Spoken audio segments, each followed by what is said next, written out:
By midnight, the world experiences a full shutdown of the access of all water and electricity. The temperature has plummeted by 100 degrees. I am the only one able to sit at home, playing games by the fireplace. Neighbors all step out of their houses to complain. In this extreme cold, people are sure to freeze to death. Furthermore, no one had the foresight to prepare instant noodles. So, even if they don't freeze, they'll starve. But I've hoarded an entire Walmart's worth of supplies in my house. The girl I've had a crush on for 18 years brazenly asks me for food. I unashamedly send her a picture of steak and wine. She instantly recognizes it as top-grade Wagyu and a $100,000 bottle of wine. Immediately, she says she also wants steak and wine.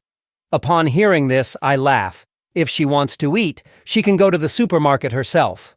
Turns out, a supernova explosion affected the planet, causing a global ice age. And using my position as the warehouse manager of a supermarket, I have hoarded enough supplies to last 2 years. Who knew the girl would break into my house with a group of neighbors and steal all my food? In order to ration the food, they decide to start eating me. The girl even gleefully admits that she tricked me into opening the door. She wants to take one of my thighs. In extreme despair, I would rather die, but when I open my eyes again, I've been reborn 3 months before the global freeze. In my new life, I swear never to be a bootlicker again, and I want to repay the pain of my previous life 1,000-fold. But the immediate priority is to hoard enough supplies before the end of the world and build a sturdy, safe house. Just as I'm considering where to start, a bright light flashes before my eyes. In the next second, I'm in a strange space. Looking at this otherworldly place, a bold idea pops into my head. If I could move an entire Walmart here, I would never have to worry about food and drink for 10 lifetimes. Just then, my stomach rumbles. Thinking about all the good things I won't be able to eat after the apocalypse, I head to the best restaurant in the city. A meal costs me $50,000.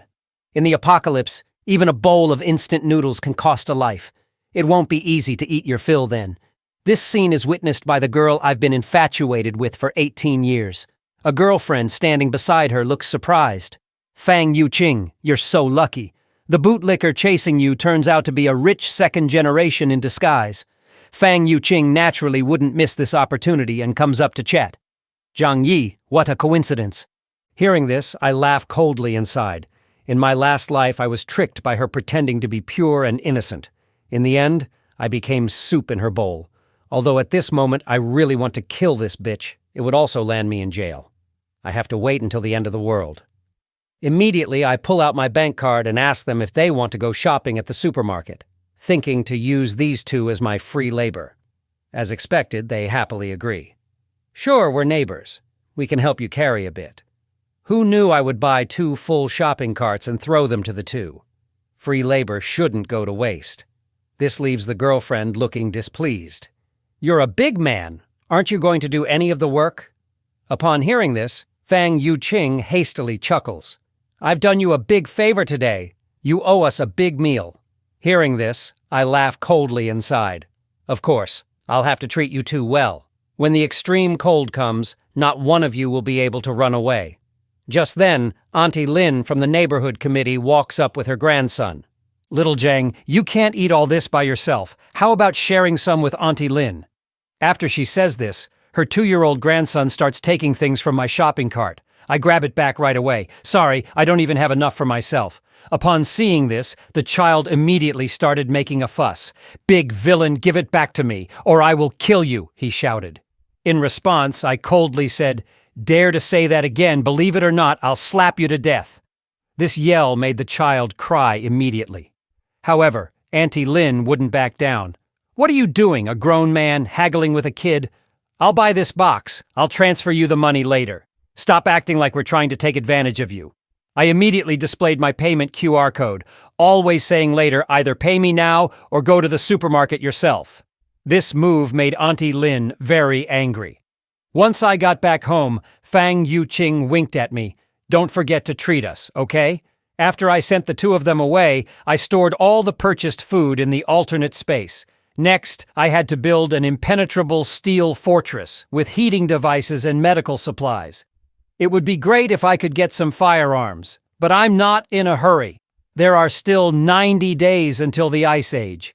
During this time, I have to sell off my property as quickly as possible. With money, I can always get what I need. The next morning, I came to the alternate space to check the freshness of the food. Although I can't store live creatures, the food remains as fresh as when I bought it.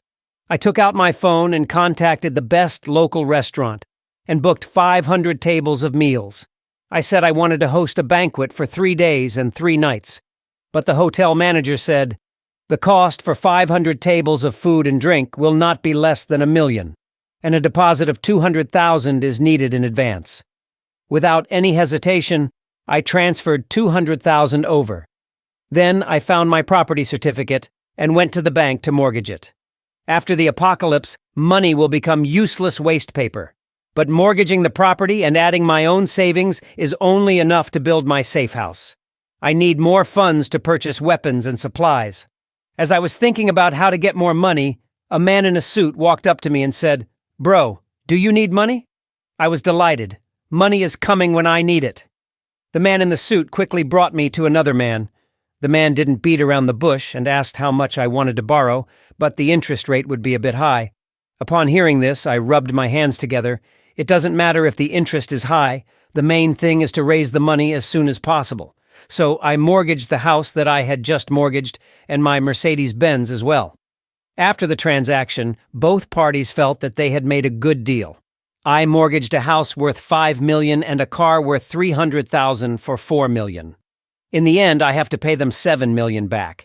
But I also think they are really nice people, just giving away money for me to spend. Then I came to the most famous War Dragon security company. In my previous life, a second-generation rich guy spent $2 billion to build a top-level safe house. As a result, that rich guy directly became the emperor in the apocalypse. At this time, a business manager came over and asked if I needed any help. I quickly walked up and expressed my idea, indicating that I wanted to build a safe house for the apocalypse.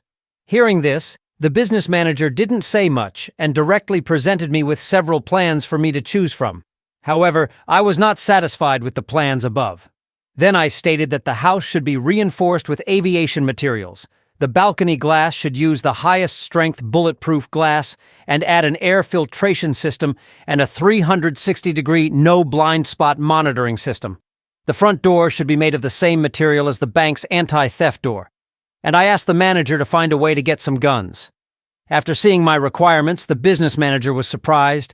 With these renovations and some weapons, this would be a fortress. The final plan required $8 million. After I paid the deposit, I asked them to start work immediately and said that the balance would be paid within 3 months. Next, I need to get some weapons for self-defense. I called the owner of a hunting club I know and got a few sets of crossbows as weapons from him. Just then, the 500 tables of banquet I ordered also arrived in batches by truck. This attracted quite a few people from the neighborhood. This is the delivery truck from a 5-star hotel. These several trucks of food would cost at least $1 million or so. After a while, the food for 500 tables filled my entire house. Without wasting any words, I put them all into the otherworldly space. With all these delicious foods, plus the ingredients I had ordered before, I basically don't have to worry about food and clothing for the rest of my life. The next day, the security company's workers came to start building the safe house. This scene attracted quite a few neighbors' attention, who ridiculed me, asking if I had taken the wrong medication. But I didn't care. When the end comes, you'll know who the real joke is. Then I found Manager Joe from the company, and I bought a part of the warehouse's supplies at twice the market price. Next is to transport these things home little by little. My recent hoarding activities also attracted the attention of Fang Yuqing. She then asked if something was going to happen recently, even saying that she had been thinking about me lately. As for this bitch's fake concern, I didn't want to respond at all. This really pissed Fang Yuqing off. Zhang Yi, this bootlicker, actually dares to ignore me, but she was still curious about my sudden hoarding. However, her best friend just scoffed. If something big is happening, the country will definitely notify us. Just try your best to catch Zhang Yi, this bootlicker. Half a month later, my safe house was successfully built. In order to ensure the employer's safety, the manager also installed a surveillance system on each floor. I was very satisfied with this.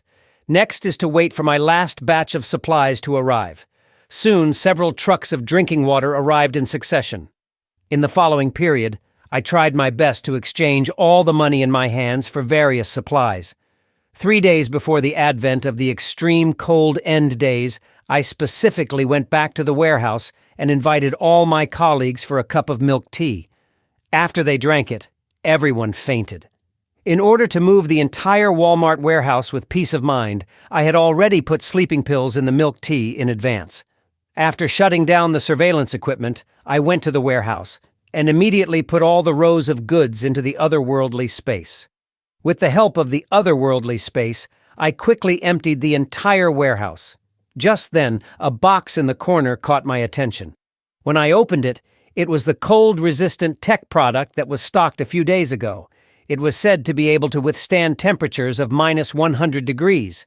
With these supplies, even if facing the coldest ice age, I have nothing to fear.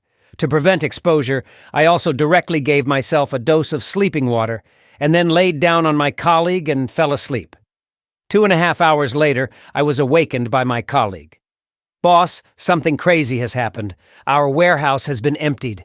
Hearing this, I pretended to be surprised and jumped up. What the hell? Then, looking at the empty warehouse, I pretended to be upset and said, "What happened? How are all the supplies in the warehouse gone?" At this time, the manager called, inquiring about the loss of the warehouse supplies. Knowing that the whole warehouse was emptied all at once, the manager immediately cursed. "How is this possible? Are you a mole and stealing for yourself?" I gave an awkward smile. "Manager, what do you take me for? Besides, I'm not that capable. I think we better report to the higher department as soon as possible, so as not to delay the investigation time." After hanging up the phone, I quickly comforted my colleagues. "Everyone, don't be afraid. We who are upright are not afraid of crooked shadows." Soon, all the colleagues on duty and I were called to the police station for questioning, but nothing could be found out after the questioning. Then the cop told us not to leave Tianhai City rashly, in order to cooperate with the follow-up investigation.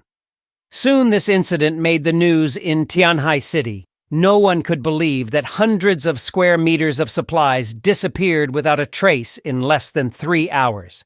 Just then, it suddenly started snowing heavily in the sky. I knew this was a prelude to the extreme cold, so I hurried home. 3 days later, the shockwave from a supernova explosion swept across the globe. This brought about a devastating disaster to the entire planet. The temperature began to plummet overnight. Looking at the heavy snow outside the window, I remained calm. What was destined to come eventually came. But at this time, the homeowner group became lively. After all, it was the first time to see such heavy snow in the south. I looked at all this with a calm face. Perhaps for many people, this might be the first time they saw snow, and it could also be the last. In my past life, the heavy snow lasted a full 3 months, and the temperature would get lower and lower, causing many people who had not stocked up on food in advance to freeze to death in this winter. On the second day of the extreme cold weather, the heavy snow at the entrance of the residential area had piled up to half a person's height. Even if people indoors turned the air conditioning to the maximum, they still shivered from the cold. But I, who had prepared various heating equipment in advance, was sleeping soundly. But just then, I was suddenly awakened by a ring of the phone. It was a call from the bitch, Fang Yuqing. She asked cheerfully, "Zhang Yi, did you know about the temperature drop when you stocked up on supplies? You didn't even tell me, and now I'm freezing." Hearing this, I scoffed and directly hung up the phone. This pissed off Fang Yuqing on the other side. This bootlicker, he dares to hang up on me. Then she shamelessly texted me asking for food. After reading it, I laughed. She still wants to treat me like a bootlicker, huh? I directly sent her a picture of steak with wine. Fang Yuqing recognized at a glance that this was a top-tier Wagyu beef and a bottle of wine worth 100,000. She immediately said that she also wanted to eat steak and drink wine. After hearing this, I laughed. If you want to eat, go buy it yourself at the supermarket. After seeing my message, Fang Yuqing was furious. But after thinking about it, she calmed down. After all, She has to hook me the fish. And I, full and bored, started watching TV. Just then, the tablet monitoring the building suddenly made a noise. I saw Auntie Lynn on the screen solemnly saying, "Everyone, don't panic and scramble for supplies. This extreme weather will last at most 2 or 3 days. Our neighborhood committee will help everyone through this. Rushing for supplies will only lead to price increases. If anyone dares to hoard supplies, I will report to the authorities." But just then, a voice sounded behind them. "Auntie Lynn, how can you determine that this heavy snow will not last long? You are blocking everyone from going out to buy things. Will you be responsible if something happens?" Hearing this, the surrounding homeowners also echoed, "If we don't hoard supplies now, will you be responsible if we run out of food later?"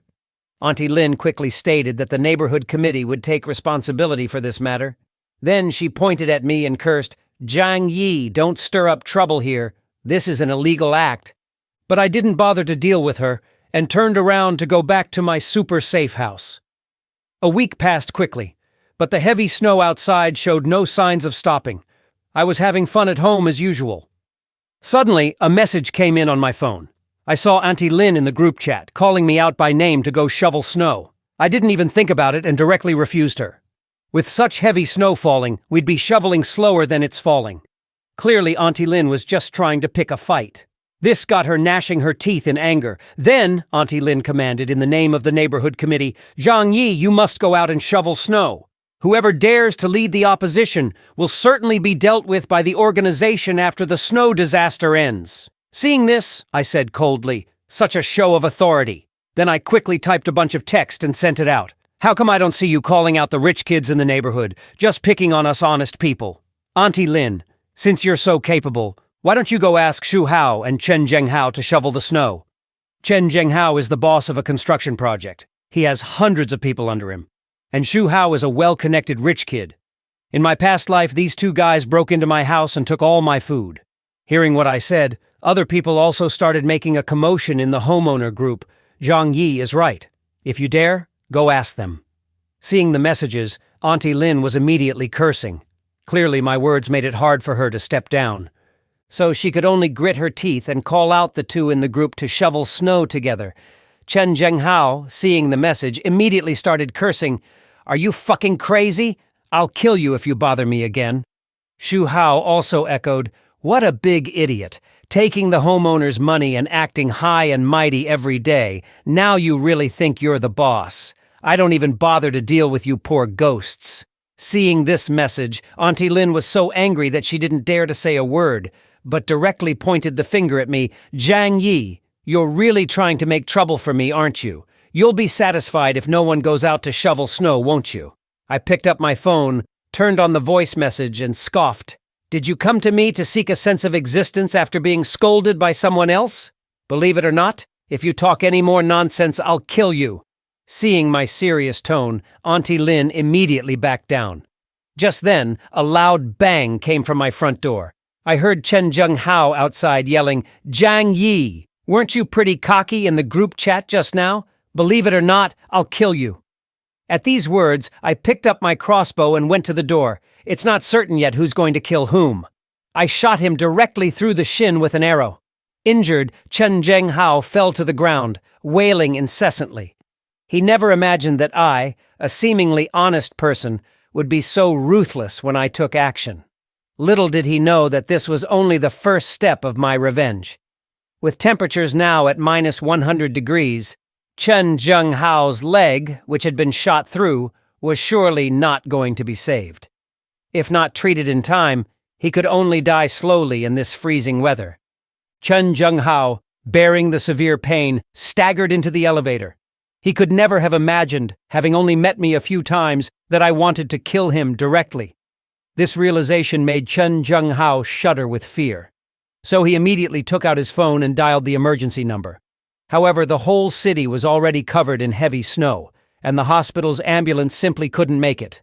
Left with no choice, Chen Zhenghao could only go home and treat his wound himself. Fortunately, the weather was freezing cold, and his foot was almost numb from the cold. Then, with a grim determination, Chen Zhenghao pulled the arrow out. Then, He took out his phone again and made a threat in the homeowner group. "Zhang Yi, wait for me. Watch me kill you." Facing his threat, I naturally wasn't afraid, and responded confidently, "Keep talking, and I'll disable your remaining 2 legs." This scene stunned the onlookers in the group chat. After all, as the area tyrant, Chen Zhenghao, this was the first time someone dared to confront him directly. Soon, he picked up the phone and summoned his hundreds of followers. In no time, a swarm of followers, each holding their own weapon, rushed over in grandeur. After learning about what had happened, the leading bald guy came to my door with his followers. "You offended our bro Hao. Today will be your death anniversary." With that, he slashed directly at the door, but the next second his machete was flung away. This scared the gangsters out of their wits. How many people had this kid offended? His home was fortified stronger than a turtle's shell. Watching the scene from my security camera, I laughed with disdain. "Are you guys hungry? Try harder." Seeing the bunch outside the house swearing and fuming, I suddenly had an idea. Immediately, I took a water hose and connected it to the kitchen faucet. "Why are you so angry? Let me cool you down." The gangsters outside saw the door lock suddenly open and were instantly alert. Upon realizing it wasn't an arrow, they had a good laugh. Who would have thought that the next second the hose would spurt out cold water? Soon, a bunch of them fell to the ground, frozen. Only 3 managed to escape. Seeing this scene, I was quite pleased. In this freezing weather, cold water is more lethal than any weapon. On the other side, the 3 little guys who escaped were huddled together, shivering. Chen Zhenghao looked at them and yelled, "What happened? How did you guys, a whole group, not manage to bring a small brat?" Hearing this, the 3 hastily explained, Zhang Yi was too cunning. He turned the front door into a burglar-proof steel door. We chopped for a long time and only scratched some paint off. The key was he sprayed us with cold water. Upon hearing this, Chen Zhenghao's face immediately darkened. No wonder the door felt a bit hard just now. But don't worry, I don't believe this kid can hide in there forever. Send a few men to keep watch at his door day and night. When he dares to show his face, tear him to pieces. Little did he know, the food stored in my house, not to mention for a lifetime. Even if it were for 10 lifetimes, it wouldn't run out. On the other side, Uncle Yu was leading a few people to clear the snow from the entrance of the residential area, planning to dig a path to the supermarket to replenish food. However, they couldn't shovel as fast as the snow fell. After a while, they gave up and prepared to go back. Watching this scene, I sighed. Human power is simply no match for a disaster of this scale. Although the TV is actively reporting to reassure all citizens that the country is launching a final offensive against the snow disaster, only I know that 90% of all organisms globally will freeze to death in this snow disaster. My crush of 18 years was the first to send me a greeting. "Zhang Yi, are you okay?" Seeing the message, I couldn't help but laugh. If it wasn't for her eating my most important part in my previous life, I would have still seen her as a pure lotus. So I replied indifferently, "I'm fine." Then Fang Yuqing shamelessly asked me for something to eat, saying she would return the favor later. Faced with my crush's request, I agreed without hesitation, then sent her a picture of a lobster to whet her appetite, adding with a mocking tone, "I'm already full." Seeing this, Fang Yuqing got angry and decided to kick me out of her pond. At this time, her bitchy best friend sent me a message. "Why are you so dumb?" Fang Yuqing is really angry right now. Seeing the message, I laughed again. They're really good at acting. One playing good cop, the other bad cop, huh? The bitchy best friend didn't give up and continued, "The snow can't last that long. Starve for a few meals and seduce Fang Yuqing first? Wouldn't that be a big win?" Regarding this, I ignored her disdainfully and simply responded with a "oh." This response infuriated her. How did this bootlicker suddenly become enlightened? Fang Yuqing could only sigh. Why did my attitude towards her undergo such a drastic 180-degree change? At this point, her bitchy best friend suggested, "If we lose one bootlicker, so be it. Don't we still have others?" Hearing this, Fang Yuqing's eyes lit up and she immediately called other bootlickers. Soon, Zhou Peng hurried over with large and small bags of supplies, claiming that this was all the food he had left. Hearing this, Fang Yuqing was touched and immediately sent him a good person card. Zhou Peng, you're a really good person. Before Zhou Peng could express his loyalty, her bitchy best friend promptly closed the door. In no time, 3 days had passed, but the heavy snow was still falling non-stop. Munching on a chicken leg and looking at the time on my phone, I thought, the real drama is about to begin. The next moment, the entire neighborhood plunged into darkness. Soon, neighbors began stepping out of their homes, asking each other whether they had electricity. Now, with water and electricity cut off and air conditioning no longer functioning, it was genuinely getting cold enough to kill. After finishing my chicken, I picked my teeth and then turned on a generator I had prepared in advance. I was fortunate to have died early in my past life. Otherwise, I too would be freezing like the rest of them. At this moment, Auntie Lin from the neighborhood committee was shivering while holding her grandson. She never expected the snow to last so long. A message came into the neighborhood group chat. They say this is a once-in-100,000 years global blizzard. We might be on the brink of a mass extinction event. Several major cities in the country have already been overrun. Everyone must stockpile more supplies. After reading the message, Auntie Lin was shocked. She never imagined the snow disaster would be this serious. At that moment, she hatched a plan. She must trick everyone into giving her their food before they receive the news. So, Auntie Lin promptly posted a message in the owners group. Everyone, don't worry. This disaster is temporary. Workers are currently repairing the water and power outage. The officials have issued an order. Due to these extraordinary circumstances, the neighborhood committee will conduct unified management of all property owners. Anyone who does not cooperate will be arrested and interrogated by the police. Upon seeing the message, Chen Zhenghao began to curse in dissatisfaction. Although he had a lot of underlings, he dared not confront the police. Meanwhile, Auntie Lin continued in the group chat. Due to the severe impact of the blizzard on everyone's lives, the neighborhood committee has decided to collect supplies from each owner and distribute them uniformly to help us all get through this crisis. On seeing the message, I couldn't help but laugh. It was the same old trick as in my previous life. Then Auntie Lin sent me a private message. Little Jiang, you usually work in a warehouse and must have hoarded a lot of food, right? Besides, you bought 3 truckloads of stuff last time. Everyone is in trouble now, and it's your turn to do your part. After the crisis, we will certainly repay you. On hearing this, I chuckled coldly. You old hag, your hands were also dirty in my death in the previous life. Just you wait. I immediately replied with a voice message. That's great. I just ran out of supplies at home. Auntie Lin, when you collect the supplies, make sure you share some with me.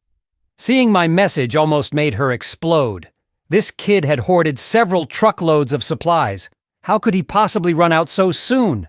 Realizing that she and her grandson were depending on my supplies, Auntie Lin swallowed her anger and kindly replied, Little Jiang, this is an order from the organization. You must comply. Once the snow disaster is over, I will definitely report your good deeds to the organization. On seeing her message, I laughed again. If I hadn't died early in my previous life, I might have believed her lies. So I picked my teeth and replied, Auntie, I'm not lying to you. I really don't have anything to eat at home. Why don't you take the lead and send me a few packets of instant noodles first? Upon hearing this, Auntie Lin could no longer restrain herself and furiously retorted, Zhang Yi, refusing to hand over your supplies is the same as opposing the organization. I will definitely report you to the organization for disciplinary action. I mocked her.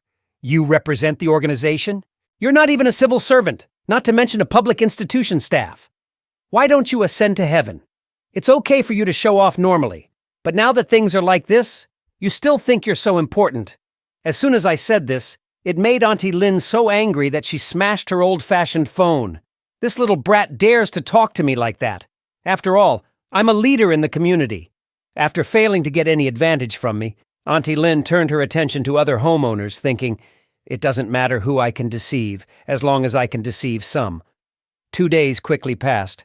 Under Auntie Lin's coaxing, quite a few homeowners had actually sent their supplies to her home. Looking at this scene, I sneered in my heart. What a bunch of fools, believing in some great Samaritan in this post-apocalyptic world. Now the whole world has plunged into chaos.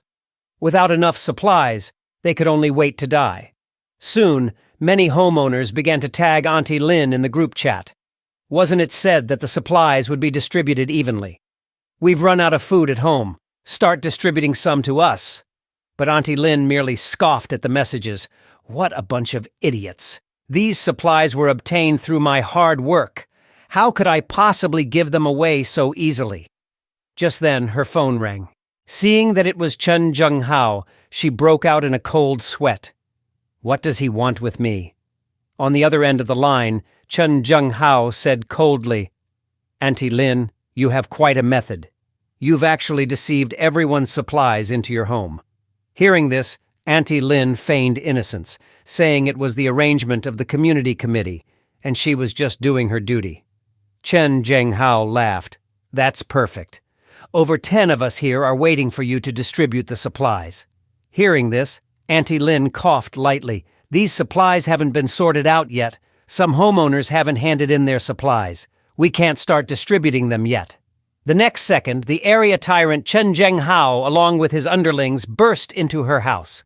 Seeing this, Auntie Lin's face turned pale. How dare you break into a civilian house? Is there no law anymore? To which Chen Zhenghao responded with a slap. And you think you've been lawful, deceiving everyone's supplies? Today, I'll act in the name of justice. Meanwhile, I watched the scene on the surveillance, cheerfully eating a sausage. The dogfight was finally about to begin. At that moment, I had a brilliant idea. If watching alone is fun, sharing it with others would be even better. With a love for drama, I immediately posted the surveillance video in the homeowners group chat. Surely everyone's reaction to this would be quite amusing. On the other side, Chen Zhenghao and his gang had already broken into Auntie Lin's house, instructing his subordinates to take away all the food, not leaving a single thing behind. Hearing this, Auntie Lin hurriedly clung to Chen Zhenghao's leg. You can't take everything. Some of the supplies here are what I hoarded myself. Without these supplies, how would my grandson and I survive? Chen Zhenghao let out a cold laugh. That's none of my business. Get out of here. With that, he directly kicked Auntie Lin away. Her grandson was stunned by this scene and then picked up a small knife to avenge his grandmother. He managed to accurately stab one of the punks, a yellow hair, in the butt. The severe pain made him forget about moving things, and he kicked the boy away in response. Witnessing this, the other thugs burst out laughing. Since when did Yellow Hair learn to kick? He actually managed to kick this little brat away. Despite the intense pain in his butt, Yellow Hair played along. How cool, am I right? Someone should have recorded that moment. Auntie Lin fell in front of her grandson, Little Hu, my dear grandson. But Chen Zhenghao, watching this scene, showed no sympathy. Instead, he sneered, "This is what you get for deceiving us, your neighbors. We're just dispensing justice." On the other side, many homeowners watching this scene also clapped and cheered. Ha ha ha! Serves the big liar right! Such thunderous methods are necessary to deal with swindlers like her. Without Bro Hao, we'd be helpless against this kind of rogue. Seeing these messages, I laughed. You people really don't understand the crux of the problem. Today, Chen Zhenghao can break into Auntie Lin's house. Tomorrow he could break into yours. But all this has nothing to do with me. My 2-meter thick steel door wouldn't yield even if he came with a tank. Soon, Auntie Lin was pleading for help in the homeowner group. Does anyone have hemostatic drugs, anti-shock medications, and antibiotics? My grandson was injured by Chen Zhenghao. Dr. Zhou needs these medications urgently for surgery.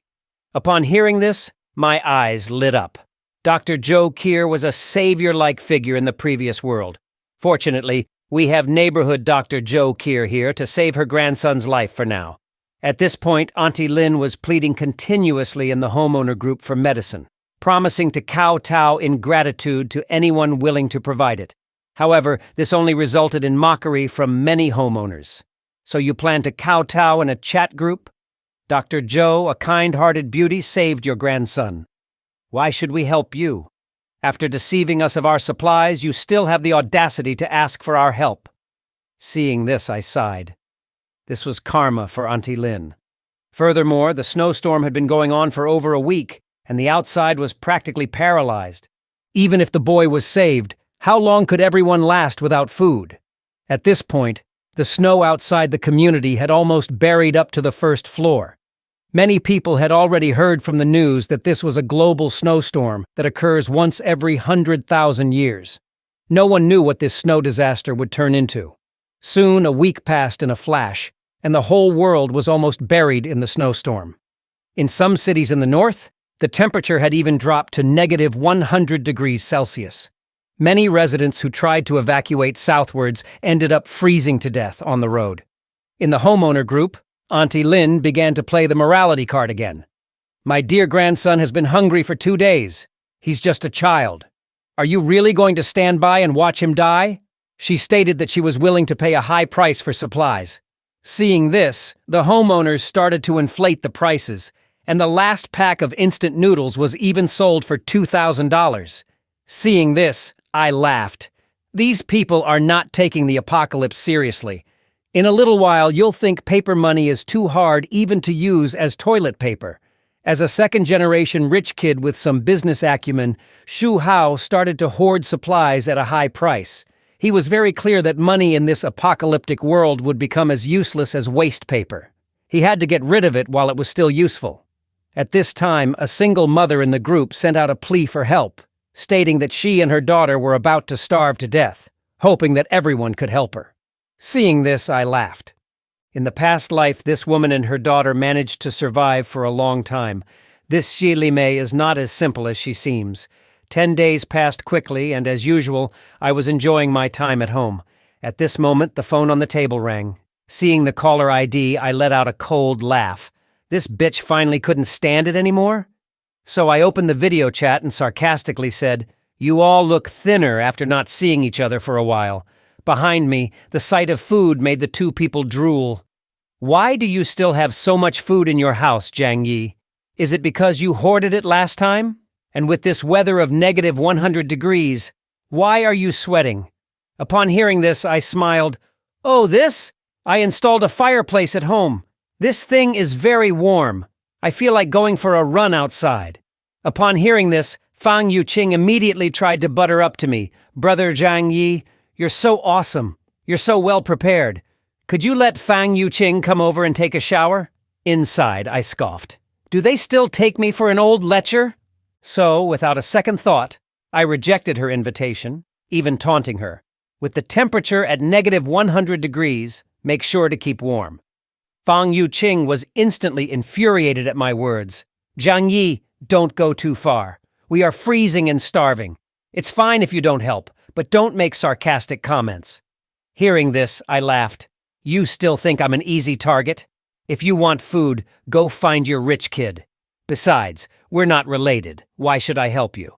With that, I stylishly ended the video call. On the other side, Fang Yuqing was already furious. She never thought that I would be on the path of a bootlicker's counterattack. At this moment, her best friend chimed in with some fair words. "Jiang Yi is quite good. It's you who missed the opportunity. Otherwise, we could be enjoying the things at Jiang Yi's house right now. He is much stronger than that so-called rich second generation. If I had known you would fail, I would have gone for it myself. Now everything has been revealed, and we end up with nothing." At this, Fang Yuqing was already furious. "Lin Caning, you bitch, still speaking in favor of Jiang Yi, I'll kill you." Soon the two bitches were wrestling on the bed. Meanwhile, the government, seeing that they could no longer hide the news of the snow disaster, issued an announcement on television. In order to meet everyone's electricity needs, power supply would be provided from 1 to 2 o'clock every day, but the voltage would only be enough for low-power appliances. Currently, all major power plants are shut down, and power is scarce. Everyone is encouraged to use electricity sparingly to prevent large-scale power outages. Soon, the homeowner group was lively again. Did you see the news? Turns out the rumors online are true. Just as everyone was on edge, suddenly someone offered to sell instant noodles, $5,000 a pack. Any takers? Seeing this, I didn't know whether to laugh or cry, knowing that we're in an apocalypse, yet still wanting to exchange life-saving supplies for this worthless paper. Under the current circumstances, filling one's stomach is above all else. When everyone is hungry, who would care about this useless paper? On the other side, after wrestling for 2 minutes, Fang Yuqing and her friend finally calmed down. Since the soft approach didn't work, we'll go hard. With that, Fang Yuqing picked up her phone and contacted her #1 bootlicker, telling a wild story about how Zhang Yi wanted to tarnish her purity just because he had food. Zhou Peng was instantly furious upon hearing this. This Zhang Yi is such a scumbag. If I don't take this guy down, I'll be letting down my bootlicker identity. Seeing Zhou Peng was hooked, Fang Yuqing immediately got close to him. Little Zhou Peng, let's find a way to take his house, and then we can live together, okay? Zhou Peng agreed without a second thought. But before that, they needed to prepare some weapons. In a short while, the three of them, each carrying a kitchen knife, arrived at my doorstep. Then Zhou Peng, hiding the knife behind his back, knocked on the door. "Brother Zhang Yi, are you in? It's old Zhou. As colleagues, could you lend me some food? I'll trade you with fever medication." Unbeknownst to them, I had already seen the whole scene clearly through the surveillance camera. Seeing the weapons in their hands, I was ready to explode with anger. "Do you guys really think you can kill me? If the tiger doesn't show its power, you'll mistake it for a sick cat." Then, I picked up the hose, attached it to the tap, and decided to give them a chilling shower at -100 degrees. At that moment, the piled-up waste caught my attention, and an idea sprang to mind. I picked up the hose and approached the door, shouting, "Don't worry, I'll make sure everyone gets enough to eat." The three of them, thinking that I was about to open the door, excitedly raised their weapons. But the next second, a pile of feces sprayed through the small window of the door onto them. Fang Yuqing immediately realized it was a pile of feces and started to vomit on the side, while Zhou Peng was furious. "Zhang Yi, if you have the guts, come out. I'll kill you." At this, I just laughed. "Don't say I didn't give you a chance. If you have the guts, come in." Hearing this, Zhou Peng, seething with rage, raised his kitchen knife and struck my front door, only to find that the door was unharmed. Instead, his hand was injured from the impact. Watching this scene, I couldn't help but laugh. My 2-meter-thick security door isn't something you can break just by saying so. I really don't know what you're thinking, and I've stockpiled as much as a Walmart warehouse in my house. I'm not worried at all about them keeping watch outside. Even if I never go out in my next life, what can they do to me? I was suddenly woken from my sleep by a gunshot. Even though I knew the maliciousness of human nature would be exposed in the post-apocalyptic world, the sudden gunshot still gave me a big fright. There was actually someone with a gun in this community, so I quickly picked up my tablet and started checking the surveillance footage. It turned out that Chen Zhenghao and his men were going around robbing houses. After the water supply was cut off, most of the residents would go out to dig snow for water during this time period, and Chen Zhenghao was taking advantage of this time to loot supplies. Once the supplies were gone, even if they used the accumulated snow as food, they wouldn't last long. After robbing supplies, Chen Zhenghao didn't forget to assert his authority in the homeowners' group chat. "We've been snowed in for so long.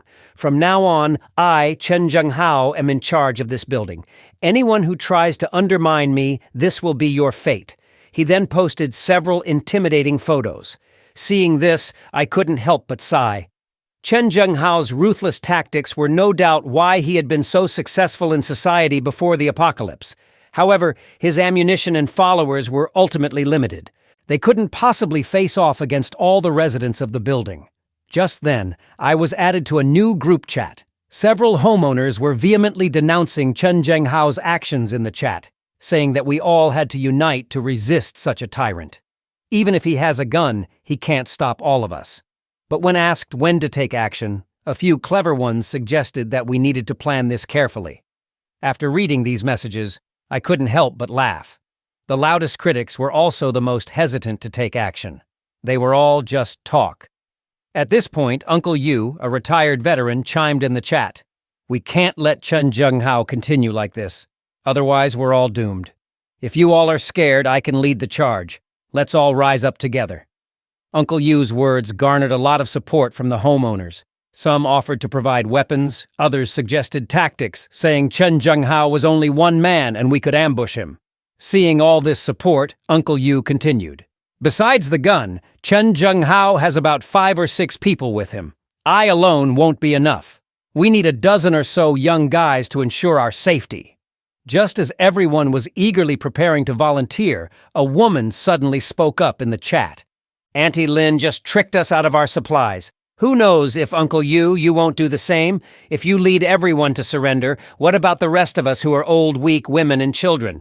I absolutely disagree. Hearing this, I really wanted to smack her. This woman was the one who stirred up gender conflicts in the past life. In this post-apocalyptic world, if you can't even trust a retired veteran, who can you trust? Soon, the homeowners were divided into 2 factions. The radical faction thought we should unite against Chen Zhenghao now. The conservative faction suspected Uncle Yu was a spy, saying whoever wants to be the scapegoat can be one. Watching the 2 sides bicker for 2 hours, I couldn't help but sigh. This scene was exactly the same as in my past life. Back then, it was these conservatives who kept passing the buck, resulting in the majority of homeowners being brutally killed by Chen Zhenghao. But what does this have to do with me eating my curry rice with corn, green peppers, tomatoes, and chicken? On the other side, Chen Zhenghao, backed by his gun, was still robbing houses everywhere, not even sparing his own followers.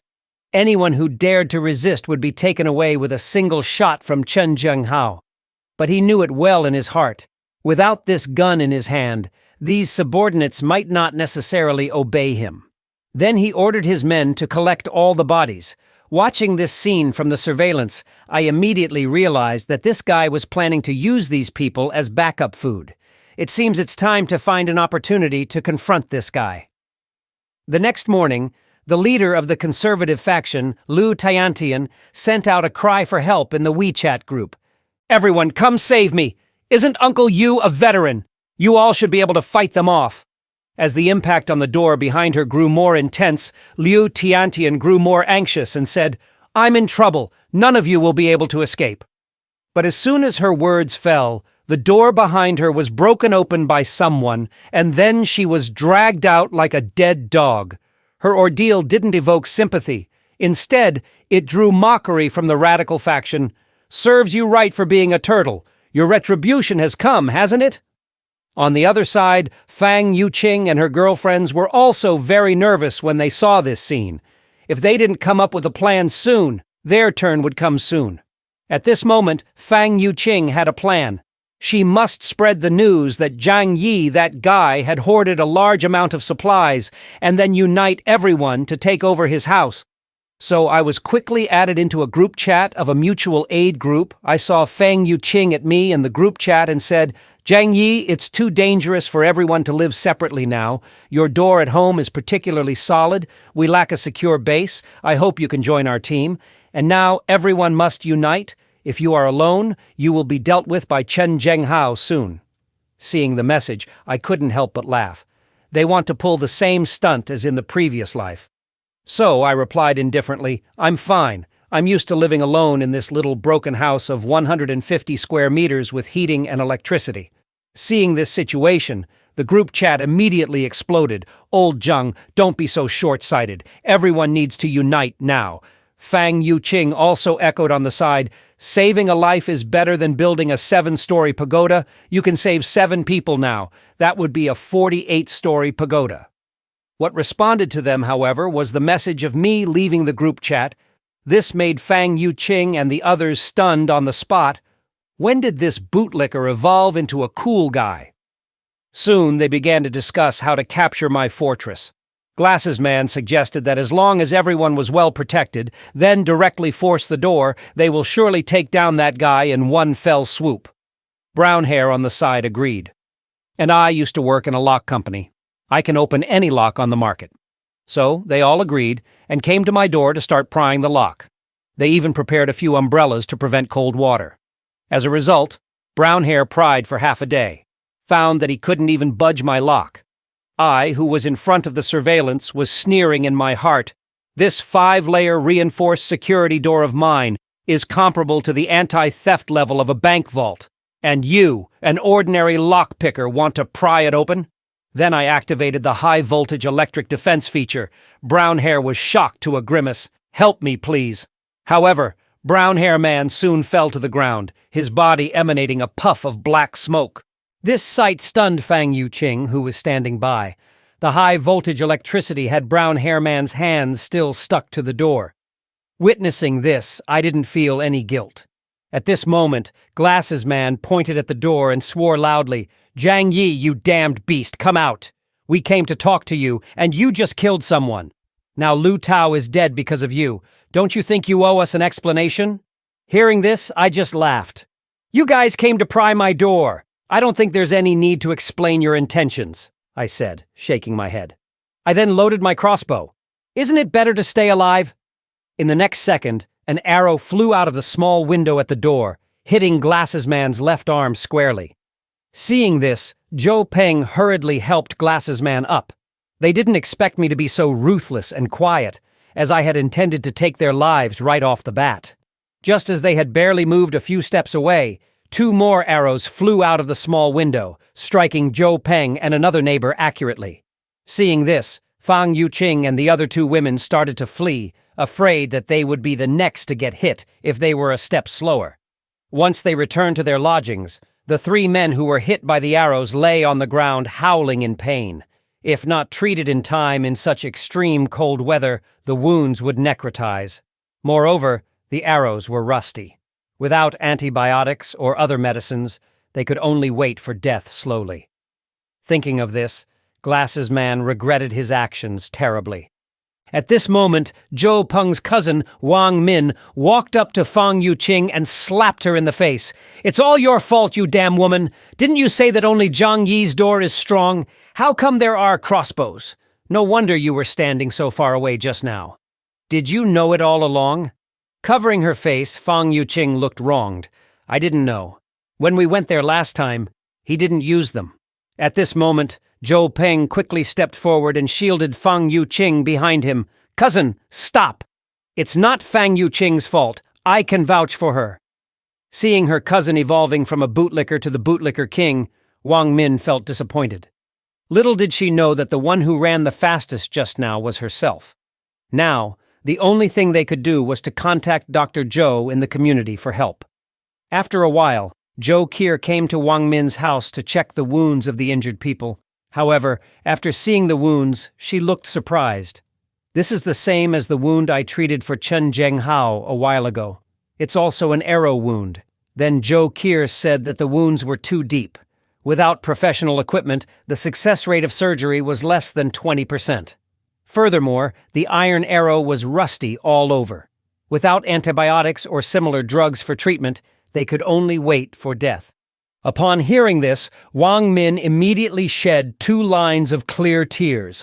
She and Zhou Peng had grown up together, and their relationship was very deep. She then fell to her knees, "Dr. Zhou, you must find a way to save my cousin." Zhou Qi turned her head and said, "If we rashly pull out the arrows without medication, the consequences will only be worse. I hope you understand." At this moment, Fang Yuqing stepped forward. "I remember a month ago someone delivered a batch of drugs to Zhang Yi's house. There must be plenty of antibiotics and similar drugs. Why don't we ask him for some?" Hearing this, Glasses Man looked excited. "Really? Then you go find Zhang Yi. He caused my injury. He has to take responsibility." However, Wang Min on the side expressed, "We were almost killed by him just now. How could he possibly give us medicine to save our lives?" Hearing this, Fang Yuqing looked unconcerned. "We just wanted to take over his house. We didn't harm him. Besides, we're the ones who got hurt. We're the righteous ones here." Hearing this, Zhou Qi was rendered speechless. "You guys deserve to get shot." Suddenly, Wang Min pointed at Fang Yuqing and said loudly, "Then you'll be in charge of getting the medicine. Zhang Yi once pursued you. You're the most suitable person to handle this." Bootlicker King Zhou Peng also chimed in. "Fang Yuqing, we'll have to trouble you this time. I can only protect you when my arrow wound is healed." Hearing this, Fang Yuqing had no choice but to agree. However, thinking of my attitude, she had no confidence. The only plan now was to try making a phone call. Soon, she dialed my number and said, "Lu Tao and Zhou Peng are dying. Can you help them?" Upon hearing this, I laughed. "So what if they die? Everyone has to die sooner or later. Besides, You don't really think you can survive this snow disaster, do you? The city is blocked by heavy snow, and this building has become an isolated island. Once the existing supplies are used up, if you don't starve to death, you will be killed by Chen Zhenghao. Upon hearing this, Fang Yuqing sobbed tremulously. Jiang Yi, I know I was wrong. It's all my fault.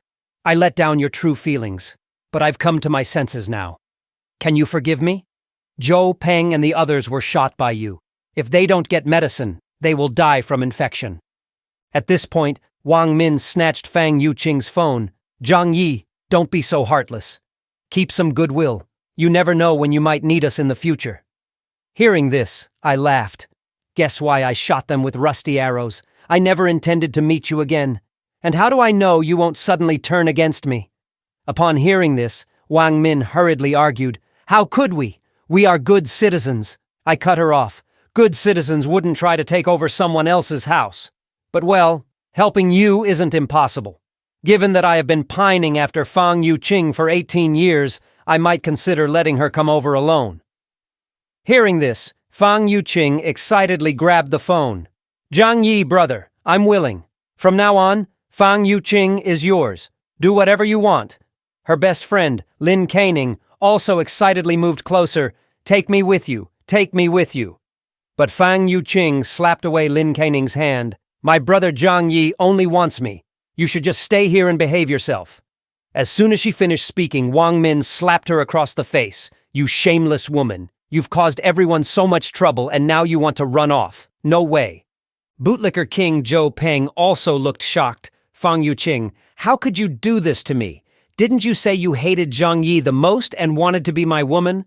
Upon hearing this, Fang Yuqing immediately started arguing. Is it wrong for me to pursue a better life? If I stay with you, when the supplies run out, we'll all just wait to die. Zhou Peng, isn't loving someone about wanting them to have a happy life?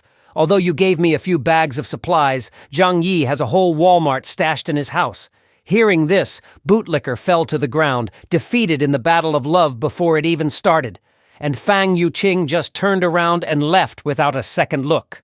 Lin Keining threw her to the ground. Why should you get all the benefits? Wang Min also pointed at Fang Yuqing and scolded, You only think about yourself and don't consider everyone else. If we're not doing well, you shouldn't either. Zhou Qier, who was watching their infighting, was speechless. But she still kindly reminded, The wounds have only been temporarily treated. Without medicine, you all need to be prepared. Upon hearing this, Glasses Man had a sudden idea. I have a way to deal with Jiang Yi. From the video he sent us, it's not hard to see that his house is fully stocked. Now we just need to tell everyone in the building about this. If we can't deal with him, someone else surely can. Then we can get a share of the benefits from the sidelines. Upon hearing this, Fang Yuqing panicked. Don't be so shameless.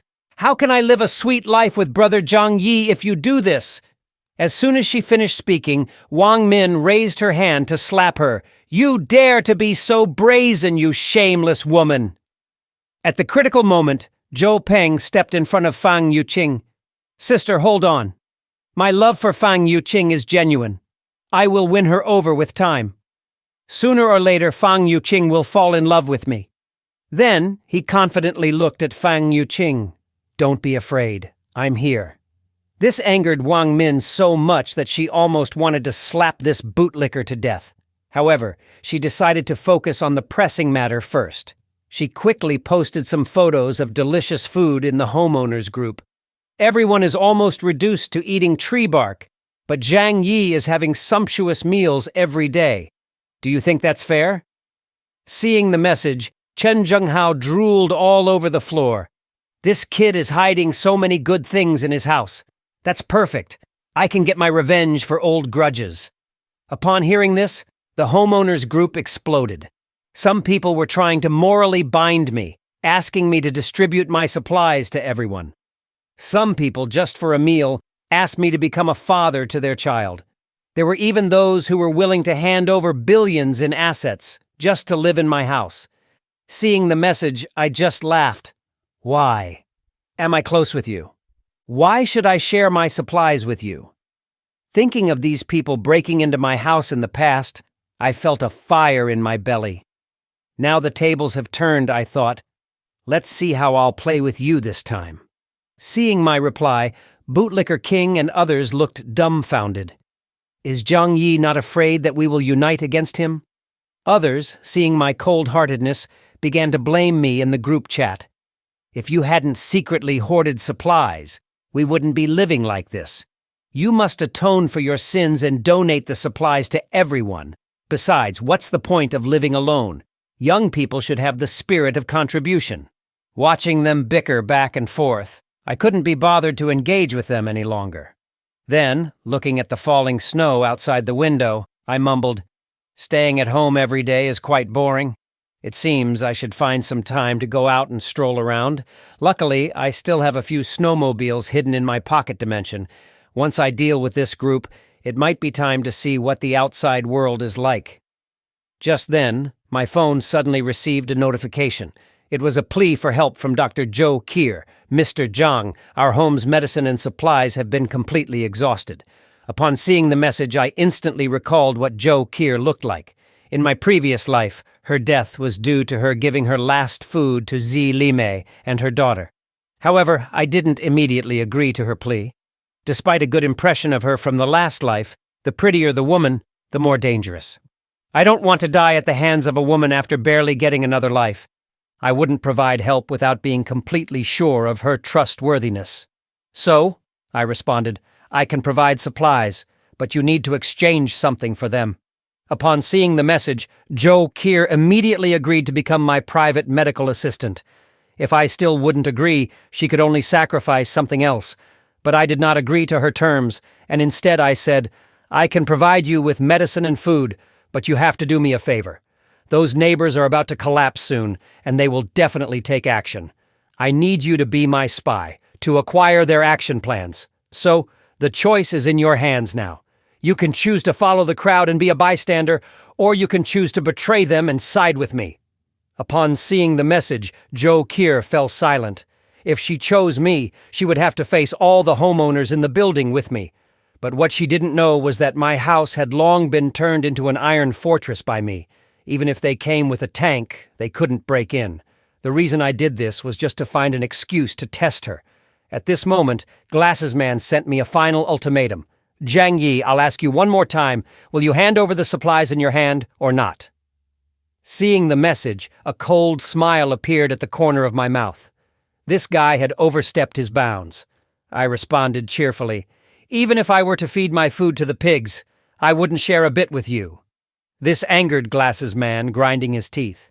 "Very well, Zhang Yi. You still dare to talk tough even when death is imminent. You brought this upon yourself. Don't say we didn't give you a chance." Soon, a chat group was established to denounce me. Chen Zhenghao solemnly said inside, "Don't worry, everyone. For this operation to eliminate Zhang, I only need half of the supplies. After getting the supplies, I swear I won't harm anyone." Glasses Man also echoed, "Let's put our past grudges aside for now. Our primary goal is to take down Zhang Yi at once." On the other side, after some consideration, Zhou Kier finally agreed to my terms. She was very clear in her heart that she, a woman alone, couldn't hold out for long without clinging to a strong figure in this apocalyptic world. Soon, I received a warning from Zhou Kier and Uncle Yu. Glasses Man and his gang have decided to launch a full attack at 2:30 tonight. To this, I was not panicked at all, but just curious about what kind of mess this group would make. At this point, Zhou Kier sent another message. "Those people have gone crazy. Aren't you going to come up with a plan?" But I just laughed at her message. I glanced at the guns laid next to me. All fear stems from inadequate firepower. I replied, "You don't have to worry about all this. Remember not to follow along with their action. I'm only warning once." With that said, I picked up the gun in my hand. Just sit back and enjoy the show. Soon, it was 2:30 in the morning. A group of people armed with weapons came marching towards my house. We must kill that shameless, selfish ghost, Zhang Yi, this time. Soon, the corridor at the entrance of my house was surrounded by Chen Zhenghao and his gang. "Zhang Yi, come out! If you don't want to die, this is your last chance." I saw this scene from the surveillance and couldn't help laughing. I didn't bother being polite with them. I turned on the high-voltage device. Just as a few youngsters were about to break down the door, they were electrocuted into a charred state, emitting a puff of black smoke. Seeing this scene, the others were frightened and dumbfounded, and they wanted to escape. But as soon as they turned around, they were blocked by Chen Zhenghao and his gang. Chen Zhenghao pointed his gun at a person's head. "If you dare to enter the battle, be prepared to die. Keep smashing the door. I don't believe his high-voltage electricity can last a year." Glasses Man, their strategist, immediately came forward to encourage them. "Don't be afraid, everyone. We must avenge our fallen comrades. As long as we work together to break this iron door, what awaits us inside are a cozy fireplace and endless food." Encouraged by Glasses Man's words, the residents who originally wanted to leave were instantly filled with fighting spirit. They picked up a wooden stake and continuously smashed my door. For a bite of food, everyone was exerting all their strength. Listening to the rhythmic thudding coming from outside, I also became interested. So, I instantly retrieved a large speaker from another space. "Seeing you all so hard-working, let me play a tune for you." Hearing the battle song, the neighbors seemed to be injected with a stimulant, hitting the door even harder. However, after half an hour of relentless beating, a few of them were panting and fell to the ground. "What kind of door is this? We've been hitting it for so long, but only a tiny scratch was left. It seems we won't be able to break it open without years of effort." At this moment, Glasses Man, who works at a bank, stepped forward and immediately identified it as a bank vault-grade door. He said, "Such a door can't be breached even by a tank, let alone wood." Hearing this, the others looked shocked. "Then, is there no way to open this steel door?" Glasses Man sighed. "Unless we can find the world's top locksmith, there's no chance to open it without the key." While he was explaining, I had already come to the door with my crossbow. "So professional," I murmured, and then shot an arrow. Seeing Glasses Man get shot, the other residents in the hallway panicked. "Jiang Yi actually has weapons. Glasses Man and Chen Zhenghao didn't even tell us." Some of the slower neighbors were quickly turned into sieves by my arrows. Looking at the neighbors scattered around on the floor, I felt no guilt. If they want my life, there's no need for me to be polite. Just then, Glasses Man had an idea. "Everyone, don't panic. I have a plan. Zhang Yi's steel door might be thick, but the wall is still made of cement bricks. I don't believe we can't break it down." Hearing this, the neighbors seemed to understand. "We have so many people. We can definitely break his wall in less than half an hour."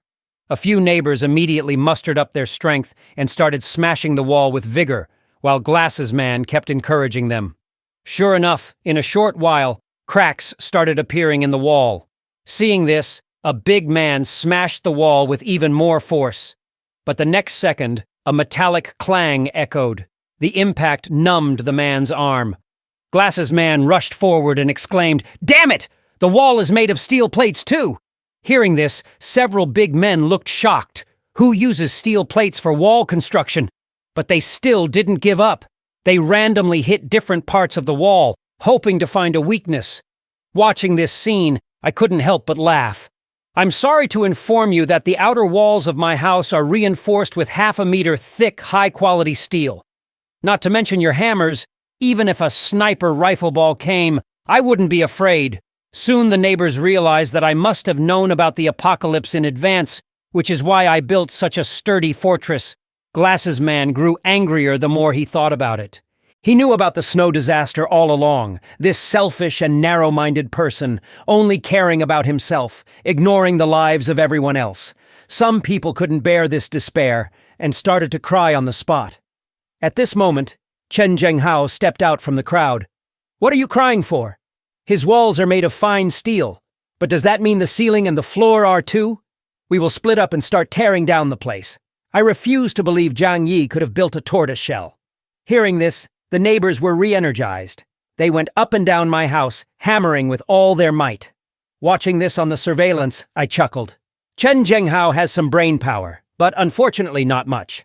After hammering for a while, they once again fell into despair. As it turns out, I did build my house into a reinforced tortoise shell. Without power tools, they would need to hammer for years, without rest or sustenance, to have any chance of breaking this fine steel wall. At the thought of this, the stomach of a neighbor, who had not eaten for 2 days and wasted so much energy hammering, started grumbling. He wanted nothing more than to eat a large piece of meat. Thinking of meat, an idea suddenly popped into his head. He looked at a neighbor beside him, and they both drooled at the thought. After realizing what the other was thinking, they awkwardly turned their heads away. Glasses Man, on the other hand, was in despair. Are we really going to wait for death in this apocalypse? That damn Zhang Yi is so cruel. Why can't he sacrifice himself for the good of everyone? Then, a bright idea from Glasses Man. I remember that Zhang Yi had floor-to-ceiling windows on his balcony when he renovated. Maybe we can break in from there. Hearing this, everyone's hopes were reignited. I refused to believe that Zhang Yi would seal his windows. With that, they got together and started moving towards my balcony using planks. Soon they were outside my window, yelling and threatening. Zhang Yi, it's best if you open the door yourself. Once we break in, you'll regret it. Hearing this, I calmly sipped my coffee. You think you're smart, huh? And who says glass has to be more fragile than metal? As expected, after knocking for a while, they found no traces on the floor-to-ceiling windows and could only vent their frustrations helplessly outside. Of course, I wasn't going to let them off so easily. I leisurely walked to the kitchen and picked up a homemade Molotov cocktail. Since it's so cold, I'll help you warm up a bit. With that, I placed the Molotov cocktail into a small window in the room. The next second, a hole appeared in the ceiling of the balcony. By the time they realized it was a Molotov cocktail, it was already too late.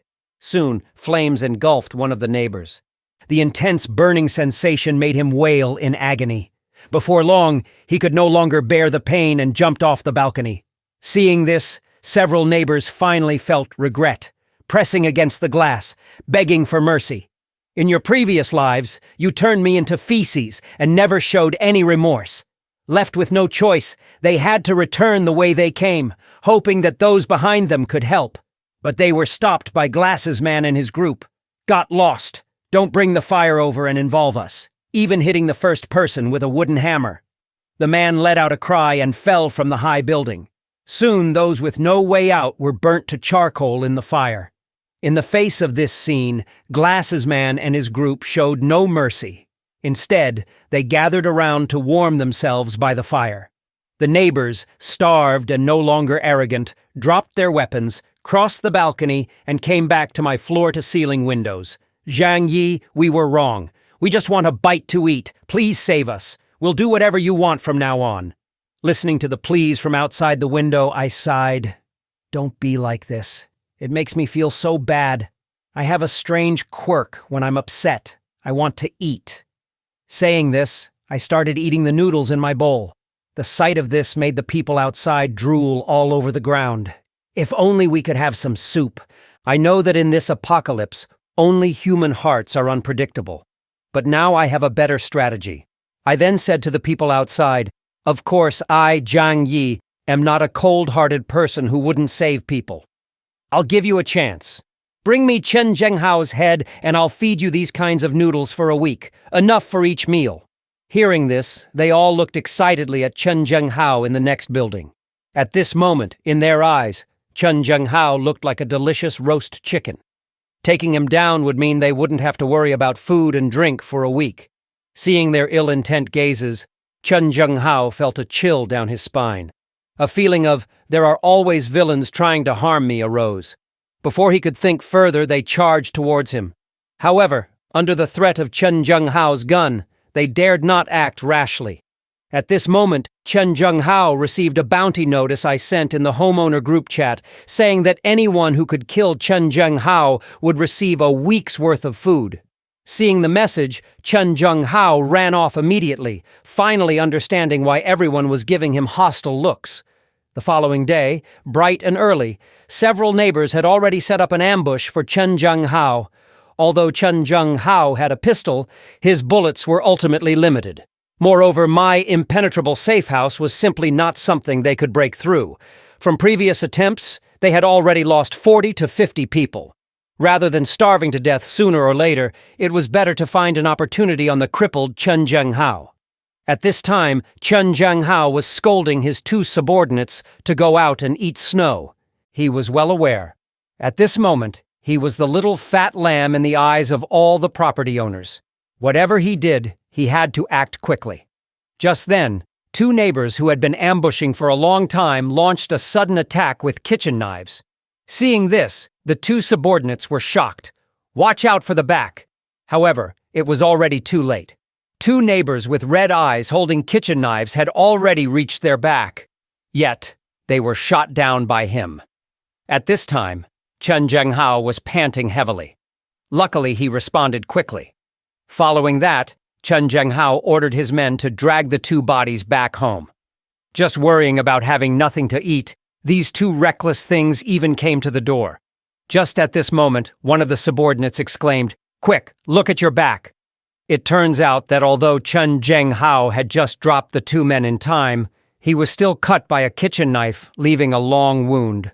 Afterwards, Chen Zhenghao asked the subordinate to help him back to the room, while he made a call to invite Dr. Zhou to come and treat his wound. A moment later, Zhou Qier, carrying a medicine box, arrived at Chen Zhenghao's house. "I must make it clear in advance, I won't help you for free." Hearing this, Chen Zhenghao smiled. "Of course, I'll share some food with you." After saying that, he had a subordinate bring over a basin of chicken feet. However, seeing the food, Zhou Qier felt nauseated. Naturally, she knew what was in the basin. She immediately declared that she would rather die than eat such a thing. Chen Zhenghao, on the side, gave a lecherous smile. "I can't bear to see you die." He knew how important it was to have a doctor by his side in this post-apocalyptic world. After saying that, Chen Zhenghao reached out to touch Zhou Qier's cheek. "I will save you for the last." Seeing this, Zhou Qier quickly slapped his hand away and turned around to leave, but was stopped by the two subordinates behind her. "Why is Dr. Zhou in such a hurry to leave? You must stay here until my wound heals." Then Chen Zhenghao began to discuss plans with his subordinates. "Ever since I issued a bounty, Zhou Qier, who heard their conversation, immediately got up pretending to go to the bathroom, but actually, she was telling me their conversation in the bathroom. I told her to stay there and keep observing. Soon the door of Glasses Man's house next door to me was knocked on, and then Chen Zhenghao and his men swaggered in. Knowing that they were going to live here, the couple of Glasses Man didn't dare to say more. Fortunately, they had already hidden the remaining food on their bodies. There were so many empty rooms in this building, any one of them would be suitable to live in. Just at this moment, two subordinates landed a blow on the back of the couple's heads, and in no time the couple fell in a pool of blood. Chen Zhenghao, standing to one side, gave a cruel smile. "I'm doing this for their own good. The weather is so cold, they would freeze to death sooner or later if they go out. Moreover, we have to store some food, don't we, Dr. Zhou?" At this time, in Wang Min's house, the three Glasses men lay on the sofa, wailing incessantly.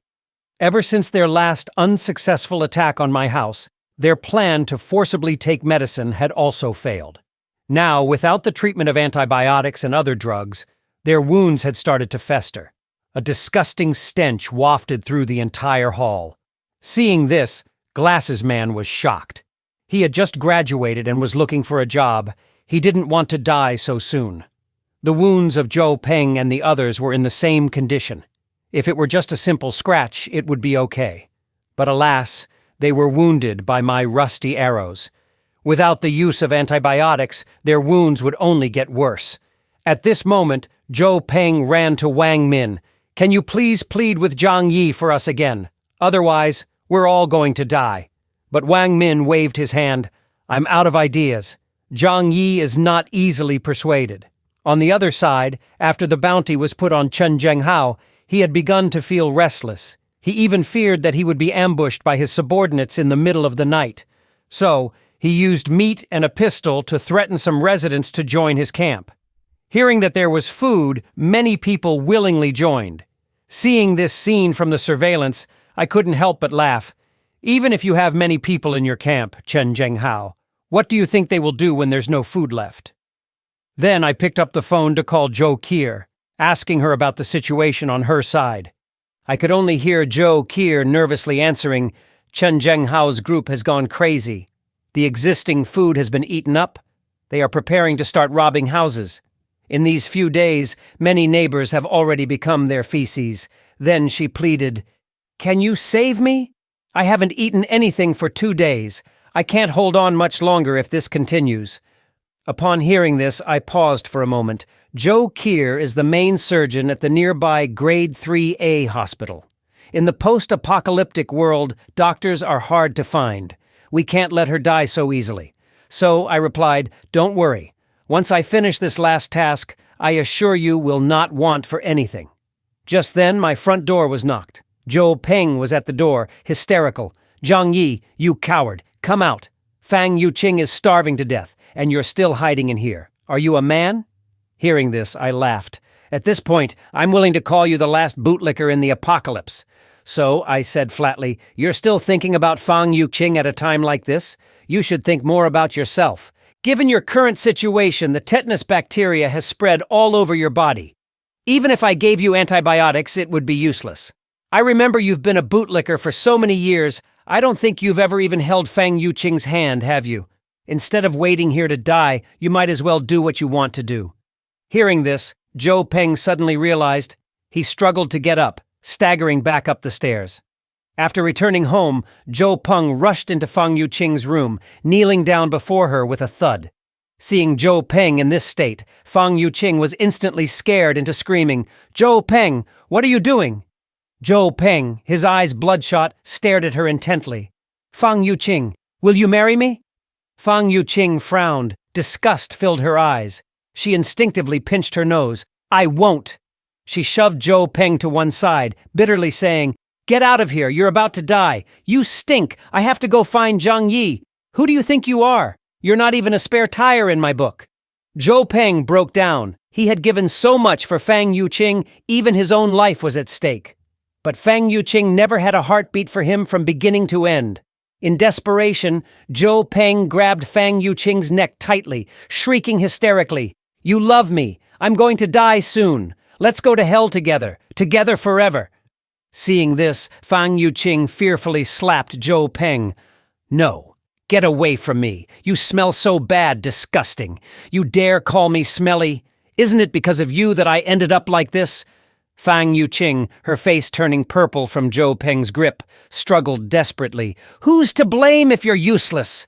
Desperate loser." Meanwhile, after a night of deep thought, Zhou Keir finally agreed to Zhang Yi's proposition. She knew it was a test from Zhang Yi. Although dangerous, if she didn't do it, she wouldn't last long under Chen Zhenghao. With this thought, Zhou Keir slowly walked towards the kitchen. She told Chen Zhenghao that she wanted to help in the kitchen. Hearing this, Chen Zhenghao thought Zhou Keir had come to her senses, nodding his head in approval. "That's best.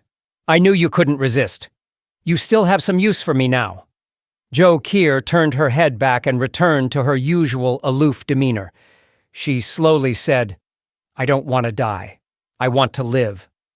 Hearing this, Chen Zhenghao finally relaxed. He waved his hand nonchalantly and let Zhou Keir into the kitchen to help. Once inside, Zhou Keir picked up an axe and started to chop wood for the fire. Energy is scarce these days. Cooking can only be done by burning furniture. Although she had agreed to Zhang Yi's terms, she couldn't help but feel a bit hesitant about this kind of meat. After a while, a little brother asked Zhou Keir to watch the fire. "Don't let it go out." Then he turned and left to prepare the ingredients. Seeing this, Zhou Keir knew her chance had come. First, she pulled out a small bottle from her pocket, poured all the liquid inside into the pot. Then, fighting the nausea in her stomach, she carefully stirred the pot. At mealtime, she served everyone a large bowl of meat soup. Chen Zhenghao, looking at the steaming meat soup in his bowl, smiled. "I never thought the day would come when Dr. Zhou would join us." In order to gain their trust, Zhou Keir also served herself a bowl of soup and quietly went back to her room. They had no idea that Zhou Keir had drugged the meat soup.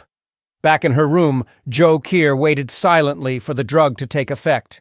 She had put most of a bottle of sleeping pills in the pot. These sleeping pills work quickly. Just one pill can put someone into a deep sleep in 30 minutes. Now all she had to do was wait and pray that Chen Zhenghao wouldn't notice she had tampered with the soup. In no time, Chen Junghao and the others fell asleep on the sofa. Seeing this, Jo Kier knew the drug had taken effect. She took a deep breath and immediately messaged Zhang Yi. "I've given them a large dose of sleeping pills. They've all passed out. What are you planning to do next?"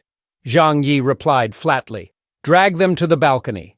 Seeing that Chen Junghao and his group were all here, I immediately let out a cold sneer. "You guys finally fell into my hands, huh?" Jo Kier saw me smirking on the other side and nervously asked, "Do you plan to kill them all?" Hearing this, I smiled and directly tossed a hemp rope over. "You guessed wrong. The one to take action is you, not me. Now find the gun on Chen Junghao and throw it to me. Then tie them all to this railing." Upon hearing this, Jo Kier hesitated. If she was really to kill, she didn't know if she could do it. Before she could think more, I pointed a handgun directly at her. "You only have this one chance, miss it, and it won't come again." Seeing that I wasn't joking, Jo Kier had no choice but to follow my instructions and tie up Chen Junghao and his group. Then she found that ostentatious handgun on Chen Junghao. Just then, I pointed the handgun directly at Jo Kier's head, took out the gun's magazine, and then threw it over. Hearing this, Jo Kier looked hesitant. "How do I know you won't suddenly turn against me?" But I just laughed. "Do you have any other options now? In such extreme weather, you won't last long without my help."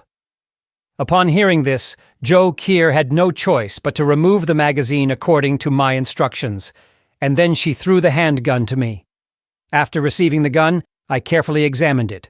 Confirming that it was the same one Chen Junghao had used before, I turned and went back to the room. Next, I took out a water pipe and opened the valve, spraying it directly at Chen Junghao's group. Jo Kier was shocked to see this. This way of turning people into ice lollies was utterly cruel. Chen Junghao, who was sleeping soundly, was frozen awake on the spot. The few underlings next to him were also screaming from the negative 100-degree cold water. Looking at his bound hands and feet, Chen Junghao realized that he had been drugged. Immediately, he twisted his head to look at me.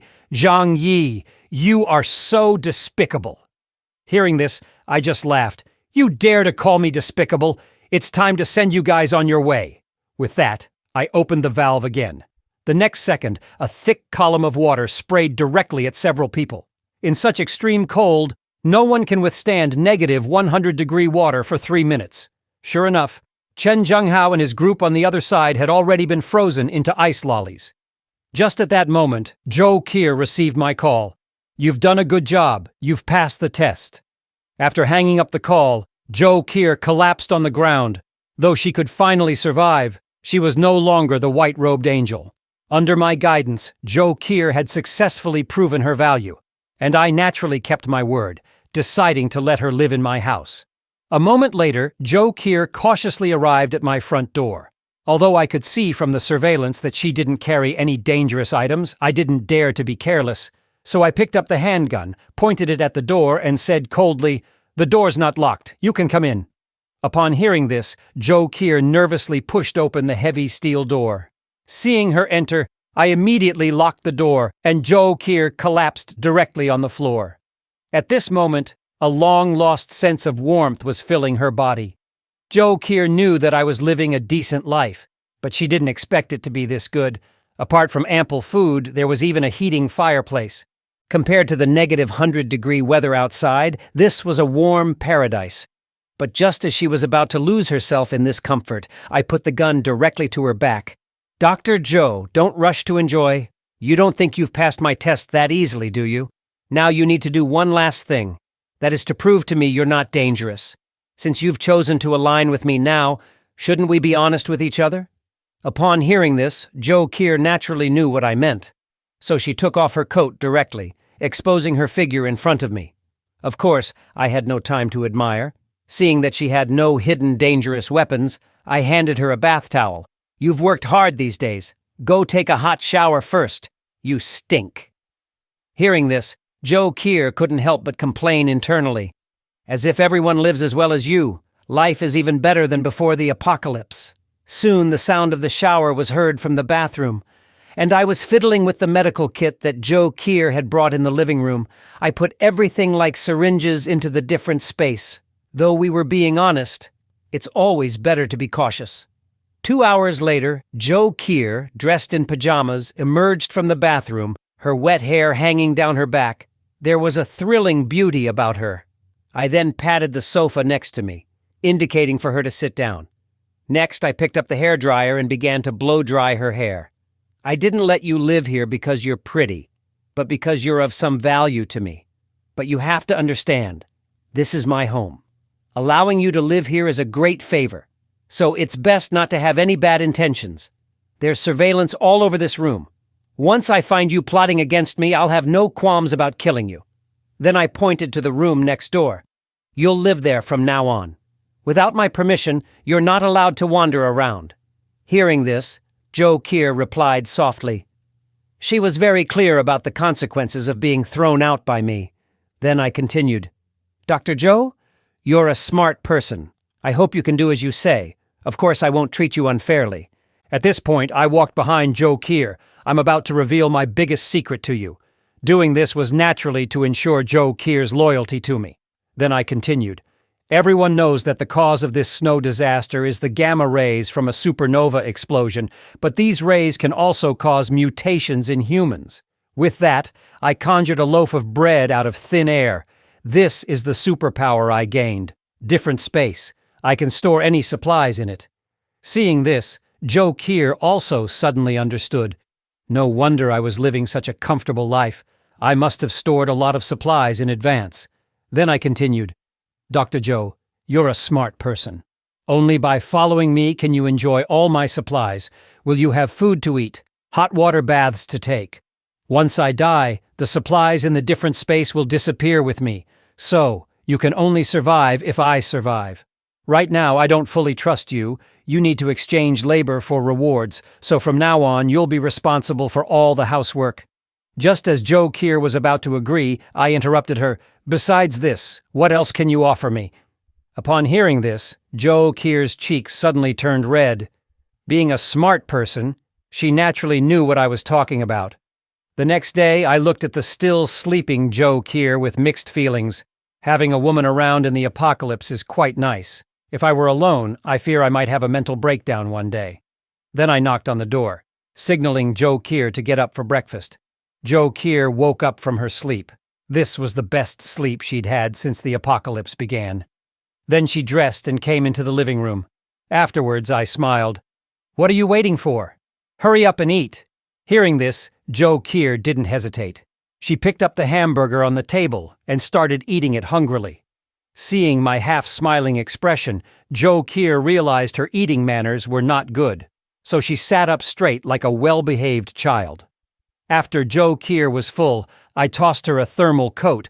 This coat is a high-tech product from before the apocalypse. It can withstand temperatures down to -100 degrees. Then I gestured for Joe Keir to come out with me. Joe Keir was puzzled. What are we going to do? At this, I gave a cold laugh. Obviously, we're going out to smash those icicles to pieces. Those scum, even if they're frozen into icicles, are still disgusting to look at. Of course, I mainly want to set an example. Hearing this, Joe Keir started to think, holding the baseball bat. Although these people were indirectly killed by her, she still hesitated to smash them. Before she could think too much, I made a gesture of invitation. Dr. Joe, it's your turn to take the stage. Seeing this, Joe Keir couldn't say anything else. She immediately climbed over the balcony and went to the other side along the board. Then, she raised the baseball bat in her hand and smashed it down on the people frozen into icicles. Watching this, I took out my phone and started recording. Seeing this, Joe Keir was puzzled. Are you recording? I want to show those dishonest guys who's in charge of this building now. At this, Joe Keir didn't hesitate and continued to swing the baseball bat in her hand. At this moment, she didn't care about her angel in white image. As long as she could survive, that's all that mattered. However, what she didn't expect was, right after I posted the video in the owners group, not only did the neighbors not blame her, they applauded her. Some even wept for joy at the sight. After all, Chen Zhenghao had been domineering here for a long time, and there were no few owners who had died at his hands. Now, seeing Chen Zhenghao get his comeuppance, they were naturally overjoyed. But before they could rejoice for long, I directly began my ascension ceremony in the owners' group. From now on, this building will be under my, Zhang Yi's rule, or else you'll end up like Chen Zhenghao. Then they remembered the video was posted by me, so they all started to flatter me in the group. Upon seeing the message, Fang Yuqing was the first to call me. I was surprised to get her call. I didn't expect this bitch to still be alive. I heard Fang Yuqing say pitifully on the other end of the phone, "Brother Zhang Yi, Chen Zhenghao is dead. Can I come to your house for food and warmth? I don't allow you to be with that woman Zhou Qir. You belong only to me." Hearing this, I just laughed. "So you're not dead after all." Hearing this, Fang Yuqing seemed to understand. "I get it now. Brother Zhang Yi thought I was dead, and that's why he's with that woman Zhou Qir, right? I'm coming to live the good life with you now." But her best friend and Wang Min were not happy about this. Their miserable lives were all because of Fang Yuqing. They would naturally not allow Fang Yuqing to have a good life. Soon, the sound of the three women fighting with each other came from the other end of the phone. Seeing this, Zhou Qir hurried over. She felt a sense of crisis at this moment, afraid that I would run away. This scene suddenly gave me a wicked idea. "Fang Yuqing, in the last life, you made me turn into shit in despair. This time, it's your turn to experience despair." I slavishly followed her. For 18 years, I couldn't even become a backup option for her. In the end, after the apocalypse, I was deceived into becoming food for her. So, I immediately sent a cozy photo of Zhou Qir and me to Fang Yuqing. Then I expressed regretfully, "Fang Yuqing, you're a good person, but I've found true love now. Let's not contact each other anymore. I don't want her to get the wrong idea." Upon hearing the voice message, Fang Yuqing hurriedly broke free from Wang Min to pick up her phone. After seeing the photo, she exploded. "Zhang Yi, the one who truly loves you is Fang Yuqing.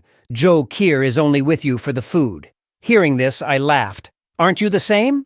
Moreover, Zhou Qir is far superior to you in every way. How could I give her up for you?" After reading the message, Fang Yuqing burst into tears.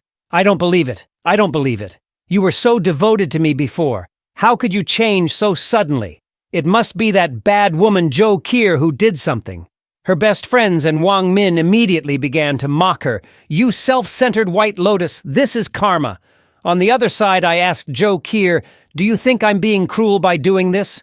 Zhou Qir immediately leaned in. "I trust that you have your reasons for doing this." Hearing this, I also lowered my guard considerably.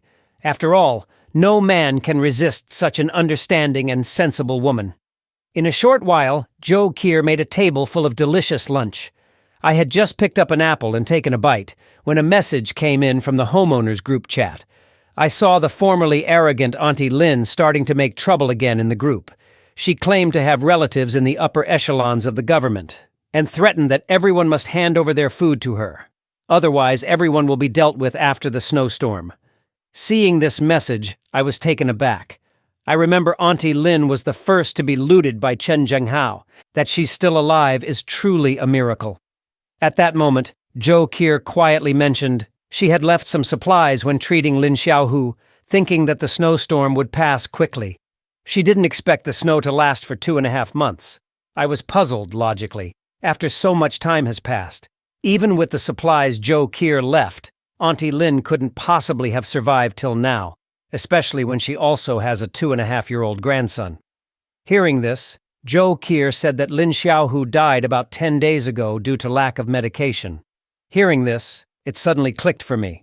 It seems that Auntie Lin has eaten her precious grandson. Zhou Qir naturally knew what I meant. Having been under Chen Zhenghao's control for 2 days, she has become quite numb to the concept of cannibalism. Just then, my phone suddenly rang. Seeing that it was Uncle Yu calling, I picked up the phone to answer and asked what was going on. On the other end, Uncle Yu looked awkward. Uncle Yu, as one of the few good people left after the apocalypse and also a martial artist, was someone I naturally wouldn't refuse. Uncle Yu hesitantly stated, "Ji Limei's daughter, Tang Bao, is running a fever, and she would like to borrow some fever-reducing medicine from me." Uncle Yu, who has been single all his life, was probably tempted by the young and attractive Zhi Lime. After being single for 40 years, how could Uncle Yu resist such temptation? So, he became the willing victim of this scheming mother. Hearing this, my expression faltered. This Zhi Lime is indeed not simple. Among all the homeowners, only Uncle Yu and I have stockpiled supplies, yet she managed to make the most correct choice among many. But I didn't think much of it. After all, it's someone else's family matter, and this could be an opportunity to win over Uncle Yu for future use. So I smiled and said that I still have a few boxes of fever-reducing medicine and asked Uncle Yu to come pick it up later. Hearing this, Uncle Yu was overjoyed and profusely thanked me, even swearing that if I ever need his help in the future, he will do his best to assist me. At that moment, Joe Kier leaned over and asked, "Do you have a good relationship with Uncle Yu?" I answered indifferently. People interact mainly for mutual benefit. Uncle Yu is a kind and honest person.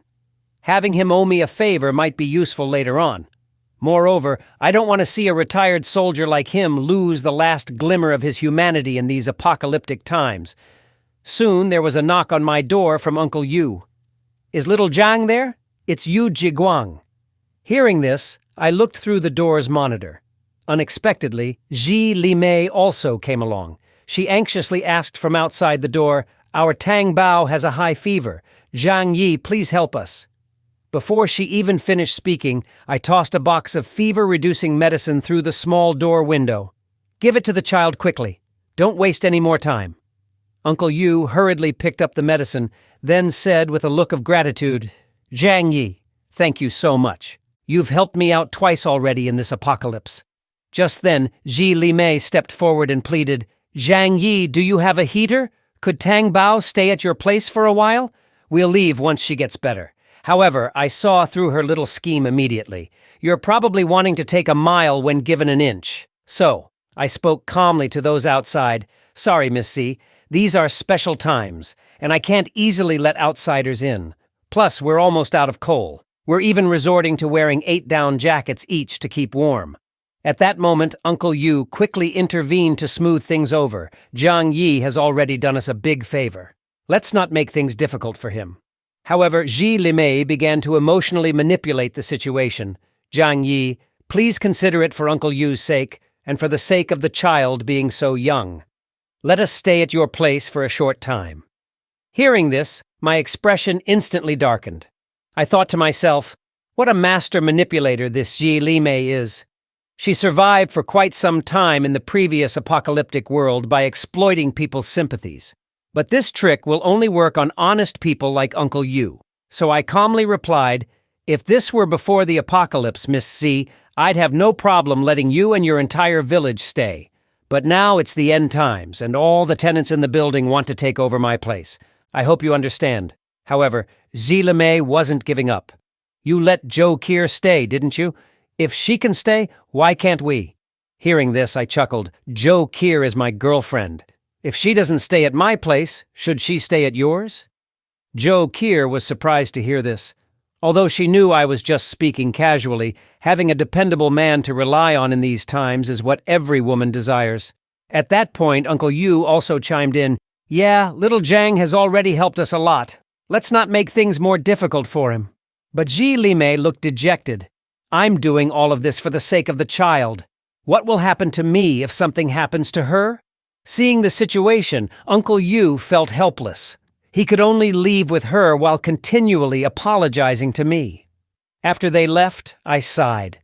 With this woman meddling, I fear it might strain my relationship with Uncle Yu. In my eyes, Uncle Yu is the ideal worker. Not only is he upright, but he's also quite skilled. Now, with Zhi Lime whispering in his ear, my plans might be delayed. On the other side, as soon as Uncle Yu got home, he began questioning Zhi Lime. "Medicine is scarce right now. It's good enough that he gave us some. Why are you so greedy?" Zhi Lime, holding the child, looked distressed. "I'm doing this for our child and our future. I don't plan to freeload off him forever." Hearing this, Uncle Yu sighed. "I understand what you mean, but we should be grateful. If it weren't for little Zhang warning me about the snow disaster, I wouldn't be alive today." Upon hearing this, Ji Limei began to ponder. If Zhang Yi knew about the snow disaster in advance, he must have hoarded a lot of supplies. She leaned on Uncle Yu's shoulder and sighed. I understand the principle, but while you see him as a benefactor, he sees you as a potential threat. Didn't you see? He even threw the medicine out to us, afraid that we would enter and take over his home. If he's genuinely a good person, how could he ruthlessly kill dozens of neighbors? In my view, he's just offering minor favors to use you as his henchman later.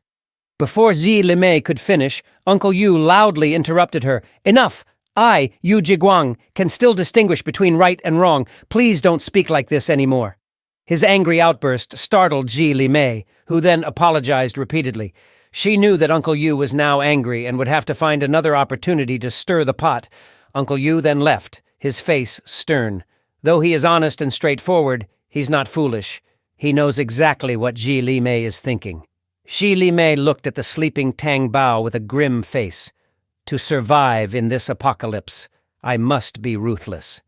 Now, the deadly cold has persisted for 75 days, and the accumulated snow in the residential area has piled up to the height of an 8-story building. Leaving the area is nearly impossible, and the remaining tenants can only start looking for food nearby. At this moment, a group of unwelcome guests arrived in the snowy area. They are digging in the snow, and eventually unearthed a tunnel leading to my apartment complex. A few of them, holding shovels and hammers, crawled out from the tunnel. Without any hesitation, they headed straight for my apartment on the 24th floor. Just then, a tenant who was going out to dig for snow to eat ran into them. Seeing their malicious gaze, the tenant immediately dropped his bucket and started running. But 2 legs can't outrun a dozen. He was quickly knocked down by their shovels. Anything alive that they encounter will become their food, but they have something more important to do right now: to take over my home. This is because they recently found out that I have hoarded a large amount of food. In this end time when food and warmth are scarce, this information is undoubtedly a ticking time bomb. Once they take me down, they can live longer. Soon, this group confidently arrived at my front door. A young man skilled in demolitions stepped forward with a bundle of C4 explosives. After lighting the fuse, he sprinted towards the end of the corridor. Moments later, a deafening explosion resonated throughout the building. The loud noise instantly jolted me awake. Given the situation, I couldn't afford to think too much. I hurriedly grabbed my handgun and checked the surveillance equipment. I saw a group of unfamiliar faces sneaking around at the end of the hallway, discussing something. From the tools they were holding, I quickly confirmed their identity. They were a group of construction workers from the neighboring building. I remembered that their group consists of about 20 or more people, and the fact that they're boldly heading for my place indicates that news of my stockpile has leaked. Outside my door, the group seemed puzzled. Old donkey, what kind of crappy bomb did you bring? It can't even blow open a simple door. Hearing this, old donkey rubbed the back of his head. Maybe the explosives got damp, reducing their potency. Why don't we just break in? We're professionals at tearing down buildings. Seeing this unfold on my monitor, I was instantly furious. If the tiger doesn't show its might, you think I'm a sick cat, huh? I immediately took out the white phosphorus I had previously hoarded from another dimension. Quickly, I made some simple white phosphorus grenades, and along with some incendiary grenades, threw them out of the small window by the door. When white phosphorus grenades explode, they instantly generate temperatures of up to 1,000 degrees Celsius, melting objects nearby. Soon, 2 people at the door who couldn't dodge in time were instantly melted by the high heat. The fire rapidly spread throughout the corridor. Old Donkey, who was on fire, was about to shout to his companions, but the next second a bullet went straight through his head. I then picked up my handgun and fired several shots at the people outside. This scene left the team leader, Second Uncle, stunned on the spot. They had thought they could easily take over my home, but they didn't expect my house to be not only extremely secure, but also equipped with such lethal weapons. Soon, the last worker approaching my front door was shot dead by me. Looking at the several burning bodies on the ground, Second Uncle didn't dare hesitate any longer and hurriedly led the remaining people to escape back to the neighboring community, fearing that they too would be reduced to ashes if they were a second too slow. I, however, stared at the handgun that had run out of bullets and fell into deep thought. In this apocalyptic world, there will undoubtedly be interest groups stronger than these workers. To deal with these tough characters, I need to acquire even more powerful weapons. Moreover, these guys clearly came prepared. I must find an opportunity to completely eliminate them. I then returned to the room to comfort the already terrified Joe Kier. "Don't be afraid. I've driven those people away." Hearing this, Joe Kier looked at me with tearful eyes. Although she knew we were now in an apocalyptic world, this was her first time encountering a firefight. If those people had broken in, she could imagine the terrible fate awaiting her. But upon hearing that I'd driven those people away, Joe Kier felt considerably relieved. As of now, I am her only support. She then asked me what had just happened. I briefly explained the situation. Upon hearing it, Joe Kier looked stunned. These people are much more dangerous than Chen Zhenghao. Chen Zhenghao was merely flaunting with a handgun, while these workers do physical work every day, making them naturally stronger than ordinary people, and they even know demolitions. We have to resolve this lingering problem as soon as possible, otherwise we won't even be able to sleep peacefully in the future. Upon finishing my thought, I took a look at my phone. It's time to find some expendable people to do some work for me. At the same time, the homeowners group chat was blowing up. I simply explained the situation in the group. Upon seeing the message, the homeowners started to fawn over me. "Zhang Yi, you are our hero." However, I told them that my weapons were almost depleted, and everyone would have to fend for themselves. Just then, Uncle Yu called me to inquire about my situation, and mentioned he knows the leader of those workers, a man named Huang Tianfang. Under his leadership, dozens of homeowners have already been harmed in the past few days. Hearing this, an idea instantly formed in my mind. "Uncle Yu, can you provide me with more details about them? That way I can discuss plans with everyone to deal with them. Uncle Yu told me that this group comes from the building next door and are part of a group called Heavenly United Gang. The gang consists of more than 20 members, with Huang Tianfang as the ruthless leader. His misdeeds are no less than those of Chen Zhenghao." Hearing this, I decided to collaborate with the homeowners on the 25th floor to counteract these workers. They've suffered a significant loss at my hands this time and will definitely look for another opportunity to strike back. Unless we eliminate them, nobody will be at peace.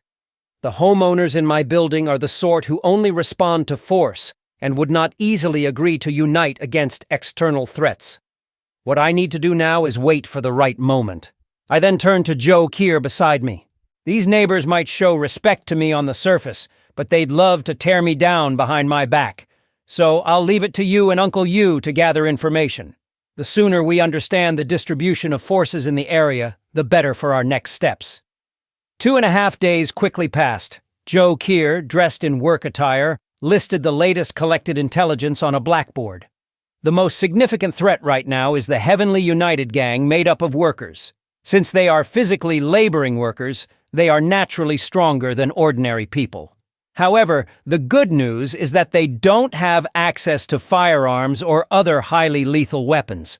The next is the Wolf Gang from Building 21, led by 2 thugs, Wang Qiang and Xiao Lu. Their members are mostly young people in their 20s. Hearing this, I pondered. It seems that the main threats come from these 2 groups. Homeowners in the other buildings have already diminished their numbers through infighting, so they should not pose a threat to me. I then instructed Joe Kier to continue gathering information, emphasizing the importance of confirming whether they possess firearms or other weapons. On the other side, Huang Tianfang led the Heavenly United Gang back again. However, this time they didn't choose to directly attack my home, but decided to deal with the surrounding neighbors first. They said that if I don't come out, they'll eliminate all the other homeowners in Building 25. As expected, his words quickly ignited a strong reaction from all the homeowners in the building. "Zhang Yi, you're the one who caused all this trouble. Why should we have to bear it? If you have any conscience left, you'd step up now." Seeing the message, I couldn't help but laugh. "These people never change, do they?" I replied with a smile. "You guys can't resist them, so why should I go out and get myself killed? You think you're the only ones with thick skin? What does this have to do with me?" This instantly infuriated a few of my neighbors. Zhang Yi, did a dog eat your conscience? Your house is safe as a turtle shell, have you thought about us? Seeing this, I was immediately enraged. These idiots really don't know the meaning of the word death. What do your lives have to do with me? When you all ganged up on me, where was your talk of conscience then? You don't really think I won't take action against you, do you? Upon reading my message, several neighbors were left speechless because they knew I would really do it. They initially thought they would survive after Chen Zhenghao's death, but now a more ruthless Heavenly United gang has arrived. If things continue this way, there'll be fertilizer long before the snowstorm ends. Looking at my neighbors who were on the verge of despair, I dialed Uncle Yu with a smile. Uncle Yu, it's your turn to perform.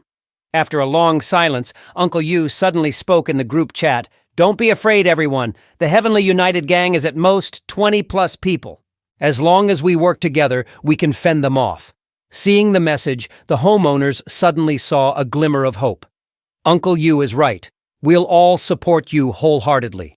However, Uncle Yu then revealed that he hasn't eaten for several days. He said that if we want to win this fight, it would have to rely on Zhang Yi. Not only can my house afford 3 meals a day, but we also have weapons, making me the most suitable leader for the group. Seeing the message, I couldn't help but smile. I didn't expect Uncle Yu, this seemingly honest man, to be quite skilled at manipulating people. Soon Uncle Yu sent me a private message, asking what we should do next. Seeing that the timing was about right, I told Uncle Yu to keep supporting me in the chat. I must seize this opportunity to make everyone listen to me. Only then can our building be safe in the future. Then, I coldly stated in the homeowners group chat, I'm willing to talk more with you all only because of Uncle Yu. I can help, but under one condition. You all have to listen to me. No sneaky moves behind my back. Hearing this, many homeowners quickly responded, as long as you're not sending us to our deaths, we'll do whatever you say, Zhang Yi. Of course, I didn't believe these people would be so cooperative. I immediately replied, I won't send you to your deaths, but I will need you to take up arms against the Heavenly United gang. Can you do that? The chat went silent. What's the difference between this and sending us to die? Seeing that no one was responding, I laughed. So you all want me to go out there and risk my life alone, is it? Joe Keir, who was standing beside me, was also speechless at these cowardly neighbors. I continued in the group chat, if that's the case, there's no need for further discussion. You can wait for the Heavenly United gang to take you out one by one. My front door is made of steel, so I'm not worried. Seeing this, Uncle Yu hurriedly supported me in the group chat. If we continue like this, we're all doomed. Instead of waiting to be slaughtered, why not fight together for a chance at survival? Hearing this, the homeowners realized the severity of the situation. Uncle Yu is right, we might as well give it our all. Seeing that all the homeowners had no objections, I immediately stated, from now on, everyone must follow my instructions. If I find out anyone is trying to sit back and reap the benefits while doing nothing, don't blame me, Zhang Yi, for being ruthless.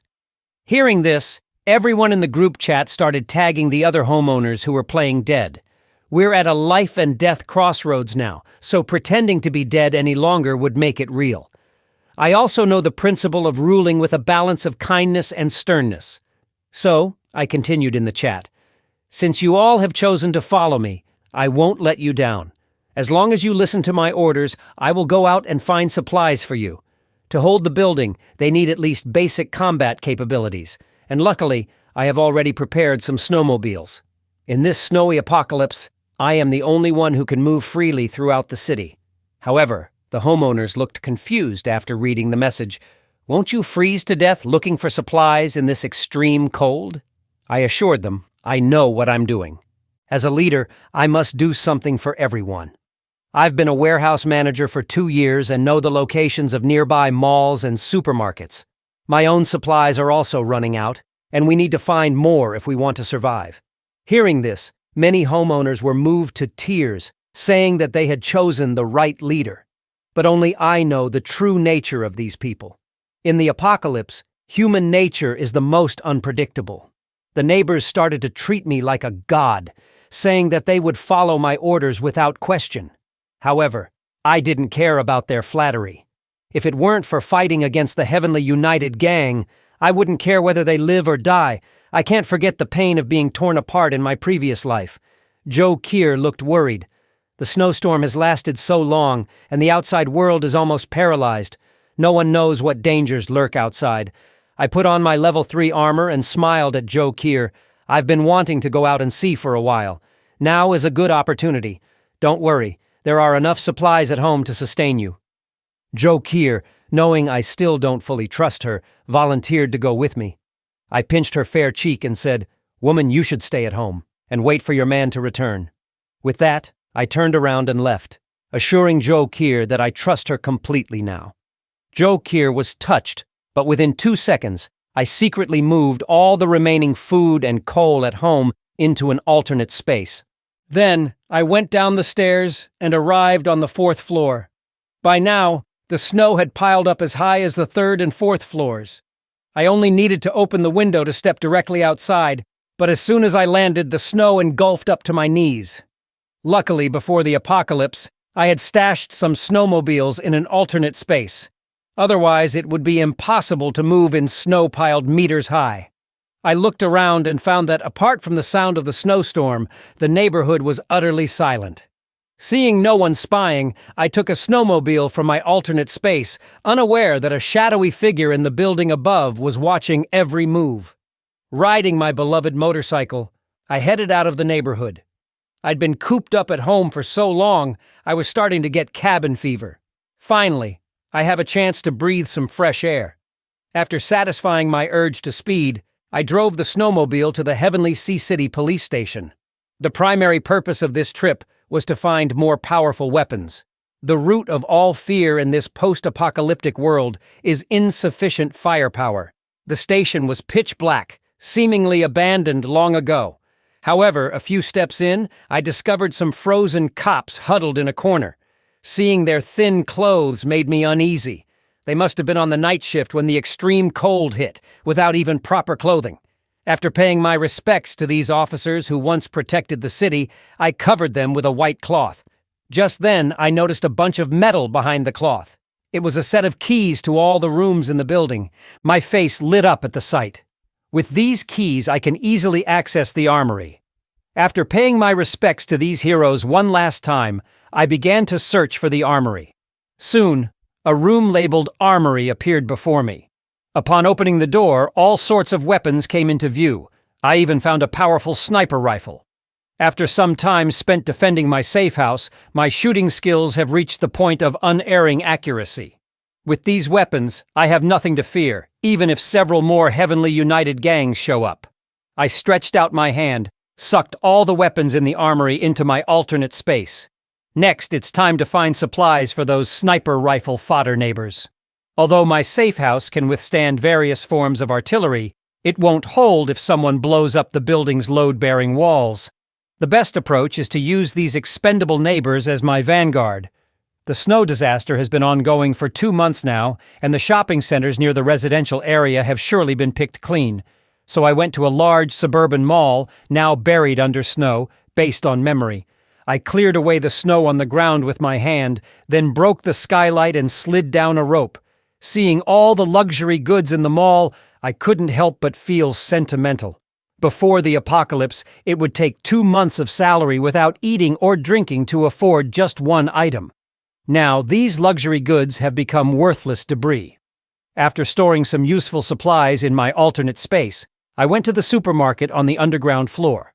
Due to the extreme cold, the fruits inside have all frozen and spoiled. Some meat, though not rotten, had also frozen into zombie-like consistency. I picked out some still edible food and stuffed it into my bags. I wouldn't even want these items if they were given to me for free, but they'll suffice for dealing with the neighbors. Soon, I returned to the neighborhood with 2 large bags of supplies, and this scene was seen by a few members of the Heavenly United gang in the building next door. Seeing my snowmobile, Huang Tianfang's eyes immediately lit up. With such a vehicle, he could also easily go outside to find supplies in the future. The snowmobile's roar also attracted a crowd of neighbors, though greed was the prevalent emotion in their eyes. Uncle Yu, surprised, saw me carrying 2 large bags of supplies and said, "Little Zhang, you actually found this much in one go?" I sighed. With the snowstorm going on for so long, the local supermarkets have been emptied. Otherwise, I would have brought back even more. Despite the supplies being spoiled by the cold, it was enough to make all the neighbors drool. Seeing their eyes filled with eager anticipation, I immediately took out my handgun and warned, "I went through hell and high water to find these. I hope you appreciate that." Hearing this, Uncle Yu caught on and shouted, "Zhang Yi has brought us hope for survival. Shouldn't we thank him?" After that, he led the crowd in chanting, "Long live Zhang Yi." Seeing everyone chanting my name, I knew it was time for me to make a statement. I had Joe Keir pour out all the supplies I had found, and then I looked at everyone and said sternly, "Since you've all chosen to follow me, I won't let you down. But this is the most dangerous moment, and I, Zhang Yi, will not keep idlers. If you eat these supplies, you must pick up arms against the Heavenly United Gang." Just then, members of the Heavenly United Gang arrived at our building armed and shouted, "Hand over the food, or don't blame us for being rude." Seeing this, I knew the opportunity to test these neighbors had arrived. I pointed at the Heavenly United Gang members outside and said coldly, "Anyone who can take down one of them will be rewarded with 5 people's worth of food." Hearing this, the neighbors hesitated for a moment. But seeing only 10 members of the Heavenly United Gang outside, and considering they were a group of several dozen, they felt emboldened. So the neighbors, as if injected with chicken blood, armed themselves with pots and pans and charged. Seeing this, the Heavenly United Gang members were stunned. These usually cowardly people, how come they are so brave today? Soon, both groups were fighting fiercely in the snow. For the sake of food, everyone was seeing red. And even if they were injured multiple times, they felt no pain. This was exactly what I wanted to see. I'm no saint, but if these neighbors are willing to fight for their lives, I certainly won't hesitate to provide them food. At this point, Uncle Yu shouted, "Everyone, let's go! They are not in the majority and can't hold on for long." With the addition of Uncle Yu, a retired soldier, the battle quickly turned one-sided. Seeing they were no match, the remaining Heavenly United Gang members fled towards their building without looking back. Witnessing this, all the neighbors picked up their weapons and cheered. This was their first victory fought for their own survival. Joe Keir sighed at the sight of it all. Though we won, many people were severely injured, and without professional equipment and medication, they likely won't survive for long. Moments later, I gathered all the neighbors in the building's lobby. "You all did very well. As you've seen, this is the power of unity. As long as we work together, even the apocalypse may not be insurmountable." I then turned to the 2 young individuals who performed the best in the battle. "You both did extremely well. Keep up this momentum moving forward." I then handed them 2 portions of food. Seeing this, they were so moved that they burst into tears, finally able to eat a full meal in this apocalyptic world. The rest of the neighbors were filled with regret, wishing they had given it their all. This was exactly the kind of attitude I wanted to see, so that everyone would fight against external enemies without holding back. I then gestured broadly, calling the remaining people one by one to receive today's food. The neighbors who received less food were filled with regret, wishing they had contributed more earlier. Soon it was the turn of Shu Hao, a wealthy second-generation individual, to collect his food. I tossed him a small piece of candy. "This is your food for today." Seeing that others had at least a piece of biscuit, and he only had a candy, he immediately roared, "This is not fair! Why do I get so little food?" I responded coldly, "You have the audacity to complain?" Others were fighting on the front lines, and you were merely shouting slogans from the back. Giving you a candy is already being extraordinarily generous. I hope you appreciate what you have. Hearing this, the neighbors who received less food felt a lot better. At least they weren't at the bottom. Who would have thought that Shu Hao would try to argue at this point, saying, "There were so many people fighting, I couldn't even find a way to get in." I just laughed. I only care about results, not the process. If you couldn't find a way in, that's on you. Hearing this, Shu Hao became furious. "This is unfair, unfair. You're clearly targeting me." As soon as his words fell, I gestured for 2 neighbors to restrain him. "Who do you think you are to talk about fairness with me?" The woman next door in her 40s managed to get in and throw a few punches. And here you are, a man in your 30s, telling me you couldn't find a way in? After saying this, I pointed a gun directly at Shu Hao, asking everyone, what should we do with someone so undisciplined and disobedient? Hearing this, the two neighbors holding Shu Hao gave him a solid beating. I then turned to all the neighbors and yelled, if anyone thinks I'm being overbearing, feel free to go find your own food.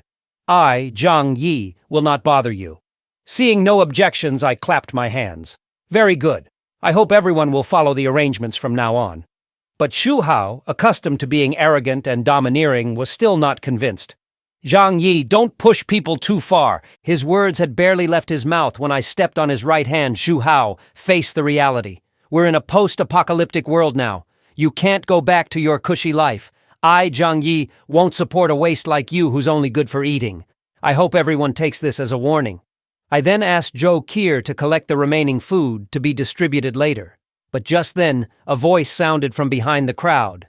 Brother Zhang Yi, I haven't received any food yet. Fang Yuqing and her best friend pushed their way through the crowd.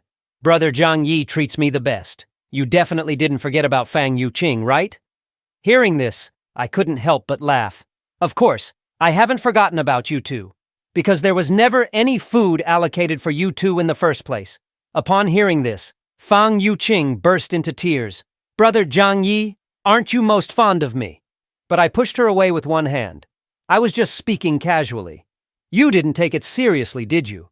Besides, I already have a girlfriend now. You don't think you're better than my Zhou Qier, do you? Please stop bothering me from now on. Zhou Qier naturally came over and acted affectionately with me. Seeing this, Fang Yuqing cried even harder. This can't be. You've been fawning over me for years. How can you go back on your word like this? At that, I just laughed. Before the apocalypse, you thought your looks could bait a whole Pacific Ocean of fish. But now we're in the post-apocalyptic world. How many packs of instant noodles do you think your face is worth? At this point, Shu Hao, who was lying on the ground, chimed in. This stinking woman wanted to reel me in before the apocalypse. Good thing I'm a smart, rich second generation. Hearing this, the surrounding neighbors started gossiping. Who would have thought this seemingly innocent white lotus was actually a siren of the Pacific? Seeing the situation, Fang Yuqing tried to silence everyone, but no one paid any attention to her. Left with no choice, she yelled and ran away. I then rewarded the sensible Shu Hao with another candy. After that, I began to arrange the building's defense. Excluding the children who had no fighting capacity, we still had 47 people in Building 25. So I decided that aside from me, Zhou Qier, and the couple Uncle Yu, the others would be divided into 6 small groups, each with 7 to 8 people, on 25-hour shifts to guard against attacks from other buildings. If anything happens, everyone will hit the stair railing or other metal objects to alert everyone. The same incentives for killing enemies still apply. Whoever kills an outsider gets enough food for 5 people. Of course, those who want to slack off during their shifts will only get leftover food. After saying this, I patted Uncle Yu on the shoulder. As a military veteran, you're the most suitable person to arrange all of this. 2 days passed in a flash, and the Heavenly United Gang didn't seem to be in a hurry to attack. Zhou Qier looked worried about the 2 days of peace. Strange occurrences always mean trouble. Meanwhile, I was on my tablet learning about various ways to use firearms. The heavy snow had trapped the city, and the lower buildings were already covered in snow. At this rate, even if the heavy snow stops, it would take 2.5 months for the snow to melt. And in this post-apocalyptic world, human hearts are always more frightening than natural disasters. I then took out the firearms I'd obtained from the armory, through the pocket dimension. Human hearts may be frightening, but as long as I have enough firepower, I'm not afraid of any number of enemies. And it even has an 8-power scope for observing the situation in the community. Then I took the sniper rifle to the balcony, ready to practice my rusty shooting skills. But at that moment, 2 figures appeared in my 8-power scope. Seeing this, a cold smile appeared on my lips. The Heavenly United Gang's bastards finally couldn't help themselves. However, seeing that they were heading towards the community garage, I immediately realized they are probably going for my snowmobile. Unfortunately for them, their efforts are destined to be futile. During the day, I pretended to leave the snowmobile in the garage, but actually, I'd already stored it in the pocket dimension. Just then, Uncle Yu called me to say that the personnel for the defense had been properly arranged, and told me not to take to heart what Jieli had said during the day. She's just a bit talkative. At this, I chuckled. I won't hold grudges against a woman over such things. But Uncle Yu, are you sure you want to raise a child for someone else? I really don't like Jieli, but I don't want to ruin my relationship with you either. Uncle Yu just laughed heartily. In these times, finding a woman is already a good thing. You can't ask for too much. Hearing that, I teased, Uncle Yu, you're a strong and healthy man. You've got plenty of women who would like you. You should make an effort so that Jieli has a child for you too. I wouldn't want you to waste all your effort only to have someone else benefit from it. At these words, Uncle Yu looked awkward. He was well aware that men usually care about their own bloodline, but that's something to think about in the future. After all, it's the end of the world and we can hardly get enough to eat, let alone have time to have children. As for other people's family matters, it's not my place to comment, especially when I've got my own problems to deal with. On the other side, a group from the Heavenly United gang stealthily entered the first-floor lobby under the cover of darkness. This time it was led by Huang Tianfang's nephew, Huang Wei, and he brought along 8 people. Just as they arrived at the stair, a brick flew right towards him. Fortunately, he reacted quickly and dodged it. But then he heard a series of knocking sounds echoing through the stairwell. Enemy attack! Enemy attack! Those bastards from Heavenly United gang are here again. Hearing this, Huang Wei was instantly enraged. Brothers, charge with me! Let's finish off these cowards! So saying, he took the lead and rushed towards the stairwell. Little did he know that under my reward policy, the neighbors on duty were as motivated as if they'd been injected with adrenaline. Within moments, they'd taken down several people from the Heavenly United gang. Seeing how fierce these neighbors were, Huang Wei immediately yelled for the remaining people to retreat. Watching the Heavenly United gang members fleeing in disarray, the neighbors didn't plan on pursuing them. The snowstorm outside was too severe, and it would be dangerous if they were ambushed. The knocking sounds in the stairwell also woke me up from my sleep. These guys really know how to pick their timing. Just then, a thought suddenly sprang to my mind. Finally, I have a chance to practice my shooting skills. The saying goes, outside 100 steps, the gun is fast. Within 100 steps, the gun is both accurate and fast. I immediately took my beloved sniper rifle out from my pocket dimension. Today, none of you are getting away. I quickly set up the sniper rifle and aimed at one of the fleeing goons. With the help of the 8x scope, I could even see the hairs in the man's nostrils clearly. As my index finger pulled the trigger, a deafening gunshot shattered the silent night, and the bullet hit the escaping thug squarely. Seeing this, I felt very pleased with myself. Am I really a natural-born marksman? The remaining people from Heavenly United gang looked horrified as they saw their companion fall in a pool of blood. Holy shit, someone's shooting! Seeing this, they didn't hesitate and started running like their lives depended on it, back towards their own compound. Watching this scene, I couldn't help but smile. Then I set up the sniper rifle again. Just then, a strange sensation filled me, and it felt like the enemy in the scope was moving at a speed 1,000 times slower. As I pulled the trigger again, the fleeing goon got a headshot and went down. Realizing this, it dawned on me, it seems my awakened abilities are not limited to the pocket dimension. Maybe I also have a marksman's talent. To verify this speculation, I fired 5 consecutive shots. Without exception, each goon got a headshot and was killed. Seeing this, a smile appeared at the corner of my mouth. With this marksman's talent, all I need in the future is to find an appropriate sniping point, and that will be enough to deal with these intruders. My extraordinary marksmanship also startled everyone in the building, causing the neighbors to abandon any petty ideas they might have had about me. Their respect and awe for me shot through the roof at that moment. The next morning, Jo Kier made me a bowl of noodles. Then, with a nervous face, she asked, "Was it you who fired the gun last night?" Hearing her question, I smiled. That reckless Heavenly United gang tried another sneak attack, so I had to send them to heaven. Upon hearing this, Jo Kier looked at me with eyes full of admiration. "Zhang Yi, you're amazing." Originally, Jo Kier chose to live under my protection just for survival, but now she was completely captivated by my charm. Outwardly, I kept a calm face, but inside I was thrilled. How did I go from being a simp in my past life to becoming a godlike figure in the eyes of beautiful women? It's a complete reversal.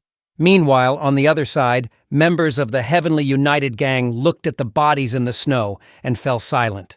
Their repeated attempts to raid us had yielded nothing, not even a scrap of food. Instead, they'd lost their men, including Huang Tianfang's nephew. Initially, they could use their brute force to bully people, but now they realized I had such a powerful weapon at my disposal. What could they even play against me? Moreover, given their current situation, they would soon starve if they couldn't get any food. Thinking this, Huang Tianfang hardened his heart, ordering his men to bring back the bodies of Huang Wei and the others. This way they could prolong their survival for a little longer. On the other side, I was patrolling the building and checking on the neighbors on duty, as usual. After last night's events, everyone's attitude towards me had turned into genuine awe. They were very clear that under my leadership, they could survive longer in this post-apocalyptic world. Then I rode my beloved snowmobile and left the community again. Not long ago, Uncle Yu had provided me with the location of a nearby army camp. After asking him to take good care of the people in the base, I headed towards the army camp's location. This scene was witnessed by the Wolfgang from Building 21. What puzzled them was where I had hidden the snowmobile, because earlier they had turned the entire underground garage upside down but found nothing. If they had a snowmobile, they could freely go on shopping sprees in various malls. With more supplies, they could expand their territory and recruit more people, becoming local warlords in this apocalyptic world. On the side, Zhao Lu nodded in agreement. In troubled times, heroes emerge. Now is the perfect time for us brothers to take the throne. Thinking of this, Wang Qiang's eyes were bloodshot. We must get our hands on that snowmobile. On the other hand, I rode my snowmobile, galloping through the snow. Before going to the army camp, I decided to first scavenge the materials around the city. Heavy snow had been falling for 3 months now, and some small shops were already buried. To get supplies, I could only look for a few independent large supermarkets in the city. Then I remembered the Walmart South warehouse where I used to work. Though the largest warehouse had been emptied by me before the apocalypse, there were still several smaller ones nearby, which were sure to have useful supplies. Soon, I drove to Walmart's South warehouse. Products from hundreds of groups throughout Heavenly Sea City were concentrated here. If I took all the supplies back, it would be enough to sustain thousands of people. However, when I broke the skylight, I discovered that most of the supplies had already been moved before the snow disaster. Still, I went down through the skylight to see if there was anything left. Quickly, I found several heavy-duty trucks and a bunch of luxury sports cars inside. Although they seemed useless now, who knows if they might come in handy for showing off later. Then I went on to scavenge some useful supplies from a few other warehouses. Afterward, I drove to the gas station. I definitely need to use the snowmobile as my daily means of transportation, so I may not have enough fuel in the future. To my surprise, the gas station was so covered in snow that only a signpost remained visible. This is problematic. If only I had an excavator right now. Thinking this, I suddenly stood up from the snow. Didn't I put a few excavators into my alternate space earlier? Immediately, I took out an excavator from my alternate space. The snow had not yet formed a hard ice layer, so digging out the gas station would be easy. Fortunately, I had experience driving forklifts in the warehouse before, so operating this wouldn't be an issue. Then I started digging towards the gas station with the excavator. After digging for 2 hours, a clear metallic clang came from the shovel, and the gas station's large roof platform gradually began to appear. Next, I went inside the gas station to find the fuel storage. Generally, fuel storage for gas stations is underground. I then found the basement door and pried it open with a crowbar. However, before entering, I quickly removed any static electricity from my body to prevent accidents. Soon, several large fuel tanks appeared before my eyes. With these fuel reserves, I can gallop through the snow again in the future. I then dismantled the hose on top of the fuel tanks and used plastic wrap to seal the opening of the tanks to prevent gasoline leakage. Just as I was about to put the entire fuel tank into my alternate space, I suddenly realized something very important. Under these meters-thick layers of snow, almost everyone was practically immobile. But not me. In addition to freely traversing the snowy landscape, I also had several excavators with me. That is to say, all the resources buried under the heavy snow were now essentially at my disposal. After storing the gas station's fuel into my alternate space, it was already 8 o'clock in the evening. So, I decided to rest here for the night and visit the army camp that Uncle Yu had mentioned during the day. Meanwhile, back in the residential area, a neighbor's child had a high fever reaching 40 degrees Celsius. At this, Jo Kier looked helpless because her medicine box no longer had any emergency medications. Just then, Uncle Yu came over with a box of children's fever medicine. "This is the fever medicine that Zhang Yi provided before. There's a little left. Let's use it for the child." He then patted the shoulder of the neighbor. "Don't worry. When Zhang Yi comes back this time, I'm sure life will get better for everyone." With Uncle Yu's fever medicine, the child's high fever finally subsided. However, Jo Kier reminded the mother to pay close attention to her baby's condition, as infants are highly susceptible to illness in this extreme cold weather. After giving her advice, Jo Kier and Uncle Yu began their routine patrol. They had barely taken a few steps when a woman's scream came from behind them.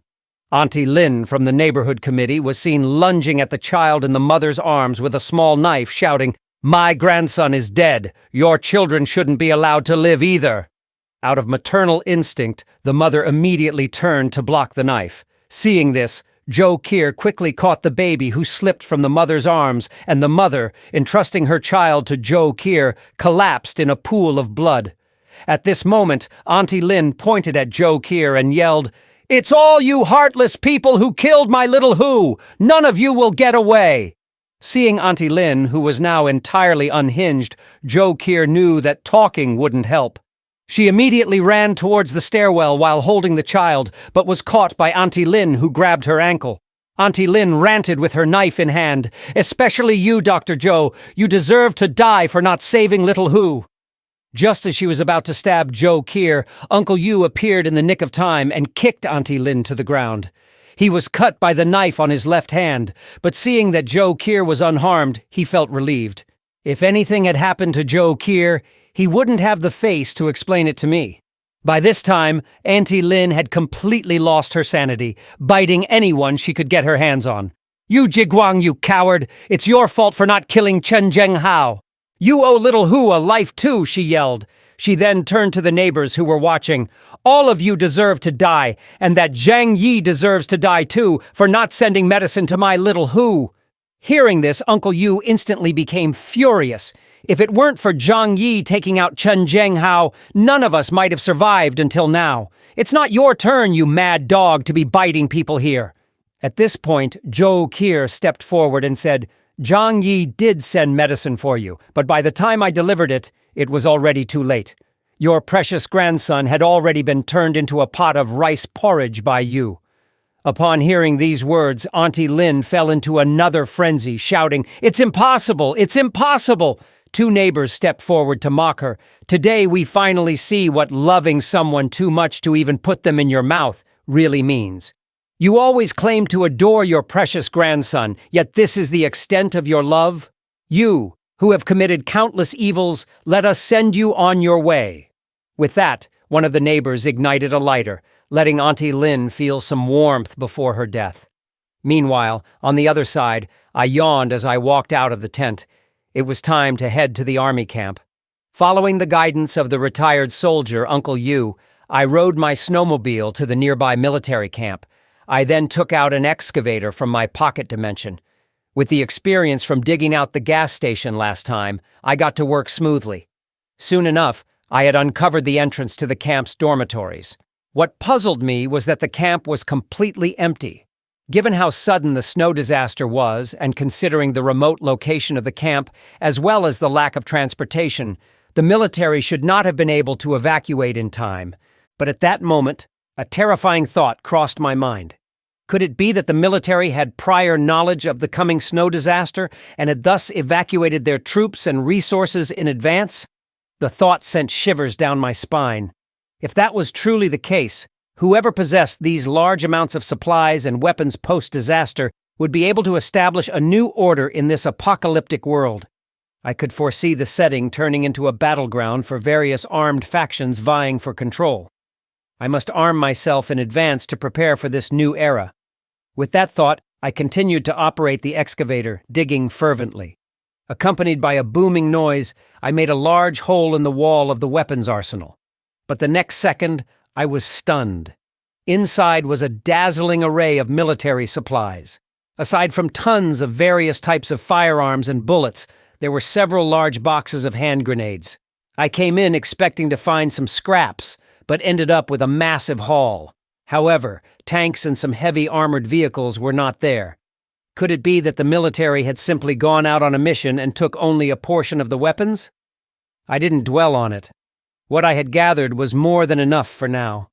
If I needed to replenish my firepower later on, I could just go to another military camp to scavenge. After storing all the military supplies in my pocket dimension, I rode my snowmobile back home. However, the neighbors noticed that I returned empty-handed and immediately started to accuse me. "Zhang Yi, you've been out for 2 days and you couldn't find any food? Did you hoard it all for yourself?" Hearing this, I laughed. "Am I giving you guys too much face? Just 2 days apart and you all have grown arrogant. Don't forget who saved you ungrateful folks in the first place. Since you like to take advantage of kindness, from now on, we're on our own. You can find your own food." Seeing this, a neighbor hurriedly stepped forward to mediate. "Brother Zhang, don't take it to heart. That's not what everyone means. It is really hard to find food out there in the snow. You should go back and rest." Meanwhile, inside Building 25, when everyone learned that I hadn't brought back any food, resentment quickly filled the air. In their eyes, they had already worked hard enough defending the building for me. They didn't expect me to also show them an attitude. At that point, a person wearing a little red hat stepped forward with feigned sincerity, saying, "Zhang Yi, it must be exhausting to go find food all by yourself. Why don't you take some of us with you next time? After all, there's strength in numbers." At that moment, 2 other neighbors stepped forward to back him up. "Zhang Yi, if you need us, we're willing to go through hell and high water for you." Hearing this, I couldn't help but scoff internally. These neighbors with ulterior motives, I knew they were up to no good. Then I reached into my pocket. The next second, I pulled out a gun and shot the guy in the little red hat in the head. "Don't think I don't know what you're up to. I don't believe a single word, not even the punctuation, from any of you. It looks like I've been too kind to you all, so much so that you've forgotten how you managed to survive this far. Without me, you would have long become food for Chen Zhenghao and his gang." Hearing this, a few neighbors hastily tried to defend themselves. "Zhang Yi, don't go overboard. We just wanted to discuss something with you, nothing more." But before they could finish, I fired several more shots. In the blink of an eye, the 2 leading the conversation were taken care of. Seeing this, the remaining few scattered in all directions, fleeing for their lives. The gunshots quickly attracted Uncle Yu and 2 others. Jo Kier rushed over, her face filled with concern, asking if I was hurt. I squeezed her little hand. "Those guys don't have what it takes to hurt me." Uncle Yu, upon learning the reason, was also furious. These fools really deserve to die. A few full meals and they've forgotten who they should rely on. I just smiled. I've always been a kind person. I can't be bothered to go after the ones who fled. Hearing this, Zi Limei felt a shiver run down her spine. She knew I did this as a warning to others. I then began to plan for the future. After all, relying solely on these expendables won't keep this building secure forever. Upon returning to the safe house, I asked Jo Kier if anything happened during the 2 days I was away.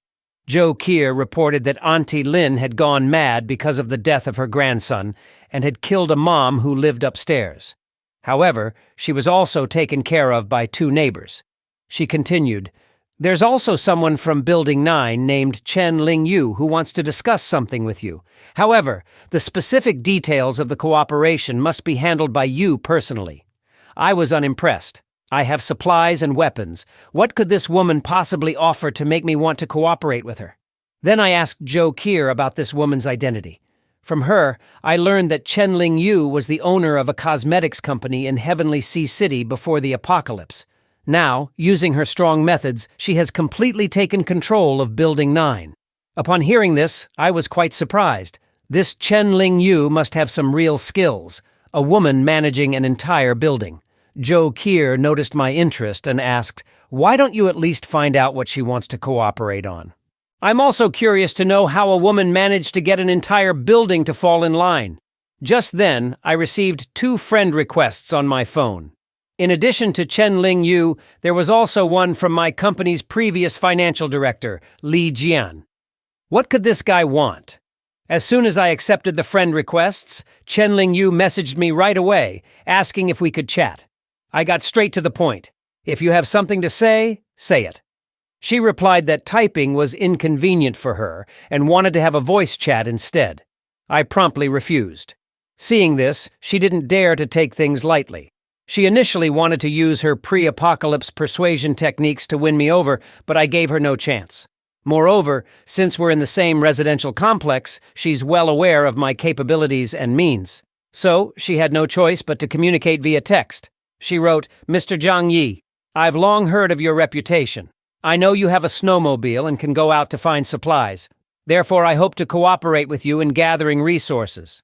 I couldn't help but smile. "If we cooperate, what can you offer me?" Chen-Ling Yu responded that the building she manages is relatively harmonious, and the number of survivors is quite large. They could provide me with manpower for expanding territories. However, the precondition is that I would need to provide food for these laborers. Before I could reply, Chen-Ling Yu continued to babble on. "Mr. Zhang Yi, you are currently a target for everyone. The reason thousands of people in the entire community haven't attacked Building 25 en masse is that they're weighing the pros and cons. But if you provide us with food, at least you would be rid of the threat from our Building 9. I chuckled after reading the message. "So, are you threatening me? If I don't agree, are you planning to launch an attack?"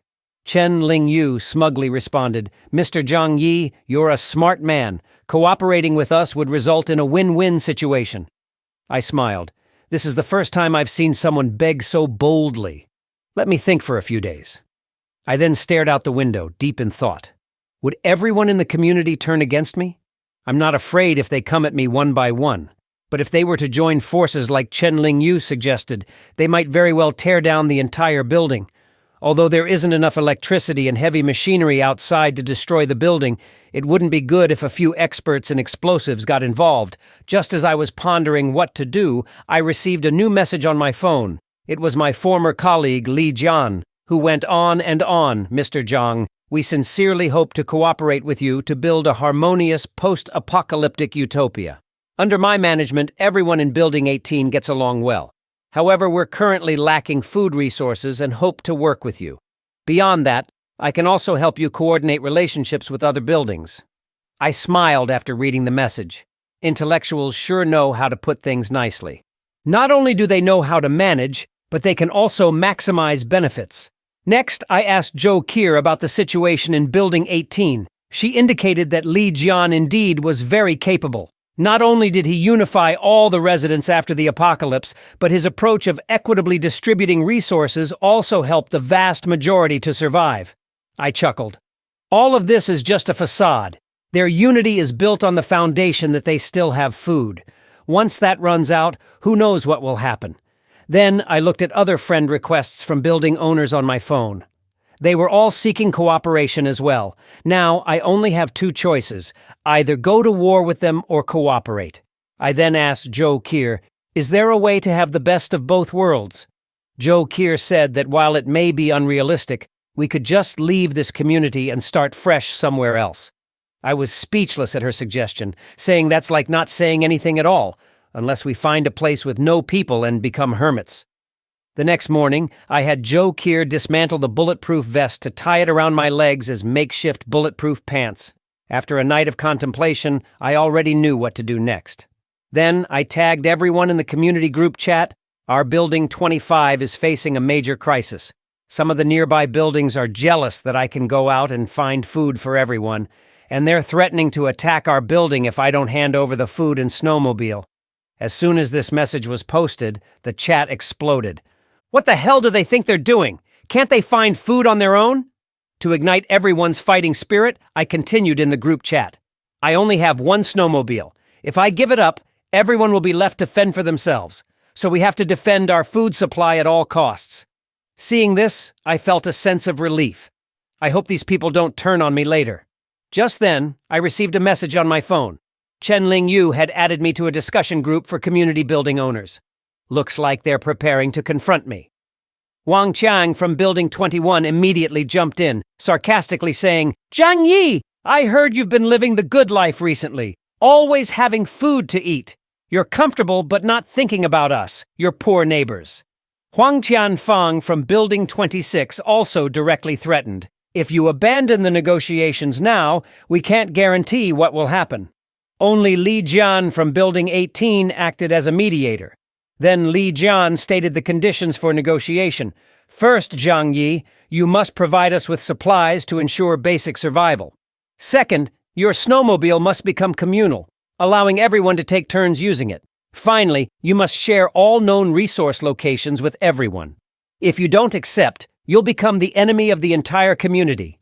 Seeing this, I chuckled. These guys could just rob me, but they pretend it's negotiation. Looks like I need to seize an opportunity to deal with all of them at once. But they are thousands in number. If I were to act, it would be a bit difficult. Just then, an idea occurred to me. Handling thousands of people might be tough, but dealing with a few building owners should be much more manageable. So, I pretended to discuss negotiation locations with them and began to arm myself. They have no accurate assessment of my firepower. Once they arrive at the agreed location, a single grenade from me will either kill or severely injure them. Then the thousands of residents will be like a dragon without a head, easily defeated. Meanwhile, in the hallway, Uncle Yu was distributing food to neighbors to replenish their strength.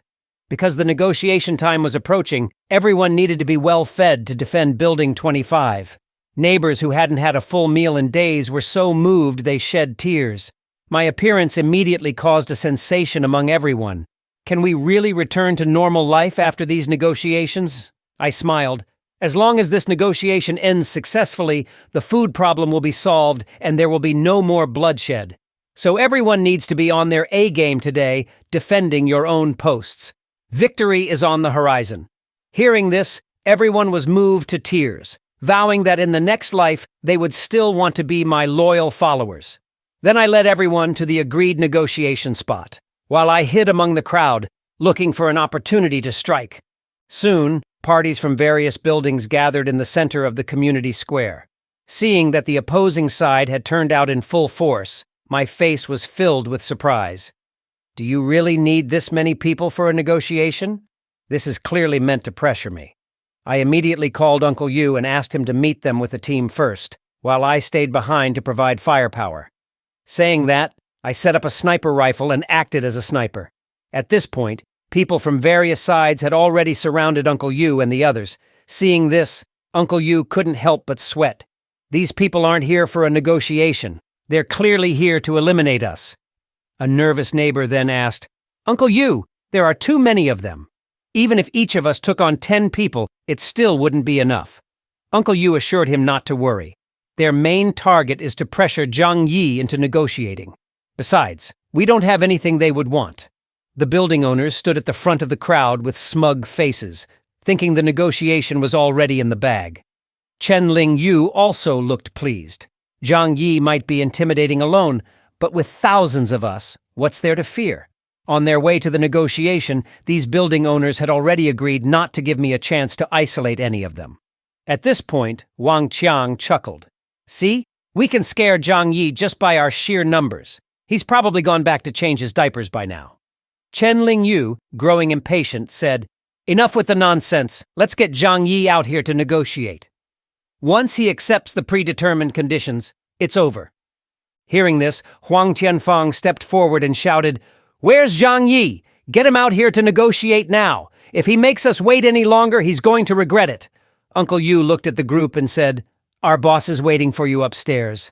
Weren't all the building owners supposed to come for the negotiation?" Li Jian adjusted his glasses. "We've discussed it. The 5 of us building owners will represent everyone." Hearing this, Uncle Yu didn't say much more.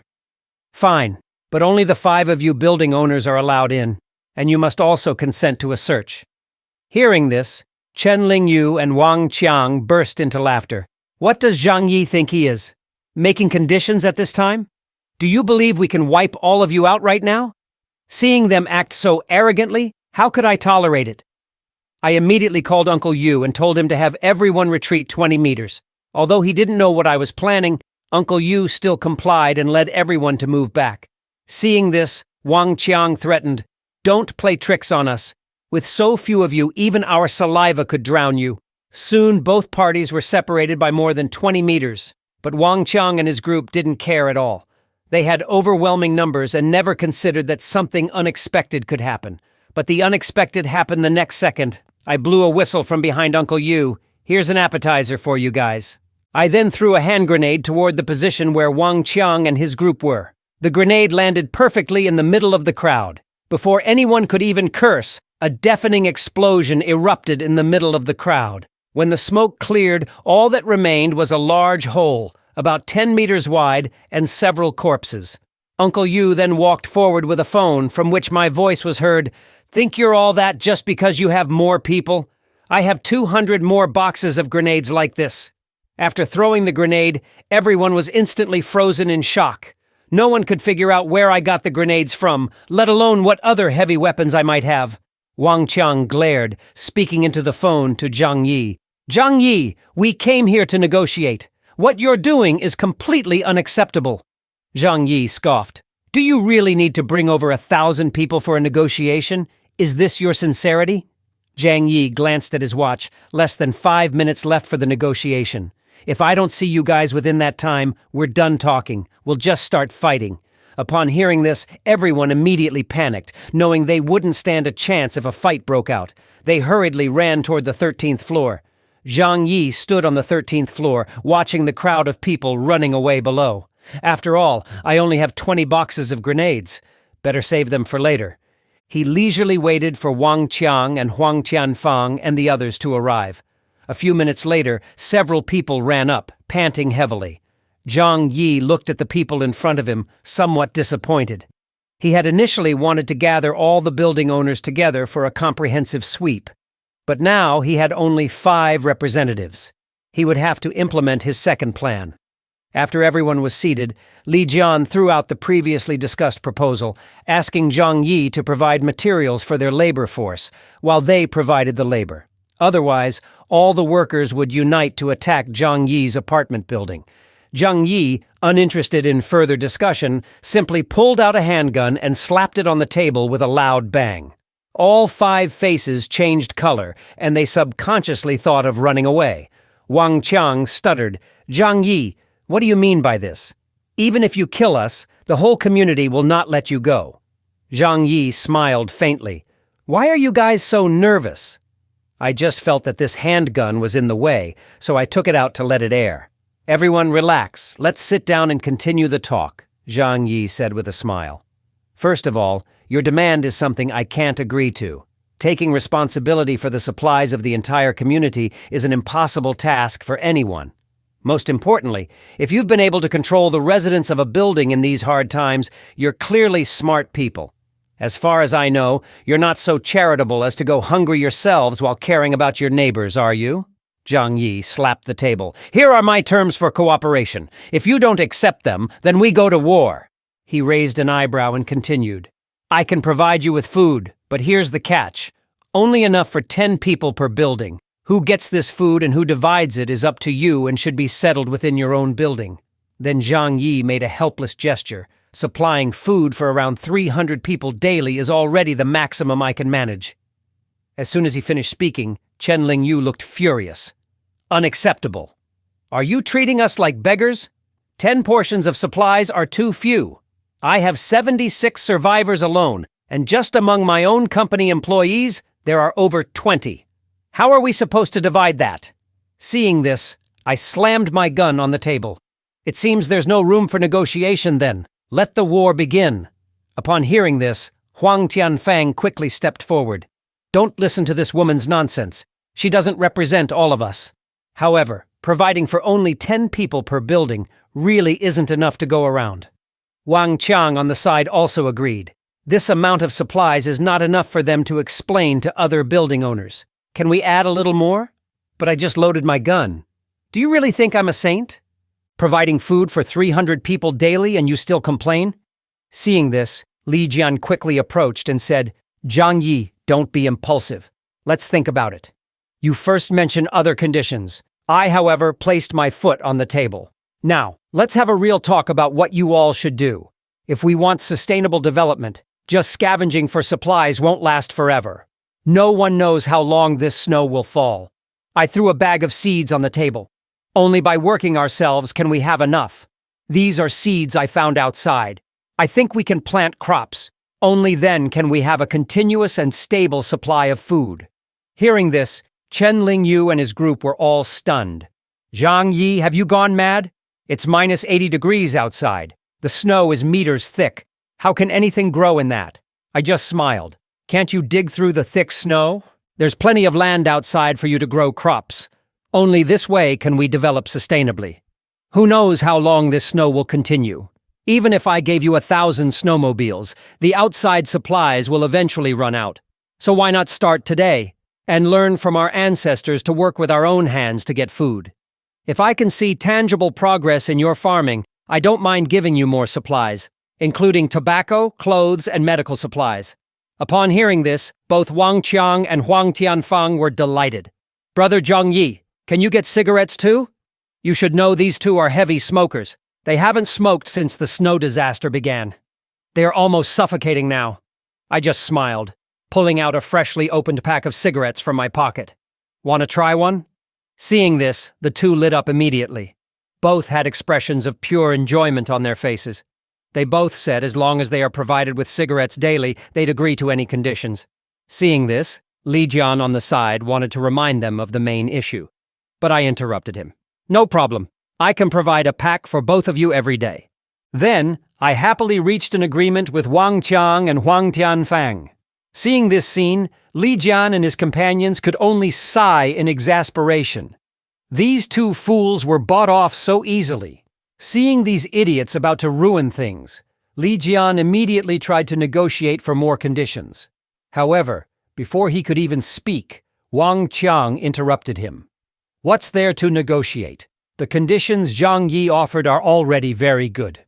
We'll do as he said. Huang Tianfang also chimed in. Brother Zhang Yi has already given us a lot of respect. We should also consider his difficulties, don't you think? This left Li Jian speechless. It's not the godlike opponents one should fear, but the pig-headed teammates. At this point, the building owner Zhang Yunyan spoke up. It's not up to just the 5 of us. We should also consult the other building owners who aren't here. Hearing this, Wang Qiang and Huang Tianfang once again acted like the inept teammates they were. What are you talking about? Didn't we agree that just the 5 of us would make the decision? Ignoring their quarrels, I looked out the window. I saw a group of people gathering at the entrance of Building 25 where I was. Seeing this, I drew my pistol and shouted, "What's the meaning of this? Did you arrange for these people to ambush us during the negotiation?" Wang Qiang raised his hands in surrender. Brother Zhang Yi, all the building owners are here. Who would dare to ambush? Isn't that just seeking death? Li Jian quickly tried to explain. It seems those people below couldn't wait. They've already started organizing an attack on their own. Seeing this, I pointed my gun at them threateningly. Sit down and stay still. Just then, Uncle Yu arrived with a group of men in the negotiation room. Following my instructions, they temporarily restrained the 5 of them. I then went to the balcony with my heavy gun. Such fools, not valuing their lives. Without another word, I took aim at the man leading the charge. Being a sniper, I took 2 out with a single shot, instantly blasting the heads of 2 lackeys. Seeing this, the group was panicked and disarrayed. Zhang Yi has a sniper rifle. Everyone take cover. Seeing their fear, I couldn't help but smile. The more scared you are, the more excited I become. Then I fired several more shots, taking out a few more lackeys. The 5 in the negotiation room dared not even breathe. After wiping the smoking barrel of my gun, I turned to them and asked, "Do any of you have any objections now?" Hearing this, Wang Qiang and Huang Tianfang were the first to raise their hands. signaling they had no objections. Chen Lingyu and Zhang Yunian followed suit, agreeing to my terms. Seeing this, Li Jian couldn't say much and reluctantly raised his hand in agreement. I smiled and said, "Good. If everyone had been this reasonable from the start, it would have been better, right? Why force me to act? Peace is more profitable." With that, I patted Li Jian on the shoulder. "Go back and do as I told you. No tricks." With the negotiations concluded amicably, Li Jian and the others left Building 25. Just as my neighbors were concerned about my well-being, I approached them with a smile, saying, "Don't worry, everything has been settled." Hearing this, they began to flatter me. These idiots. They deserve a few bullets from a sniper rifle to show them your prowess, Zhang bro. I then explained the details of the negotiations to everyone. Upon hearing the terms, my neighbors looked concerned. Why should we provide so much food to these people every day? We barely have enough for ourselves. I simply smiled and responded, "If we didn't agree to these terms, do you think you could fight 100 of their thousands?" I continued, speaking with righteous indignation. "You all don't need to worry too much. I swear, as long as I, Zhang Yi, am alive, I won't let any of you starve, so please, trust me." Hearing these words, everyone was deeply moved, shedding tears. In this post-apocalyptic world where food is scarce and warmth is hard to find, having such a leader is a true blessing. They all vowed to follow me to the very end. But Uncle Yu looked puzzled on the side. After all, it's the end of the world. Nobody would choose to play the saint, right? I just smiled and said, "Don't overthink it, Uncle Yu. Cooperating with them is just a temporary measure." I then laid out my original plan to Uncle Yu in detail. My initial idea was to lure all their leaders over and then eliminate them all at once. Without their leaders, the other buildings would be leaderless, making them easy to conquer. But who would have thought they'd only send 5 representatives? So, we have to play the long game now. While I promise to provide food for 300 of their people daily, this will inevitably lead to unequal food distribution among them. Once internal conflicts arise, they'll turn on each other. At that point, we can simply sit back and reap the benefits. Hearing this, Uncle Yu had a moment of realization. It's always you, Zhang Yi, thinking steps ahead. If it were me, I would have probably gone head-to-head with them already. I gazed out of the window at the fallen bodies and sighed. Right now, I'm just using the ample resources in my hands to wear down these adversaries. We don't know what the outside world is like now, but there will certainly be other more threatening groups. If we want to truly establish ourselves in this post-apocalyptic world, we need ample firepower and a strong fortress. Hearing this, Uncle Yu seemed deep in thought. You're right, Zhang Yi. It's only the beginning of the end. Who knows what challenges lie ahead? To survive in this post-apocalyptic world, all homeowners in the community had no choice but to cultivate crops under 10 meters of thick snow. Yet the men were shamelessly living at home with their girlfriends. It turns out just recently, even though I managed to resolve this negotiation crisis perfectly, I was well aware deep down that just having Wang Qiang and Huang Tianfang as my useless teammates wasn't enough. After all, both Li Jian and Chen Yuling are smart individuals. They obviously knew the purpose of me agreeing to the negotiation terms. It was only due to the threat of my firepower that they conceded. They will definitely wait for the right moment to resist again. At this moment, Uncle Yu, who was standing beside me, chuckled and said, "You're asking them to plant corn in this cold weather, Zhang Yi? Are you messing with them?" I just smiled and said, "All I'm doing is depleting their energy. Most people nowadays are starving and can hardly get enough food. Even if they wanted to resist in the future, they wouldn't have the strength to do so." I then looked seriously at Uncle Yu and said, "No third person should know about our conversation today. We will proceed as planned. Not only do we need to be wary of outsiders, but we also have to guard against insiders betraying us in this building." Hearing this, Uncle Yu nodded and responded, "Don't worry, Zhang Yi. I'll do whatever you say. After all, my family and I rely on you." Then I went back to my safe house. At the moment, Jo Kier was doing yoga in the bedroom. Seeing me, her face lit up with joy and she asked, "Is everything okay? How did the negotiations go today?" Without a word, I picked her up and said, "It's nothing serious. Just used a few bullets and a grenade, and they conceded." I continued, "The outside might be a bit unsafe for a while, so just stay home. Give it some time, and these annoying folks will be gone for good." Hearing this, Joe Keir took on a damsel-like demeanor and said, "You need to be careful too, okay?" The next morning, a large group of homeowners gathered in front of Unit 25. Desperate for a meal, they mustered up all their energy to start farming. Meanwhile, my two teammates supervised their work. Just then, I walked out from the entrance of the building. Seeing this, Wang Qiang and Huang Tianfang looked excited. "Brother Zhang Yi, are you heading out to find supplies? Why not take us with you? We're just idling around here anyway." I smiled in response. "My snowmobile can't carry that many people. It's better to use that space for more supplies. You two just wait here for me to return." I then looked at the working crowd and said, "You all better do a good job. I'll be checking your progress when I return. If it's not satisfactory, there will be no food."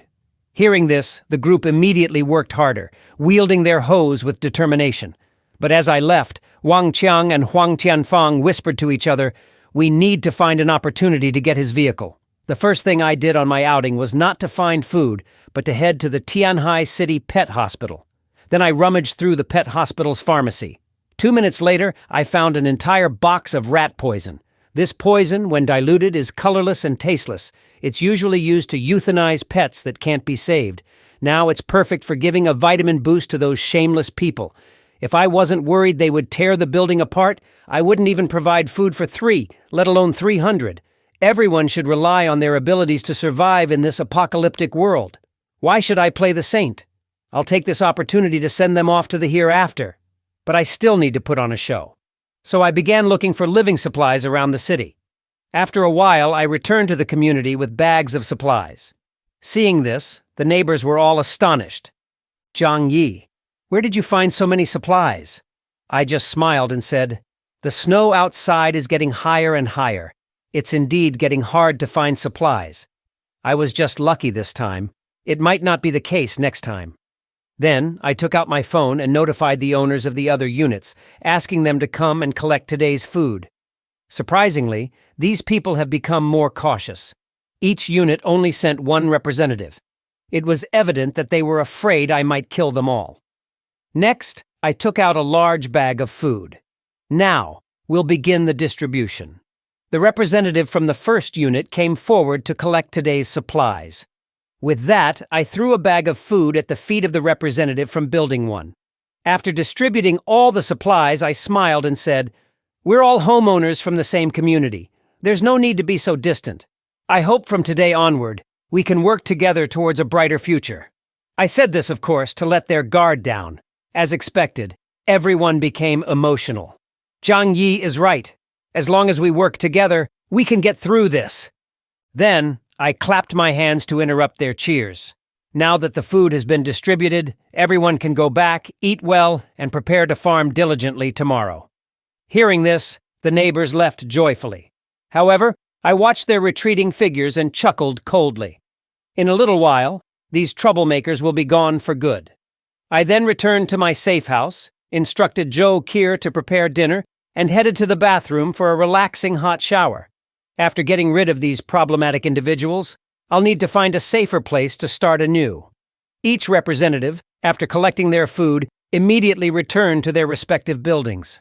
Seeing his underling return with food, Wang Qiang instantly became ecstatic. Ignoring the questions from his subordinate, he eagerly searched through the food. Soon, Wang Qiang found a brand new, unopened pack of cigarettes. "Yo, Zhang Yi truly keeps his word." The younger gang members behind him became restless. "Brother Qiang, give us one too. We can't take it anymore. We're suffocating." Seeing the situation, Wang Qiang reluctantly handed out a cigarette to each of his underlings with tears in his eyes. Watching them joyously smoke, Wang Qiang felt helpless. If he didn't distribute the cigarettes, he feared his position as the leader would be at stake. He then picked up the food and said, "Call over all the brothers. Let's distribute today's food." Soon a group of underlings were merrily eating in the living room. Seeing this, Wang Qiang finally relaxed, thinking that Zhang Yi hadn't poisoned the food. Living off others while doing nothing seemed like a pretty good life. All they had to do was let the deceived homeowners continue working. On the other hand, the homeowners, thinking there was food distribution, worked with full enthusiasm. They believed as long as they worked diligently every day, they'd get food. However, after a day's work, they received nothing. Arguments erupted in every building in the community. Didn't they say if we worked, we'd get food? Why is there nothing after a whole day's work? The unit owners just laughed, replying, "You slack off all day and then expect food? Where in the world does that happen?"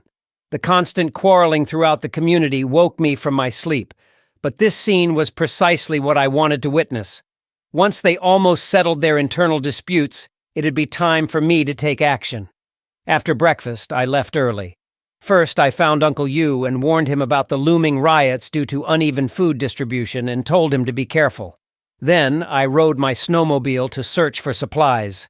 To intensify their internal conflicts, I brought back even less food than before. Smiling, I said, "Supplies are getting harder to find outside. Please make do with what we have today. I'll try to find more tomorrow." As I predicted, riots broke out in the entire community that night. Desperate for a meal, some homeowners turned against their longtime neighbors, resorting to violence. Some even pushed others off high-rise buildings to alleviate the pressure of food distribution. The neighbors who didn't get food had completely lost their minds. The community had become more chaotic than ever, with cries of fighting and killing echoing everywhere. Yet, I was at home, leisurely listening to classical music, wondering how many would die that night. The next morning, I walked out of the building with Uncle Yu and a few others. Though mentally prepared, the scene still took my breath away. Hundreds of bodies were strewn haphazardly around the community, and the surrounding buildings were stained with blackened, congealed blood. It was clear how intense the riot had been the night before. The expressions of agony on their faces suggested many were forced to jump from tall buildings, only to freeze to death in the cold night. Uncle Yu approached me and asked, "Do we still need to work today?" I smiled. "Why wouldn't we?" I pointed to a corpse nearby. "Did you really think of me as a saint? I'm not obliged to support you all. If you want food, you have to work for it." I gestured at the bodies on the ground. "Of course, if you end up like this, you won't have to work anymore." Hearing this, the group looked shocked. Compared to those who had died, they felt incredibly lucky. At least they didn't have to fight others for a bite to eat. Thinking this, they immediately turned around, indicating their readiness to work. Uncle Yu, looking at the bodies scattered around, sighed and asked, "Do we need to call out people from other buildings to work?"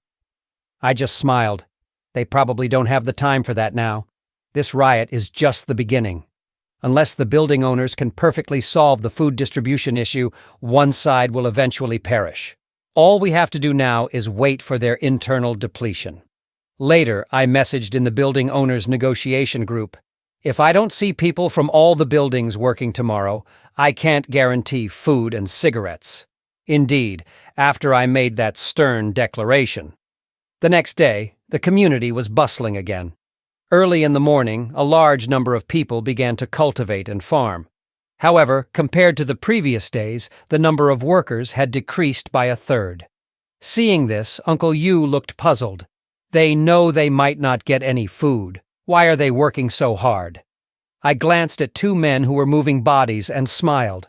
Aren't they addressing the food issue right now? Besides, people are always driven by their interests. Working gives them hope for survival, while rebelling is uncertain.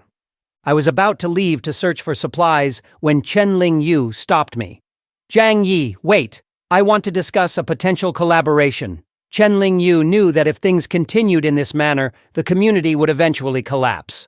She approached me with a proposal for continued cooperation.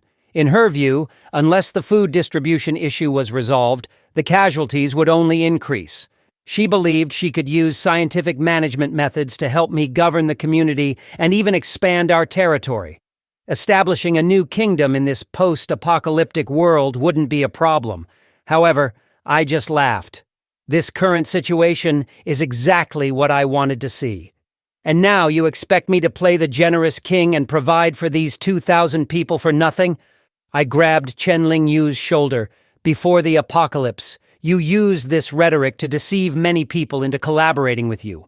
By now, the grass on their graves must be really tall. Do you really think I'm dumb enough to be your next victim?" I pushed Chen-Ling Yu away. "I'm not interested in any of your plans. Find someone else to play your emperor. Seeing that I wasn't falling for her proposal, Chen Lingyu pleaded, Zhang Yi, please reconsider. I promise I'll be a good advisor. On the other hand, Li Jian was diligently leading his team to clear and cultivate the land. To my surprise, none of Li Jian's team had suffered any casualties so far. This guy surely had some skills. Seeing me, Li Jian exclaimed, Zhang Yi, what brings you here? I replied with a smile. I'm curious about how you manage your building. The other units have started fighting among themselves over food distribution. Li Jian didn't hide much and shared that he had informed everyone about the negotiation results from the start. No matter what happened later, the food would be distributed equally. I strongly disagreed with his approach. You think you're so clever, but if you continue this way, everyone will starve. With your capabilities, you could have chosen and protected the most useful people and abandoned the rest. Yet, even though you can't protect everyone, you still want to play the saint in this post-apocalyptic world. It's your own doing. I didn't wait for his response and just left. Li Jian sighed heavily. He knew that the apocalypse tested human nature, but he couldn't overcome his own inner moral dilemma. At that moment, Wang Qiang and Huang Qianfang approached me. Bro Zhang, aren't you going out to find food today? I smiled. Be patient.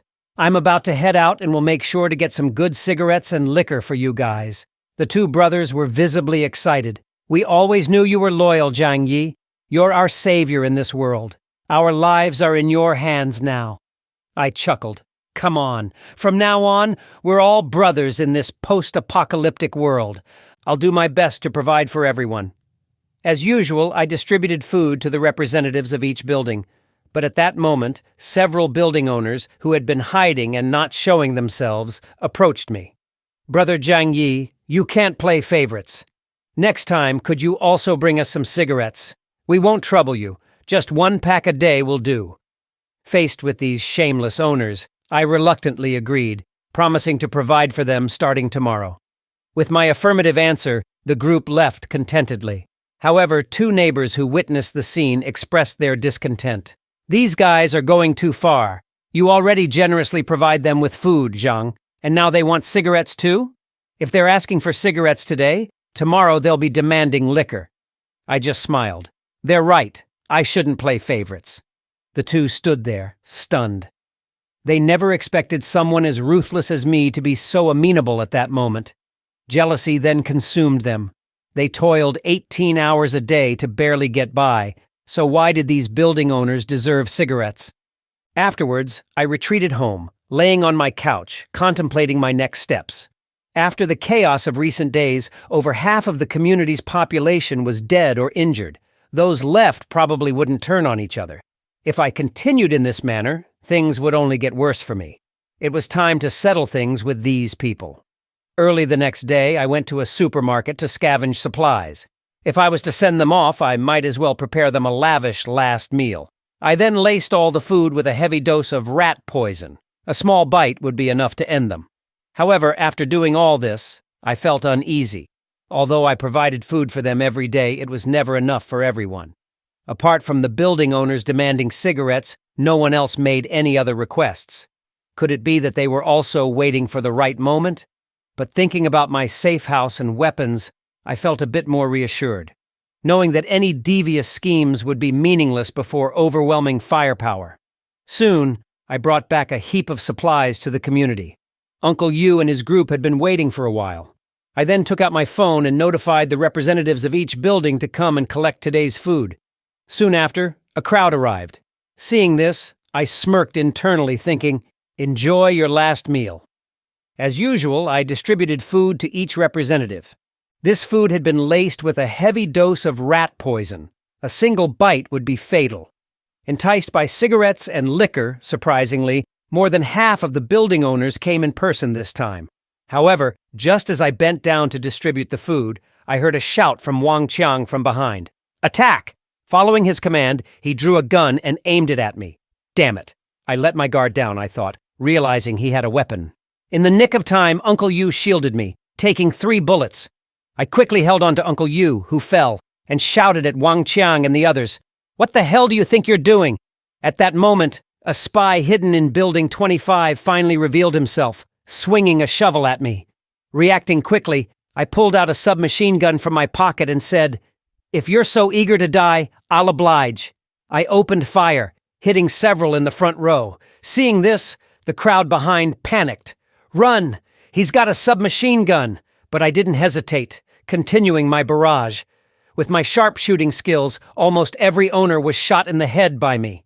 After emptying my submachine gun, I pulled out 2 handguns from my pocket, declaring, "It's too late to run now. All of you are going to die."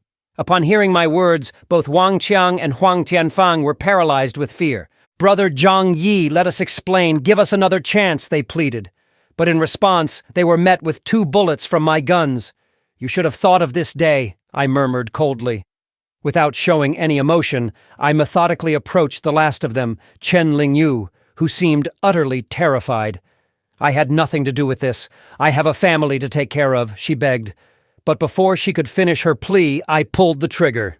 Even though I knew most people were unaware of the conspiracy, when an avalanche starts, no snowflake is innocent. And there was no way I was going to leave any threats behind, potentially causing trouble for me in the future. Surveying the aftermath, I felt nothing. After my rebirth, I had grown accustomed to the cycle of life and death. If not for the arsenal I had prepared in an alternate space, I would be the one lying on the ground. As I prepared to walk away, a faint voice reached my ears. It was Uncle Yu. I hurried to his side in disbelief. How is he still alive after taking 3 bullets? I wondered. I quickly pulled out an adrenaline shot from my alternate space and injected it into his chest. Noticing 2 neighbors sneakily watching, I shouted, "What are you staring at? Help me!" The 2, who had been frightened by the earlier events, hurriedly responded, "Coming! Coming!" Following my instructions, they transported Uncle Yu to my home on a stretcher. As this was happening, Ji Limei, known for her cunning ways, rushed over with a look of distress. Seeing Uncle Yu unconscious, she burst into tears. Old Yu was perfectly fine. How could this happen? How are my daughter and I supposed to live now? Why did he play the hero and take a bullet for someone else? How can he leave us behind like this? She lamented. I listened, veins popping in anger. "Stop your mourning," I snapped. "Uncle Yu is not dead. I'll do everything in my power to save him. Zhou Kier is the chief doctor at the city hospital. She'll know what to do." However, with tears still streaming down her face, Jie Limei continued, "If old Yu can't be saved, I don't want to live either. My poor daughter will suffer. Zhang Yi, I hope you can take care of her." I looked at her with confusion. "We haven't even started the rescue process, and you're already making arrangements for what comes after." Caught off guard by my question, Zi Limei hastily tried to explain, "Of course, I hope with all my heart that old Yu will be fine, but we should be prepared for the worst, right?" Deep inside, though, she was thinking, "Uncle Yu has been my long-term ticket to a comfortable life. Zhang Yi, you can't let his sacrifice be in vain." Soon, Uncle Yu was brought to the entrance of my home. I suggested that Ji Limei and the others leave and let Zhou Kier perform surgery to remove the bullet from Uncle Yu. However, Ji Limei, feigning concern, said, "Old Yu needs me by his side at this time. I can't leave him." Seeing the subtle twitches on Uncle Yu's face, I reluctantly agreed to let her stay. After all, despite all the circumstances, Uncle Yu had saved my life. No matter how heartless I might be, I couldn't just drive away the woman he cared for. Upon feeling the warmth inside the house, Zi Limei shed tears of emotion.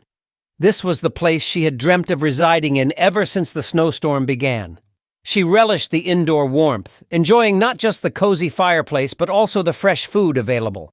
Anybody who walked in would wish to stay and never leave. Soon enough, Zi Limei made herself at home, heading to the kitchen to pour a cup of hot water. Zhou Kier and I exchanged speechless glances. She really thinks this is her home, I thought. Flushed with excitement, Zi Limei asked, "Do you have any milk powder? I want to prepare a warm bottle for the baby." Infuriated by her audacity, I snapped, "Don't you have your own milk? Are you seriously treating this place as your own?" Using Uncle Yu as a shield, Zi Limei retorted, "The baby needs to eat. Old Yu adores the baby." Coldly, I responded, "Cut the nonsense. Either help out or leave." Without another word, I headed to the generator room, storing everything inside into my spatial dimension. Then I retrieved a white foldable bed from the same dimension, converting the area into a makeshift operating room. Si Limei watched in astonishment. Damn! Zhang Yi, are you performing magic or what? Ignoring her, I turned to Zhou Qier. Tell me whatever medicines and medical equipment you need. I'll provide whatever I can. We must save Uncle Yu no matter what. Zhou Qier, being the chief doctor at the city hospital, certainly knew her stuff. But first, she had to assess Uncle Yu's injuries. As she removed his shirt, her brow furrowed in concern. The bullet's location suggested potential internal organ damage. Given the current medical conditions, it seemed impossible to save Uncle Yu. Upon hearing the grim prognosis, Si Limei put on a theatrical display of tears. If old Yu goes, how will my daughter and I survive? I pointed at her angrily. Stop with the theatrics. If your crying affects Uncle Yu's surgery, then you might as well go to hell and join him in mourning. Understand? At my words, Si Limei wiped her tears. Then, I should probably leave. My presence here is only adding to the chaos. Yet, internally, she thought, it's much more comfortable outside. With hot water and food, why would I want to stay in here? However, I quickly blocked her path. Just a moment ago, you said you wouldn't leave Uncle Yu's side, and now you think you're a hindrance? Listen closely. You'll stay right here and assist where needed. Even if you're just watching, it'll be an encouragement for Uncle Yu. If you dare step out of this room, you'll bear the consequences. With that, I turned away and swiftly made my way to the first-floor hall. There, a group of neighbors were fervently explaining their non-involvement in the attempted murder. I had no patience for their excuses. Some had betrayed and ambushed, leading to Uncle Yu's critical injuries. I would make them pay for their treachery. But now our immediate priority was to launch a counterattack. Those not participating would be considered traitors, facing consequences similar to the dead bodies outside. Hearing this, expressions of unease spread across the neighbors' faces. Not to mention the matter of traitors, but just the sheer number of residents in the complex was intimidating. Their small group would be nothing but a gnat in comparison. I pointed to the combat supplies prepared in advance. Your only responsibility is to guard the exits and monitor the surroundings. If someone tries to flee, finish them off. I'll personally handle those inside the building. They'll soon learn the consequences of crossing me. Soon, our group arrived at the base of building number 21. Meanwhile, Wolfgang on the upper floors had noticed something amiss. Recognizing that I was leading the charge, many of them were already trembling in fear. In this post-apocalyptic world where most only had melee weapons, I could effortlessly whip out a submachine gun. Who would dare oppose me? Still, there were those bold enough to defy. This building was their territory, after all. The hallways were dimly lit, making firearms less effective. I instructed my men to watch all the exits, ensuring that no one could escape by jumping out of the windows. Leaving them behind, I approached building number 21 alone. I first reached the ground floor hall. After ensuring no one was around, I retrieved a large pile of wood and clothing from my alternate space, placing them in various corners of the hall. Then, I poured gasoline over everything, connecting all the wood and clothes with gasoline trails. Once done, I lit my lighter, remarking, "Given how cold it is outside, let's warm things up a bit for these fellows." With that, I tossed the lighter onto the gasoline. Flames quickly spread throughout the ground floor, and I calmly exited the scene. Wolfgang's crew were naively waiting for me to ascend, but as the fire grew more intense, they soon realized something was off. Damn it! Zhang Yi and his gang set the place on fire! Open the windows quickly or we'll suffocate from the smoke! But when they tried to open the windows, they found that the extreme cold had frozen them shut. Without tools, they couldn't break through. By then, I had already calmly walked out of the ground floor hall. Pointing to the smoke-engulfed building behind me, I declared, "The rest is up to you all. Be thorough, and don't let a single one escape." I emotionlessly stared at the towering inferno. Under the force of hunger and desperation, these people would eventually turn their weapons towards me. They only had their incompetent leader to blame, who had provoked someone he shouldn't have. As the flames intensified, many could not endure the scorching heat and chose to leap from the balconies, crashing heavily into the snow below. Even if they weren't burnt alive, the fall likely crippled them. With one leading the charge, more and more residents started jumping. Some from lower floors survived their falls, but little did they realize they had jumped from the frying pan into the fire. A woman from the crowd, who typically wouldn't even kill a chicken, wasted no time plunging her knife into the body of old Wang, a neighbor she used to spend her days with. Amidst the shocked reactions, Li Yun only smiled and said, "We all have to do what it takes to survive. I can't be left behind." As more people jumped from Building 21, Li Yun hastily moved forward, eager to ensure no one else would claim her credit. Watching the raging fire, not a shred of pity crossed my heart. Wang Qiang's Building 21 was doomed. Every day I provided them with food and cigarettes, and they plotted to kill me from the shadows. They shouldn't blame me for my merciless retaliation. In other buildings, many residents witnessed this horrifying spectacle. Their hearts raced with anxiety, fearing I might use the same method against them. Despite Wang Qiang's prolonged plotting, his fate was riddled with bullet holes. However, many clung to the hope that they'd be spared since they hadn't participated in the assassination. They believed I had no reason to wipe them out. Having dealt with Building 21, I led my people towards Building 26, headed by Huang Tianfang. Seeing our approach, the residents of Building 26 frantically tried to distance themselves from the situation. "This is all Huang Tianfang's doing. We have nothing to do with it. Zhang Yi, please don't wrongfully accuse the innocent." Upon hearing their pleas, I laughed. "You claim this has nothing to do with you? I, for one, don't believe that. And you dare call yourselves good people? To have survived this long, each one of you must have taken a few lives." Without further ado, I repeated the process and gave Building 26 its own barbecue treatment. Soon, residents from other buildings grew restless, as I had set fire to 5 buildings that had a hand in the assassination attempt. They feared I might go on a rampage, burning every structure in sight. However, to their surprise, I pulled out a megaphone from my pocket.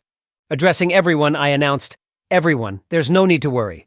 While I, Zhang Yi, may not be a saint, I won't kill without reason. Anyone who treats me with friendliness will be spared." A wave of relief washed over the faces of many residents. Finally, they saw hope of survival. Yet some remained skeptical. This had nothing to do with us in the first place. I don't believe he could possibly burn down the entire complex. Ignoring their murmurs, I instructed everyone to rest, but these neighbors refused to leave. After enduring the cold for so many months, they weren't going to pass up a chance to warm themselves by the fire. I then approached the bodies of the 2 spies. It puzzled me. They had once been utterly loyal. What made them betray me? Rummaging through their belongings, I found their phones. Upon reviewing their chat history, realization dawned on me. So, that's how it is. After dealing with the buildings involved in the assassination, I immediately returned to my safe house. The steady rhythm on the heart rate monitor indicated that Uncle Yu was out of danger. I smiled at Zhou Kier. "It's no wonder you're the city's lead surgeon. Not everyone could have saved Uncle Yu like you did." As Zhou Kier and I chatted, Ji Limei approached, holding her child. "Zhang Yi, could you get something for me and my baby to eat? We've been hungry all day." It dawned on me that the surgery had taken over 10 hours. "We should treat our great Dr. Zhou here," I said, pulling out a pack of instant noodles from my pocket. "You're Uncle Yu's woman, so I won't let you go hungry." I then turned to head out for a meal with Zhou Kier. But Ji Limei pressed on. "Zhang Yi, do you have anything else to eat? I saw some eggs and chicken legs in the kitchen earlier. I was almost fuming. This cunning girl always wanted more. If it weren't for Uncle Yu, I would have thrown her out. Coldly, I said, "It's the end of the world. This pack of noodles is as valuable as gold. Eat it or leave it." After our meal, Zhou Kier and I returned to the bedroom. She sighed. "With Ji Limei here, our house has another hassle." I tried to reassure her while massaging her tired muscles. "Don't worry, she won't stay long." I then inquired about Uncle Yu's condition. Zhou Kier responded with a mysterious tone.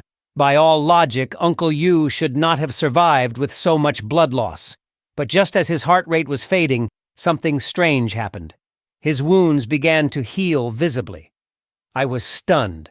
Could it be that Uncle Yu has awakened some special ability?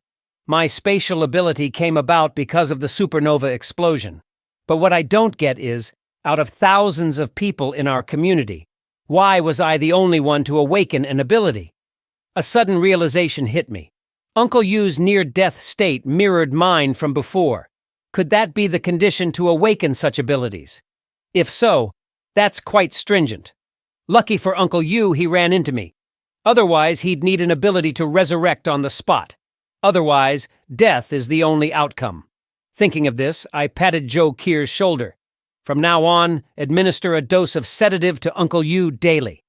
Joe Kier was taken aback. Did Uncle Yu awaken some sort of ability like you did? I nodded. It's unclear what Uncle Yu has awakened to. But if he turns into the Hulk and tears our home apart, it would be a major loss. After instructing Joe Kier to administer the sedatives to Uncle Yu, I got up and headed to the living room. Joe Kier, with a worried face, said, "Xi Li Mei, that cunning mother, only has eyes for herself and her child. Is it wise to let her take care of Uncle Yu?" I reassured Joe Kier. Although Xi Li Mei is selfish, she knows the stakes. If anything happens to Uncle Yu, she's aware that she'll be kicked out. Meanwhile, Xi Li Mei was in the living room, scouting for something to eat. I sternly told her, "Stop looking. I've put everything away. You'll stay with Uncle Yu and be responsible for his daily needs." Seeing my serious demeanor, Xi Li Mei begrudgingly entered the room. What I had to do next was clean out any traitors in the building. I soon found myself fully armed in front of a door. Without hesitation, I shot through the lock and with a powerful kick burst open the door. A disheveled woman wielding a kitchen knife charged at me. I quickly raised a riot shield to block her attack, then slapped the knife out of her hand. "Fang Yuqing," I exclaimed. "It's been a long time. The fact you're still alive suggests you've turned your best friend into clay pot rice, haven't you?" But Fang Yuqing, with bloodshot eyes, cried out hysterically, "It's impossible! Why can't so many people kill just one of you?" I chuckled in response. "Did you really think colluding with Wang Qiang and a few others would be enough to get rid of me? You're so naive." With that, I raised the wooden stick in my hand. Had it not been for this woman's meddling in my past life, I could have lived at least 2 more years. Thinking this, I viciously struck Fang Yuqing's left leg with the stick. Next, I dragged her to the window, intending to throw her out. Seeing this, Fang Yuqing was finally gripped with fear. "Jiang Yi, please spare me. I realize my mistakes and promise never to repeat them." Thinking of the pain of being cannibalized in my past life, I didn't hesitate and let go, allowing Fang Yuqing to plummet from the 25th floor. Accompanied by a loud thud, Fang Yuqing smashed into the snowy ground, creating a deep crater. Watching this scene, I felt no pity. This was my revenge for my past life. The next morning, I went to the sick room to check on Uncle Yu. Unexpectedly, after the transformation, Uncle Yu's healing speed was dozens of times faster than a regular person. In just a day, his gunshot wound had mostly healed. I instructed Joe Kier to always monitor his condition to prevent any unexpected occurrences. Without hesitation, Joe Kier immediately administered a sedative injection to Uncle Yu. Just then, Xi Li Mei approached, hoping I could go to her place to help retrieve her charger and diapers. I smiled, indicating that I had urgent matters to attend to, but I would assist her once I was done. After leaving the room, my expression immediately darkened. This scheming woman is still up to her old tricks. Our 2 families are only separated by a few floors, yet she still wants my help. Clearly, she fears that once she leaves, she won't be able to return. I need to find a way to deal with this cunning woman. Keeping her around will be a liability sooner or later. I then proceeded to the residential area to continue the purge. Only by eliminating these potential threats could we hope to live safely in this post-apocalyptic world. At that moment, the wealthy second-generation Xu Hao approached me nervously, claiming he had crucial information to share. I responded with a smile. "I've pretty much cleared the whole compound. What could be so important?" Xu Hao, looking secretive, whispered, "Big Brother Zhang, have you heard about the son of Jiangnan's richest man spending billions to build a safe house for the apocalypse?" My interest piqued instantly. "Do you know the location of this safe house?" Xu Hao made a follow-me gesture, implying it wasn't safe to talk openly. I then followed him to his residence. Once there, Xu Hao rubbed his hands together and said, The refuge of the richest son, Wang Ximing, is located in Yunke Villa. Rumor has it he's hoarded enough supplies to last several lifetimes. I looked at him, puzzled. So what? What's your motive for telling me this? Shu Hao patted his chest confidently. Big Brother Jiang, I'm doing this to show my loyalty. I wish to be your subordinate and follow you. With your strength, I'm sure you can take over that safe house. Laughing at his statement, I retorted, Do you think I'm a fool? A safe house worth billions, and you believe I can just walk in and take it? At that moment, Shu Hao continued, In fact, Wang Ximing is already aware of you, Big Brother Jiang. He asked me to lure you over, intending to ambush you and seize your snowmobile and supplies. Furious, I snapped. I knew something was off with you. Now that you've confessed, how do you wish to die? Shu Hao quickly waved his hands. Big Brother Jiang, I wouldn't dare. I refused him then. Now I genuinely want to join you and find a way to capture that safe house. Without hesitation, I pulled out a gun and aimed it at his forehead. How do I know this isn't a trap? Seeing my intent, Shu Hao was paralyzed with fear. Wait, Big Brother Jiang, don't shoot. I swear every word I said is true. Just give me a chance. But before he could finish, I pulled the trigger. Shu Hao, scared out of his wits, collapsed. When he finally came to, he noticed the bullet hole was merely a centimeter from his forehead. Desperately, he exclaimed, Big Brother Jiang, have mercy! I'm telling the truth. I calmly holstered my gun. I might consider trusting you, but you have to give me a reason. Taking a deep breath, Shu Hao began, After witnessing your abilities, I believe that only by following you can I survive in this post-apocalyptic world. Even if I allied myself with Wang Ximing, I'd always be just a disposable pawn in his eyes. He continued, revealing that even before the apocalypse, he was Wang Ximing's lackey. In his attempts to curry favor with Wang Ximing, Shu Hao even sacrificed his own woman for Wang's amusement. Despite all this, Wang Ximing never treated Shu Hao as a human being. This had instilled deep resentment in Shu Hao's heart. Observing Shu Hao's rage, I suggested that a collaboration could be possible, but we'd need a solid plan. Shu Hao proposed that we deceive Wang Ximing, feigning alliance until he opens his doors. Once inside, we could eliminate him. Chuckling, I replied, Are you an idiot? You want to take on someone without even knowing their security details? Shu Hao countered that he was well versed with Wang's security details, but there was a catch. I had to promise him a position as my subordinate. Otherwise, he would remain silent. I smirked. If you won't talk, there seems to be no point in keeping you around. As I said this, I pressed the muzzle of my gun against his forehead. Seeing this, Shu Hao yelled, I know you'll silence anyone who's no longer useful to you. Information about that safe house is my only lifeline now. Even if it kills me, I won't reveal it. Impressed, I remarked, You're pretty clever. I'll accept your terms, but you must abide by my rules. Shu Hao nodded rapidly, swearing his loyalty to me and promising to always follow my orders.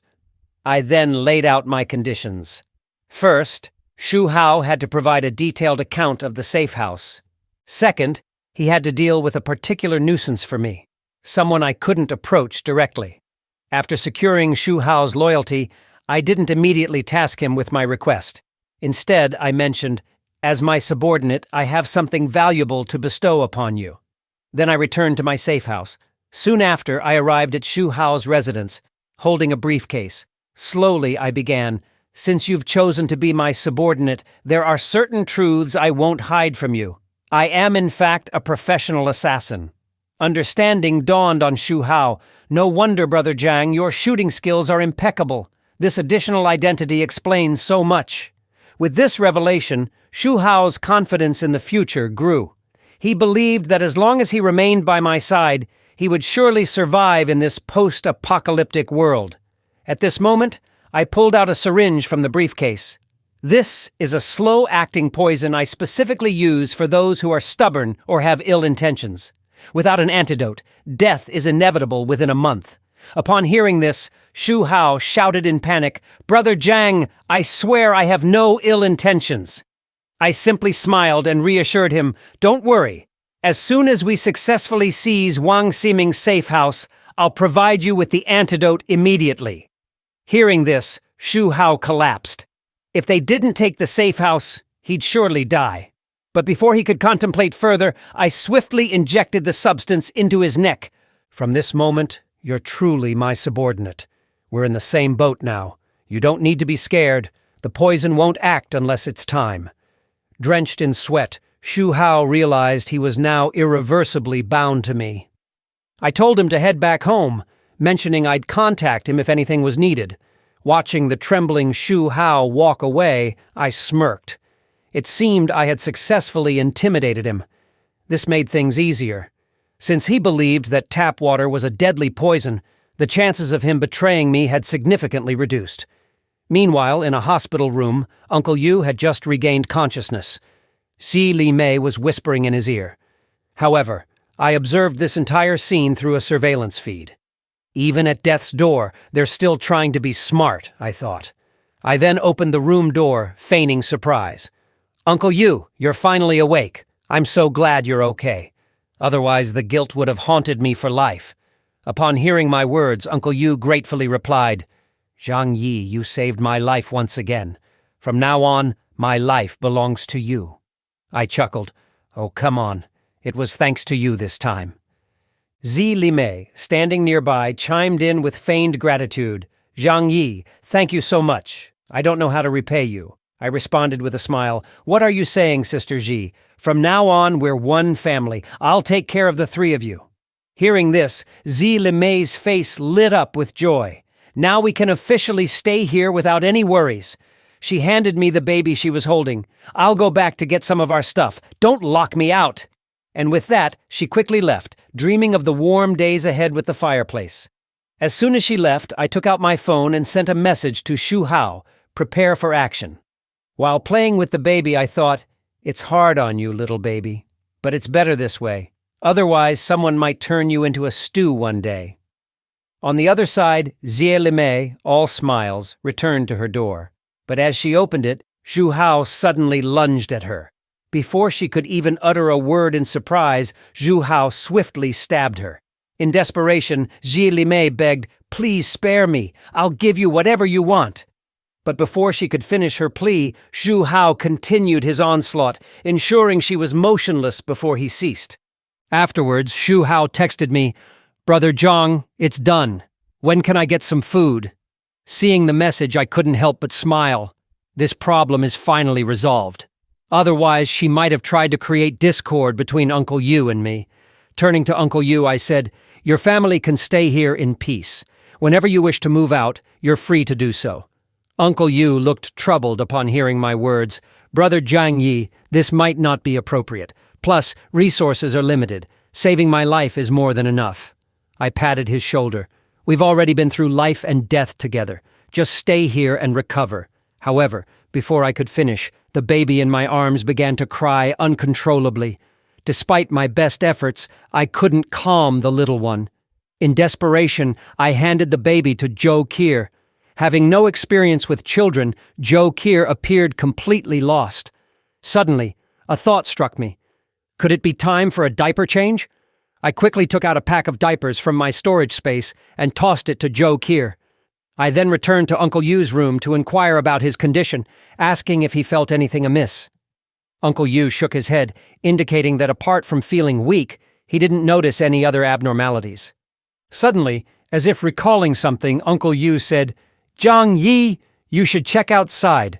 My wife has been gone for quite a while. I'm worried something might have happened to her. I instructed Zhou Qi to look after Uncle Yu, and I went to my room to arm myself. Taking this opportunity, I planned to deal with some pending matters. I then sent a message to all the homeowners, summoning them to room 1301 on the 13th floor. The meeting was meant to distribute resources and decide on the future management of the community. We had successfully taken control of the entire area, and from now on, our word would be the law. Except for Shu Hao, the neighbors who received the message rushed to room 1301. Hearing their discussions inside, I couldn't help but smirk. Want to be the community's manager? Talk to the King of Hell about that. Without hesitation, I threw 2 grenades into the room. The unsuspecting neighbors, mid-conversation, were taken aback at the sight of the grenades. What the hell is this? They had no time to react as a massive explosion tore through the room.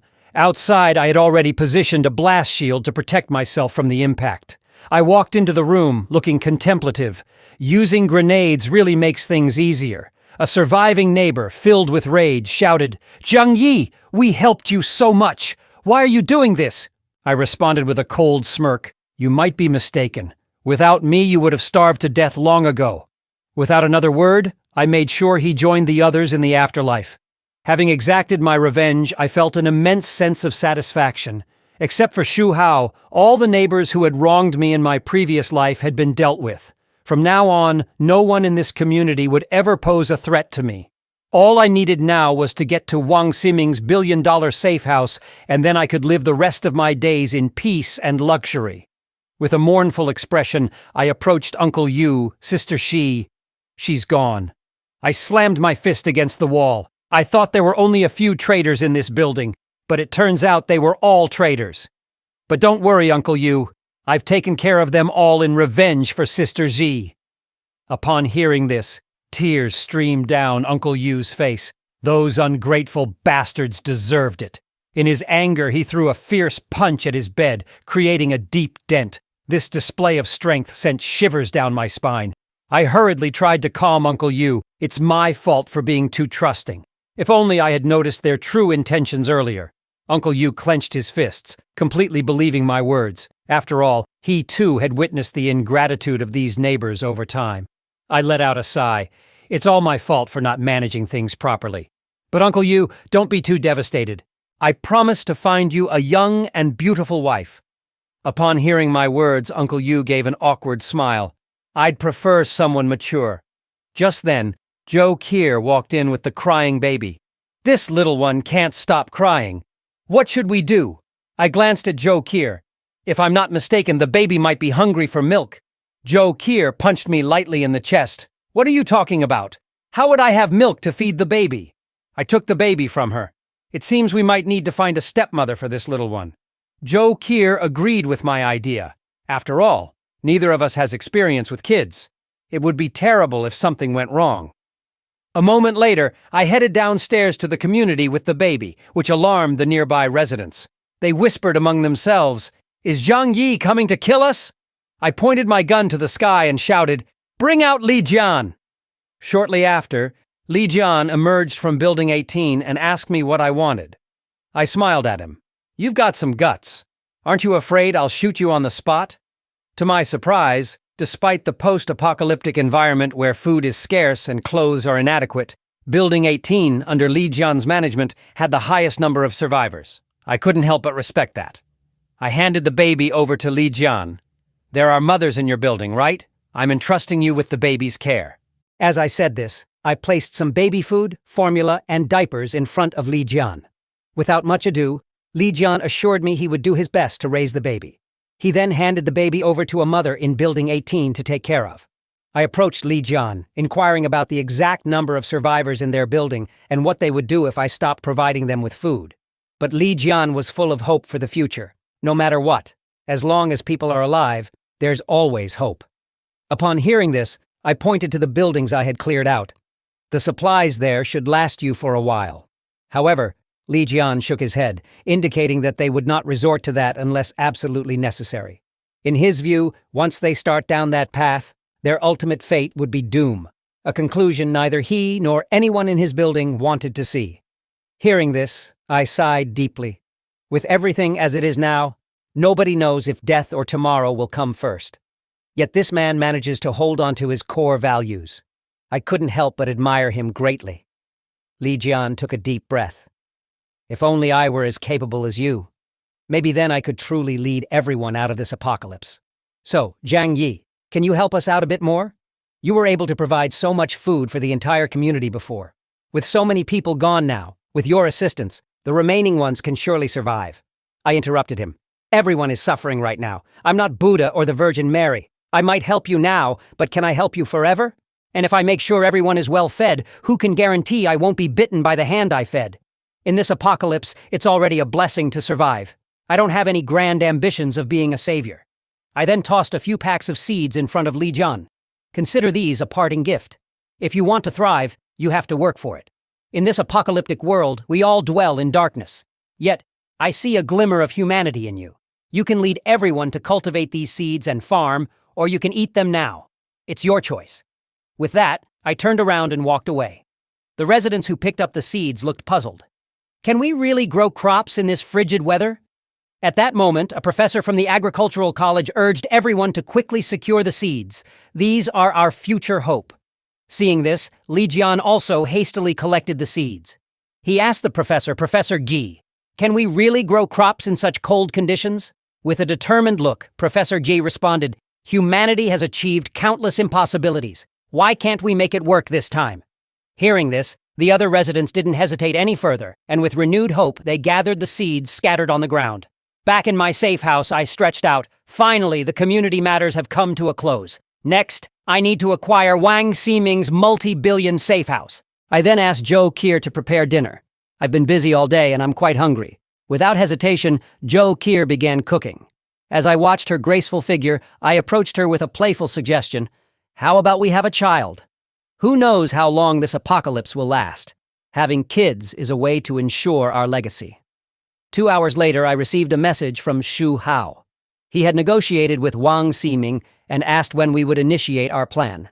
I smiled in response, "No need to rush. Come to my place and we'll discuss it." Soon after, Xu Hao arrived at my safe house, clearly enjoying the warmth of my shelter. I motioned for him to sit down so we could discuss our plans. Xu Hao was about to kneel on the floor to report the details of his conversation with Wang Ximing when I made a silencing gesture. "No need to make it complicated. Just show me the chat history between you two." Upon hearing this, Xu Hao broke into a cold sweat. Seeing that Xu Hao was hesitant to bring out his phone, Zhang Yi's smile vanished instantly. "So reluctant? Are you hiding something from me?" Xu Hao clutched his phone tightly, stuttering, I haven't hidden anything from you." Growing impatient, Zhang Yi replied, "Is it so hard to have a proper conversation? Do I really have to get physical with you?" Hastily handing over his phone and pleading, Xu Hao said, "I did badmouth you to Wang Ximing, but it was all to deceive him. I hope you won't take it personally, Brother Zhang." Zhang Yi swiftly took the phone and went through their chat history. He discovered that Xu Hao had been in contact with Wang Ximing for 2 months. Xu Hao initially wanted Wang Ximing to eliminate Zhang Yi and then help him seize Zhang Yi's safe house and supplies. Surprisingly, Wang Ximing had similar intentions. With a cold laugh, Zhang Yi displayed the chat log to Xu Hao. "How do you plan to explain this? You played both sides quite masterfully." Caught in the act, Xu Hao quickly raised his right hand, swearing, "Brother Zhang, you've manipulated me too, right? We're 2 peas in a pod. Why would I betray you?" Zhang Yi remained silent, rubbing his chin in thought. Wang Ximing only knew about his snowmobile and base, unaware of his arsenal. Perhaps he could exploit this intelligence gap to set a trap. Throwing the phone onto the table, Zhang Yi looked at Xu Hao and said, "Tell me everything about that shelter, especially the weaponry and defenses. I want every detail." Relieved, Xu Hao began, "Rumor has it that the shelter was built using materials from a spaceship. It's practically impenetrable unless attacked with missiles. Inside, there aren't any weapons, but there's gas used for hypnosis. The entrances are rigged with high-temperature flamethrowers." After hearing Xu Hao's description, Zhang Yi formulated a plan in his mind. If he's after my vehicle and supplies, then if he doesn't get those things, even if he captures me, he probably won't kill me. At most, he'll torture me. When the time comes, I'll hide the snowmobile in advance, granting myself an extra layer of protection. Although my life may not be significant to him, I suspect he won't kill me before obtaining my snowmobile and supplies. Is there any other offensive mechanism inside that shelter apart from the 2 you mentioned? Grinning, Xu Hao replied, "That's all. We can pretend to be hypnotized by the gas, pass the traps, and then take him out. Once we're there, you can pretend to be captured, and I'll seize the chance to stab him, sending him straight to hell." The corners of Zhang Yi's mouth lifted slightly. Xu Hao probably didn't know he had a gas mask. But that's okay. After all, it's always wise to be wary. Zhang Yi laid on the sofa, contemplating how to neutralize both the flames and gas. After all, without the upper hand, he couldn't help but feel a bit uneasy. After much pondering, an idea flashed in his mind. His space ability. Time is frozen within this otherworldly space. If he could utilize it in battle, wouldn't it be a powerful advantage? He had always overlooked this ability. It seems he needs to explore it further. Xu Hao, sitting on the ground, eagerly awaited Zhang Yi's response. Zhang Yi finally said, "All right, Go back for now. I'll contact you in a couple of days. Shu Hao clung to Zhang Yi's leg. Brother Zhang, I've been poisoned. I'm afraid I can't wait that long. What are you scared of? Zhang Yi responded, The poison takes 7 days to take effect. I'll contact you in 2 or 3 days at most. Go home and wait patiently. No sooner had he spoken than Zhang Yi ushered him out the door. Shu Hao made a face. Brother Zhang, you must remember. Otherwise, I'll be gone in 7 days. After seeing off Shu Hao, Zhang Yi looked at his special ability in his hand. Apart from storing supplies and precise shooting, he wondered what other surprising capabilities it might have. However, his primary concern was how to utilize this power to neutralize the flame and gas. Once that was sorted, he could easily control Wang Ximing. Zhang Yi then left the living room and entered an empty house, starting a fire to test his ability. Stretching out his right hand towards the flame, he activated his storage ability. The flames on the ground slowly converged towards him. Seeing that it worked, he extended both palms, aiming to accelerate the absorption process. In no time, the flames were entirely absorbed into the alternate space. Zhang Yi looked at his hands, delighted. I can't believe it actually worked. He stretched his palms forward, intending to try and release the stored fire. The next moment, with a whooshing sound, the flames Zhang Yi had absorbed were instantly expelled forward. His eyes widened in surprise, and he burst into joyful laughter. So, apart from storage, this alternate space can be used like this. It's like a divine defensive technique. Now, Zhang Yi was as elated as a child who had discovered a new toy. Once he mastered this ability, any future attacks would be rendered useless against him. This power was perfect for someone like him, who prioritizes survival above all else. However, a thought crossed his mind.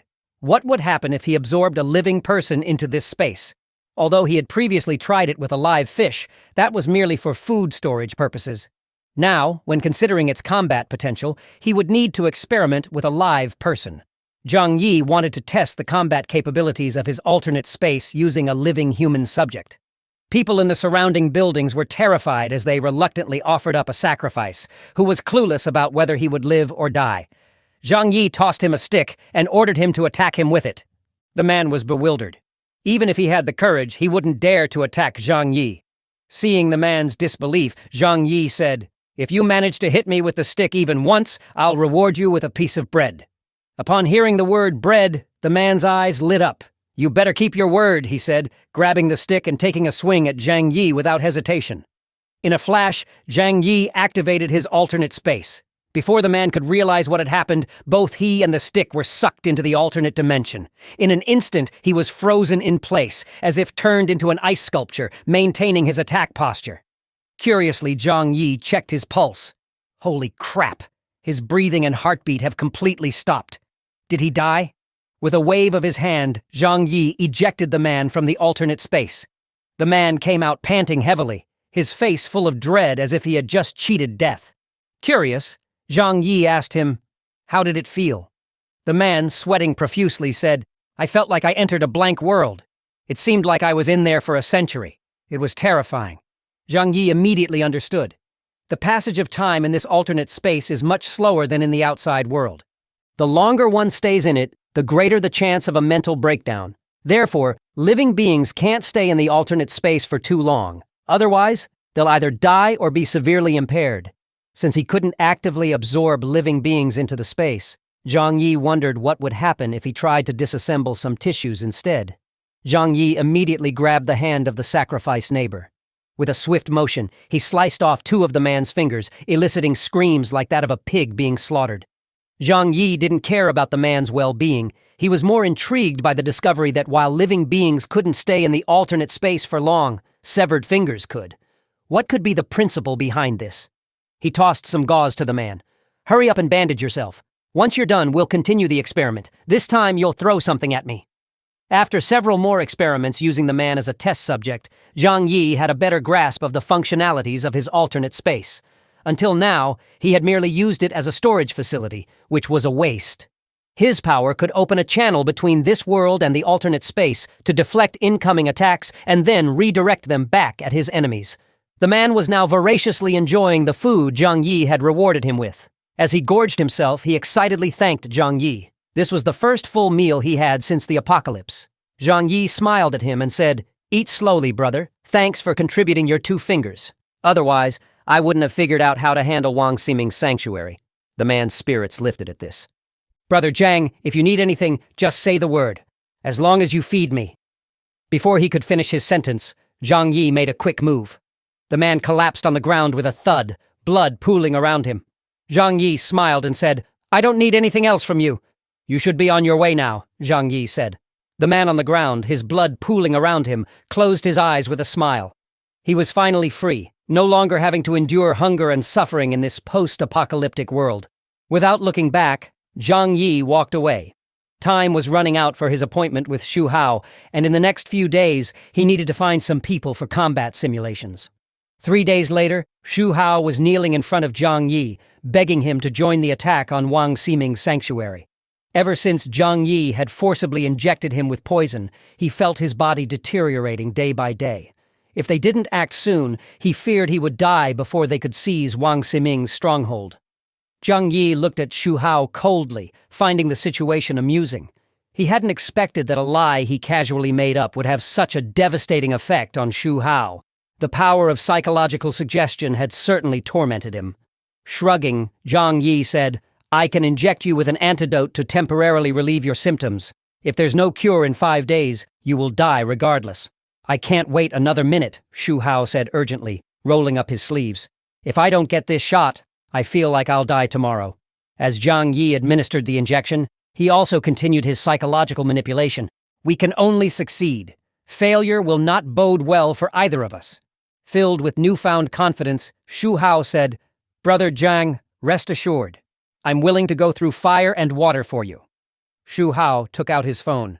I'll call Wang Ximing right now to arrange a meeting time. Everything will go according to your plan, Brother Zhang. Zhang Yi smirked slightly, thinking to himself, you better not pull any tricks. After seeing off Xu Hao, Zhang Yi started packing his bags. Zhou Qi, standing nearby, watched in a daze.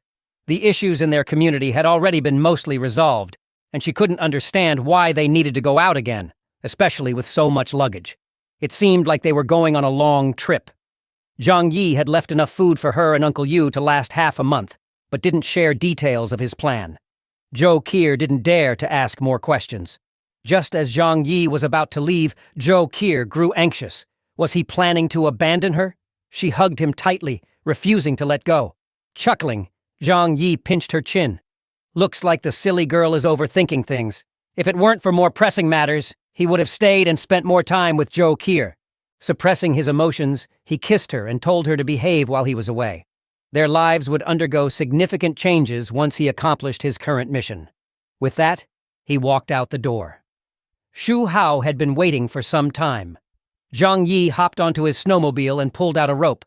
Xu Hao was puzzled. Brother Zhang, you still don't trust me. My loyalty to you is as clear as daylight. Zhang Yi smiled. Don't misunderstand. I'm tying you up for Wang Ximing to see. If he sees us getting along too well, he'd never believe that you've tricked me into this. Xu Hao could only helplessly stretch out his hands as Zhang Yi tied him up. They rode away on the snowmobile, the northern wind painfully whipping Xu Hao's face. He wanted to ask Zhang Yi for a helmet, but Zhang Yi chuckled, No helmet for you. Just endure it for a bit. Besides, the more miserable you look, the more believable it will be. Sniffling heavily, Xu Hao followed Zhang Yi to Yunque Mountain Villa. Zhang Yi looked at the luxurious villas and sighed. Facing the river and backed by the mountains, these buildings are a cut above other high-end villas. The terrain makes this place a natural snow haven. The snow accumulation here is much less than other places. When the apocalypse came, I thought the wealth gap would shrink. How naive I was. Money really is great. Xu Hao hurriedly chimed in from behind. Brother Zhang, money is like waste paper now. Their current lives can't compare to yours. Zhang Yi smiled. Nice flattery. Come on, lead the way. The two then headed towards the villa complex. Xu Hao was a bit puzzled as he followed, wondering why they didn't ride the snowmobile all the way in. Zhang Yi ignored his question and simply said, We're walking, that's it, stop talking. Zhang Yi has finally entered the billion-dollar safe house, but the impending danger is closing in on him step by step. Zhang Yi and Xu Hao arrive at the Lark Manor riding snowmobiles, attracting the attention of neighbors in the community. At this time, a well-dressed, curvy beauty is staring intently at the two through her window. Her food supply ran out 3 days ago, and the carbon crystals she has for heat can only last a few more hours. To survive, she must find a way to make the two men outside listen to her and get food for her. At this moment, Zhang Yi and Shu Hao have arrived in front of Wang Ximing's residence. Zhang Yi raises his weapon and points it at Shu Hao's head, threatening him to quickly open the door. Shu Hao rushes to the security camera without hesitation, yelling, "Brother Wang, open the door, it's me!" Wang Ximing is currently sipping 1982 Lafite and watching the security monitor, thinking, "Weren't we supposed to meet tomorrow? Why are they here today?" He scans the area but doesn't see the snowmobile they talked about, suspecting that he might be getting tricked. Wang Ximing hesitates whether to open the door. By this time, Zhang Yi is getting impatient, threatening Shu Hao with the gun. "Damn it, if you dare trick me, believe it or not, I'll shoot you right now." Shu Hao sweats profusely, pleading while saying, "Brother Zhang, don't shoot. Even if I had the guts, I wouldn't dare trick you." Then Shu Hao speaks into the camera to Wang Ximing. "We've worked hard for so long, we can't fail now. If we miss this village, there won't be another store." Convinced they won't double-cross him, Wang Ximing decides that if they do, he will activate a mechanism to incinerate them, leaving not even ashes behind. He presses the button to open the villa's main door.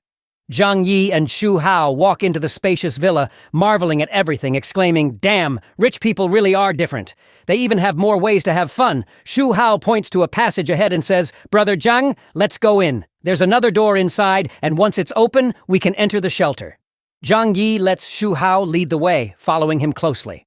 Wang Ximing, watching through the surveillance, sees that Zhang Yi has entered the range of his trap and doesn't hesitate to activate it. Immediately, exhaust ports above the corridor open. Zhang Yi and Shu Hao are shocked. Wang Ximing is trying to catch them all in one net. A suffocating gas bursts out from the ventilation pipes. Shu Hao quickly covers his nose and mouth, but Zhang Yi remains calm, as he already has a countermeasure in mind. Wang Ximing activates the tear gas mechanism, and instantly a cloud of smoke engulfs Zhang Yi and Shu Hao. The two are going all out in their act to deceive Wang Ximing. Zhang Yi shouts, "Shu Hao, you mongrel! Open the door for me now!" Shu Hao retorts, "Stop struggling, Zhang Yi. You're a fool. Even if you kill me, you won't survive. I'm the only one with the antidote for the poison in you." Then 2 gunshots ring out in the smoke. Wang Ximing excitedly watches the 2 figures in the smoke, thinking, "These 2 idiots who came to my door, do they actually think they can beat me? Let's see how I take care of them." The voices of the 2 gradually fade in the smoke, and the passage door slowly opens. Zhang Yi calmly puts away his gas mask, thinking that as soon as Wang Ximing walks in, he'll immediately shoot him. Footsteps approach, and Zhang Yi can hardly contain his excitement, thinking, "Damn it, it's not Wang Ximing. Who the hell is this? Shu Hao, you idiot! Why are there other people in the shelter?" Ignoring that for now, he continues to play dead until the person comes closer and lifts both of them onto his shoulders, heading toward the passage door. Only then does Zhang Yi realize that this person is Lin Geng from the entertainment industry, who is said to have a good relationship with Wang Ximing. Lin Geng dumps the 2 in front of Wang Ximing, who looks at the unconscious pair. Lin Geng ties their arms behind their backs, saying, "This guy is as stupid as a pig. He's no effort at all, and he even dared to target your shelter." Wang Ximing responds nonchalantly, "Well, isn't this to be expected? If I can't even handle some pauper, then my billion-dollar shelter is a waste." The 2 begin to discuss how to get Zhang Yi's snowmobile, as they haven't stepped out of the shelter for more than half a month, and Wang Ximing is starting to feel cooped up. At this point, Zhang Yi, lying on the ground, activates a different space and secretly releases hypnotic gas. As the 2 are talking excitedly, they start to sway. Wang Ximing looks at Lin Geng and says, "If you're excited about going out, there's no need to stagger around like that." Lin Geng, in a daze, replies, "Brother Wang, I'm not swaying. Why have you multiplied into 6 people?" Then both of them collapse onto the ground. By this time, Zhang Yi has successfully untied the ropes. Looking at the 2 men on the ground, he thinks, taking you 2 down was effortless. He picks up Wang Ximing's expensively crafted pure gold handgun and says to himself, "The toys rich people play with are really different, but it's all show and no-go." Having dealt with Wang Ximing and the others, Zhang Yi begins to explore the rooms, thinking, "Let's see what the wealthy play with." As soon as he enters a room, he's flabbergasted and thinks, "Oh my God, this level of luxury is unimaginable." He continues to walk in and finds another door leading to a room filled with green plants. "It's like a whole ecological chain here," he muses, a smug smile on his face. "From today on, this place is mine." Zhang Yi starts to inspect the rooms one by one. Each room has a different label: game room, pet room, entertainment room, you name it. He walks into a waterbed room filled with voluptuous women lying around, but unfortunately they are all dead. Seems like things are not as peaceful here as I imagined, he thinks. He then proceeds to the basement where a room designated for cats and dogs is set up. Wang Ximing even cares for pets in this apocalyptic world, he contemplates. He opens the door and is stunned. I've underestimated this. It turns out these cats and dogs are actually playboy bunnies and catwomen. They are lying around, covered in unidentified fluids, and needles scattered all over the floor. One of the bunnies crawls toward him as if he's her savior, begging, "Master, we were wrong. Please, give me another shot. I'll do whatever you want. I'm your bunny." Zhang Yi kicks her away, thinking, this Wang Ximing really knows how to play, but I, Zhang Yi, don't need this. He then shoots them all dead. Next, Zhang Yi moves to the control room, thinking that it might be the core of the entire shelter. Unfortunately, he's not a computer engineer. He sees that the basement also has sports facilities and thinks they could be used to test his abilities in the future. As he continues to patrol, he reaches a room where the system prompts, "Identity verification failed. Cannot pass through this area. Guess I'll need Master Wang's help after all," he thinks, before splashing water on the two men to wake them up. Wang Ximing jolts awake, shouting, "Damn it! You dare to oppose me? Do you want to die? Wake up, sweetheart," Zhang Yi says mockingly. At this point, Wang Ximing looks at Zhang Yi in disbelief. "How did you do this?" Zhang Yi smiles slightly. "The rich rely on technology. We poor folks rely on mutations. How else would we survive in the apocalypse?" He points his weapon at Wang Ximing. "All right, my lord, now is not the time for chit-chat. Let's get down to business." Zhang Yi leans down. For example, how to let me live comfortably in this villa. That's the only way you'll save your life. Wang Ximing, visibly tense, says to Zhang Yi, "I'll give you whatever you want. Just let me go." Zhang Yi replies casually, "Don't worry. I don't have a habit of killing. I just want to find a stable place to live. Your place is so big, one more person won't make a difference." Wang Ximing looks at him skeptically. "You just want to move in? You don't want to kill me and take over?" Zhang Yi chuckles. "Killing you is pointless. Besides, I'm not a murderer, and this snow disaster won't last forever. Once things go back to normal, I'd like to be in your good graces." Upon hearing this, Wang Ximing perks up. "So this bumpkin wants to be friends with me. In their eyes, society will get back to normal sooner or later. If I give these country bumpkins a little help then, rising to the top is only a matter of time. These bumpkins sure know how to plan. But I'm no pushover either. If you want to be friends, hurry up and untie me. My hands are numb." Zhang Yi smiles. "Untying you is simple, but you have to hand over control of this shelter's systems to me." Wang Ximing hesitates. "If I give you control, can you promise not to kill us?" Zhang Yi reassures him again. "Don't worry, bro. I promise you'll live the high life cooperating with me." With no other options, Wang Ximing gives up complete control of the shelter's operating systems. Zhang Yi grandly sweeps his hand over the control panel. "From now on, I'm the master here." Wang Ximing, who is beside him, says, Yes, you're the master now. Please untie me. My whole body is numb." Zhang Yi ominously stands up. "Just hold on a second, my lord. I'll relieve you shortly." He takes out a knife from behind him and slashes it across Wang Ximing's neck in a flash. Blood spurts out, and Wang Ximing looks at Zhang Yi in disbelief. "You promised not to kill me. You broke your word." Zhang Yi looks at him mockingly. Relax. You might feel a bit dizzy at first, but the pain will be over soon." Wang Ximing falls to the ground and stops breathing. Zhang Yi looks at him. "Sorry, I forgot to mention, I don't keep useless people around." While cleaning the blood off the floor, Zhang Yi ponders how to deal with Xu Hao. Killing Wang Ximing resolved one issue, but he's still undecided about Xu Hao. After all, he did help him seize Wang Ximing's residence. At this point, Xu Hao groggily wakes up and sees Zhang Yi cleaning the bloodstains. He gets excited. "Bro Zhang, we did it, didn't we?" He gets up and sees Wang Ximing's body on the floor, stepping on it while laughing. "I never thought this day would come for you, you damn dog. Not killing you myself was too merciful." Zhang Yi points to a backpack on the sofa. "Inside is your reward." Upon hearing there's a reward, Xu Hao eagerly opens the bag, which is full of food. His eyes light up as he begins to feast. "Bro Zhang, you're really like my own brother. From now on, I'll follow you wherever you go. Your word is law." Zhang Yi sighs. This is all that's left in Wang Ximing's shelter, and there's not much energy left to keep it running either. Shu Hao immediately gets anxious. What are you saying? This is all that's left in the shelter? Are you joking? I've been with you through thick and thin to get rid of Wang Ximing, and you want to fob me off with this. You want to monopolize everything and kick me out? No way. I was the one who provided you with the intel on the shelter. Zhang Yi chuckles. I have no reason to lie to you. Wang Ximing squandered all the resources. Shu Hao insists. I don't know if you're lying or not, but you had everyone in the community spinning in circles. If you're planning to kill the donkey after it has done its job, I'll expose your superpowers. Someone will come for you.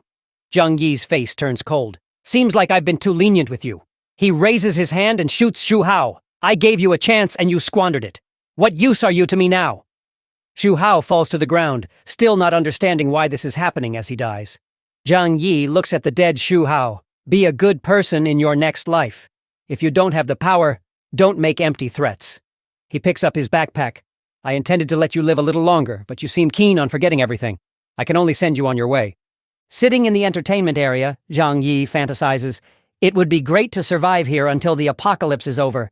It would be even more interesting if I had brought Zhou Qi along. As for Uncle Yu, I have other plans for him. Zhang Yi opens a bottle of red wine and turns on the TV. To his surprise, an image of a foreign woman appears, and he switches through dozens of international channels. Given the storm, how did Wang Ximing manage this? After some thought, he understands and finds a hidden door connected to some cables. Inside, he finds an independent server. His eyes light up instantly. Judging by the strength of the signal, the system's transmission speed is global. With this high-end network infrastructure, I can now get accurate information from the outside world. He then sits down to browse through the information. In just 1 month, only a quarter of the 8.5 billion people in the world are left. Zhang Yi feels extremely grateful for having prepared supplies in advance. At this rate, it would be good if 5% of the population survives in the future. However, he suddenly sees numerous reports on mutated humans. Many countries have reported individuals with mutations, both good and bad. Some can conjure flames and summon bears, while others turn into green giants. Yet, only a few have obtained special abilities. Most have been physically deformed by gamma radiation. After reading all the information, Zhang Yi is convinced that there are others like him hiding their true strength. This means the outside world is incredibly dangerous. He becomes even more committed to staying in the shelter and plans to first go back to the safe house to get Zhou Qi. Zhang Yi steps out and starts his snowmobile. Just then, an enchanting voice rings out, "Could you please wait a moment?" Instantly drawing his gun, Zhang Yi aims at the newcomer. To his surprise, it's the red-hot actress Yang Mi, who has been setting the entertainment world on fire. She is a dream woman for many men and now stands in front of him pleading to take her away. She promises to do whatever he asks. Looking at Yang Mi, Zhang Yi thinks the snowstorm has made life hard for everyone. If you want me to take you, you need to give me a good reason, he says. Yang Mi, looking soft and tender, replies, "Take me with you, give me something to eat, and I'll agree to any condition." She then puckers her lips and kisses Zhang Yi on the face. His face turns red, and his heart is won over by Yang Mi. Having one more woman to warm the bed in this apocalypse doesn't seem like a bad idea, he thinks, taking her to his new residence. Yang Mi notices how skilled Zhang Yi is as he enters Wang Ximing's place. She pretends to be surprised and asks, "Isn't this Wang Ximing's residence? What's your relationship with him?" Zhang Yi doesn't answer her question but cautiously asks, "Do you know Wang Ximing well?" He thinks, if she has any ties with Wang Ximing, he will kill her on the spot to avoid future trouble. Yang Mi changes her tone. "I don't really know Wang Ximing well. You know how it is in our circle. We meet at events and just nod and greet each other." Zhang Yi pours tea, thinking, "Smart move. I'll let you off the hook for now." He hands the tea to Yang Mi. "In any case, this place is mine now. Don't ask questions you shouldn't be asking." Yang Mi gulps down the tea, savoring its warmth. "This is the first cup of hot water I've had in days." She then coyly asks Zhang Yi if she can use the bathroom for a hot shower. Zhang Yi naturally doesn't refuse. Yang Mi undresses and leaves her clothes in the living room, enjoying the long-missed hot shower. Her body instantly relaxes, and she begins to think of ways to make Zhang Yi serve under her. She figures that with her beauty, it won't be hard to win him over, and compared to some greasy, middle-aged men she knows, Zhang Yi is quite the catch. She thinks her good luck hasn't run out yet. Even if she has to be with Zhang Yi for a few months, she's willing. After her shower, Yang Mi walks out barefoot. She's made up her mind. She'll do whatever it takes to stay. She's very clear about what's going to happen next and mentally prepares herself, telling herself it's just a transaction. Once the snowstorm is over and everything returns to normal, she'll still be a top-tier celebrity and nobody will know about this. She wraps herself in a towel and walks seductively up to Zhang Yi, coquettishly asking if she can stay. She promises to serve Zhang Yi well if he lets her stay. Seeing that Zhang Yi remains unmoved, she takes his hand and pleads, "Don't worry, I won't cause you any trouble. Once the snowstorm is over, I'll leave quietly."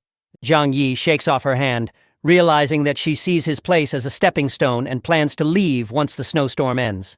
He takes a sip of red wine and says sarcastically, leaving aside whether the snowstorm will even end, even if the ice age passes, "Do you think the world will go back to the way it was?" Yang Mi suddenly becomes anxious, asserting, "Of course things can go back to how they were." As she says this, it's as if she's reassuring herself. If the world can't return to its former state, wouldn't all her previous achievements be in vain? Zhang Yi isn't interested in arguing with her. If you think things can go back to normal, then they will. But for now, if you're staying in my house, you'll follow my rules. Zhang Yi pulls Yang Mi close. She whispers, "I understand." Zhang Yi doesn't stand on ceremony anymore. Since she came to him, he has no reason to refuse. After the matter is done, Zhang Yi takes out a piece of clothing from a different dimension and throws it to Yang Mi. She stares at him, dumbfounded. What kind of superpower is this? You can summon objects out of thin air? Zhang Yi is about to turn away when Yang Mi grabs his arm. "Don't go, big brother Yi." He looks at her amused. "What, not satisfied yet? I have some things to do. I'll deal with you later tonight." Yang Mi blushes and shouts, "You misunderstand. I have something important to discuss with you." Zhang Yi feels a bit hungry at this point. "Fine. Let's go to the dining area and talk while we eat." Yang Mi obediently sits at the dining table. Zhang Yi instantly summons some food from another dimension and places it on the table. "Since we're going to be living together, let's set some ground rules," he says calmly. "My home is quite large. Adding one more woman won't make a difference. I have only one requirement. Obey me. You're smart. You should know what I mean." Yang Mi certainly understands what Zhang Yi is getting at. He's clearly setting up some unspoken rules, but she didn't become a top-tier celebrity by being naive. She straightens her back and says slowly, "I can agree to your terms, but I also have some principles that I hope you'll respect." Zhang Yi spreads his hands, amused. "All right, let's hear it." Yang Mi seriously says, "Whatever happens between us stays confined to this snowstorm period. If we part ways, you can't disclose what we've done. As a public figure, my reputation would be ruined if people found out." Zhang Yi, casually eating, understands her concerns and agrees readily to her terms. Summoning courage, Yang Mi states her second condition. "You can't force me to do things I'm uncomfortable with, or make outrageous demands unless I agree." She blushes and awkwardly shifts her feet after saying this. Zhang Yi appears puzzled. "You were the one who approached me, and now you're acting as if you're the victim here."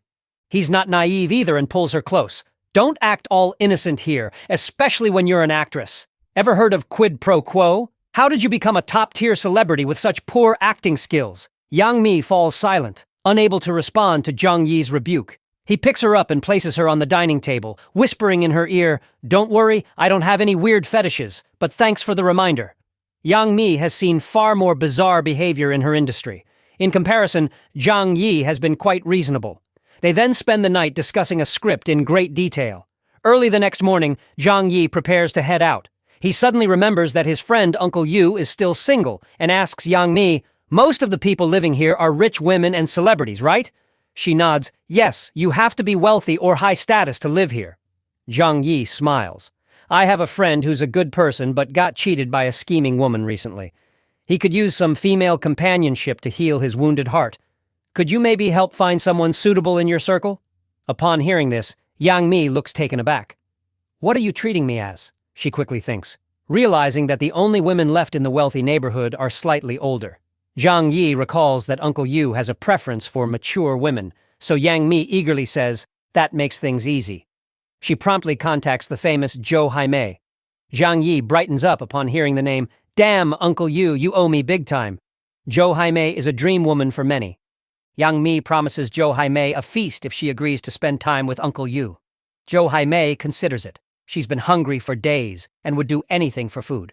Without further ado, Zhang Yi produces food from another dimension, and Zhou Haimei starts eating voraciously. Zhang Yi looks at both women. "We're all smart people here. From now on, I'll take care of your food, but if anyone leaks information from here, forget food. You'll owe me your life. Saying this, he leaves to transfer useful items and people, including Joe Kier and Uncle Yu, to his current location. Meanwhile, in another village called Shu Family Town, young people are busy drilling through the ice layer underground. Sled dogs are running hard. Suddenly, with a loud noise, they break through the ice and small fish jump out. The workers collect the fish, seeming quite proficient. A young man asks, "Uncle, do you think people in the city have frozen to death in this cold?" The uncle sighs. "Those city folks don't even know how to farm. They usually rely on us for food. They're probably starving by now, if not already dead. Luckily, we rural people have some food reserves and stamina. We can survive, although the cold is daunting." Just then, a rumbling noise is heard in the distance. The uncle becomes alert. "In this cold, you rarely see any living person. Is that the sound of a snowmobile?" At that moment, Zhang Yi zooms by on a snowmobile. He's surprised to see people in Shu Family Town fishing by breaking the ice. Without a word, they urge their sled dogs to chase, entering berserk mode. Zhang Yi suddenly panics and quickly throttles up, speeding away. Meanwhile, on the river, 8 dogs are chasing him down, tongues lolling out. Their eyes turn red upon seeing Zhang Yi. If Zhang Yi is caught by this group of people, he's definitely in for some trouble. Suddenly, a fisherman hurls a harpoon towards Zhang Yi, who instantly gets furious. "Damn it! If that harpoon hits my arm, it would either cripple or kill me." Zhang Yi swerves sharply, and due to the inertia, Zhou Haimei is flung off. The fishermen catch up and confront Zhang Yi, "Leave the woman in the snowmobile, then you can go." Zhang Yi coldly looks at them and swiftly pulls out a handgun, aiming it at them. The fishermen suddenly get nervous. "Hey man, let's talk. No need for knives and guns." However, seeing the beautiful woman and the snowmobile, they are reluctant to let him go. This is Shu Family Town territory. To pass through, you have to pay a toll. Leave the woman or the vehicle. It's your choice. Zhang Yi sneers. "What if I don't want to choose either?" The fisherman instantly turns serious. "Even if you have a gun, it's useless. We have so many people and dogs. How many bullets do you have?" Zhang Yi's eyes grow colder. He knows he has to end this quickly.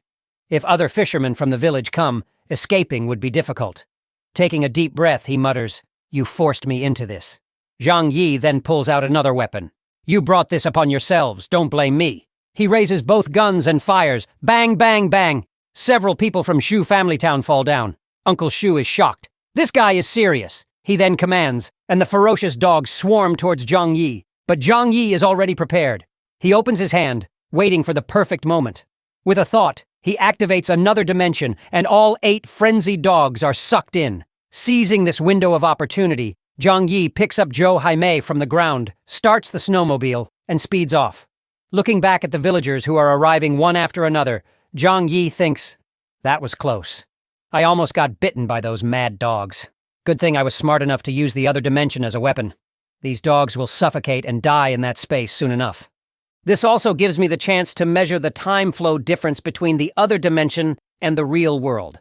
On the other side, the arriving villagers see the dead bodies on the ground and are shocked. "We've encountered a tough one," they say. They look around and notice something else amiss. Where are the dogs? Our 8 snow dogs are missing. They find it extremely strange because the dogs had been tamed and wouldn't stray without orders. Not only are we down 4 lives, but 8 snow dogs have vanished as well. We're in big trouble, they think. The leading uncle speaks. This person not only had a gun and a snowmobile, but also killed so many people from Shu Family Town. He must be extraordinary. Maybe he even has superpowers like our village's Chun Lei. Let's not act recklessly. Go back and consult with the village head. Returning to Shu Family Town, the village head gathers a group and goes to Chun Lei, who is found sleeping soundly, clutching a 2D anime doll. The village head becomes red-faced upon seeing a room full of 2D dolls and scolds Chun Lei, "You're a grown man cuddling fake dolls? Aren't you ashamed? Our village girls are far more beautiful than these dolls." Chun Lei stretches lazily. "Grandpa, you're way off base. Are the village women even to be called young ladies? Besides, it's my hobby. Why do you care? Now, what do you want?" Shu Dahai interjects. "This morning we encountered a young man while fishing. He killed 4 of us and took our snow dogs. The man was incredibly powerful. He might have superpowers like you. Our village may no longer be safe." Chun Lei thinks, "We've just ended fights with nearby villages. And now this? When will we have some peace?" Meanwhile, Zhang Yi safely drops Zhou Haimei at the base of an apartment complex. Leading the way, Zhang Yi says, The man you will meet is in this building. Come upstairs with me. Joe Jaime agrees, although reluctantly. In this apocalyptic world, having someone to team up with isn't a bad choice, she thinks. While talking, Zhang Yi has already entered his safe house. At this moment, Zhou Kier is as happy as a child. Zhang Yi, you're finally back safely. Congratulations. She quickly helps Zhang Yi out of his coat. When Zhou Kier notices the woman behind Zhang Yi, she senses some kind of threat. She immediately starts fussing over Zhang Yi. Are you tired? Are you thirsty? Would you like something to eat? Zhang Yi temporarily ignores Zhou Kier and asks Zhou Jaime to sit down first. Zhou Kier, with a woman's intuition, feels that something is different about Zhang Yi. I now understand you prefer mature women, don't you? She says. Zhang Yi smiles faintly. Don't overthink it. This woman is here to take care of Uncle Yu. But you're right about me preferring mature women. Zhou Kier looks stunned. Zhang Yi is more concerned about Uncle Yu's condition. Zhou Kier quickly responds, Uncle Yu has mostly recovered. It's miraculous. Normally it would take at least 3 months. I also gave him muscle relaxants as you instructed, but it doesn't seem to suppress his strength. Zhang Yi nods, just as I suspected. Uncle Yu has an enhancing type of mutation. How is his mental state now? After pondering for a moment, Zhou Kier says, he seems fine. His mental state appears to be normal. No issues have been discovered. Hearing this, Zhang Yi strokes his chin. I've read online about people experiencing dangerous physical mutations after gaining superpowers. I'm glad Uncle Yu didn't go through that. Zhang Yi then visits Uncle Yu's room and sees that he's fine, which eases his concerns. He also tells Uncle Yu about capturing Wang Ximing's shelter the day before. Upon hearing this, Uncle Yu remarks, rich people sure know how to have fun.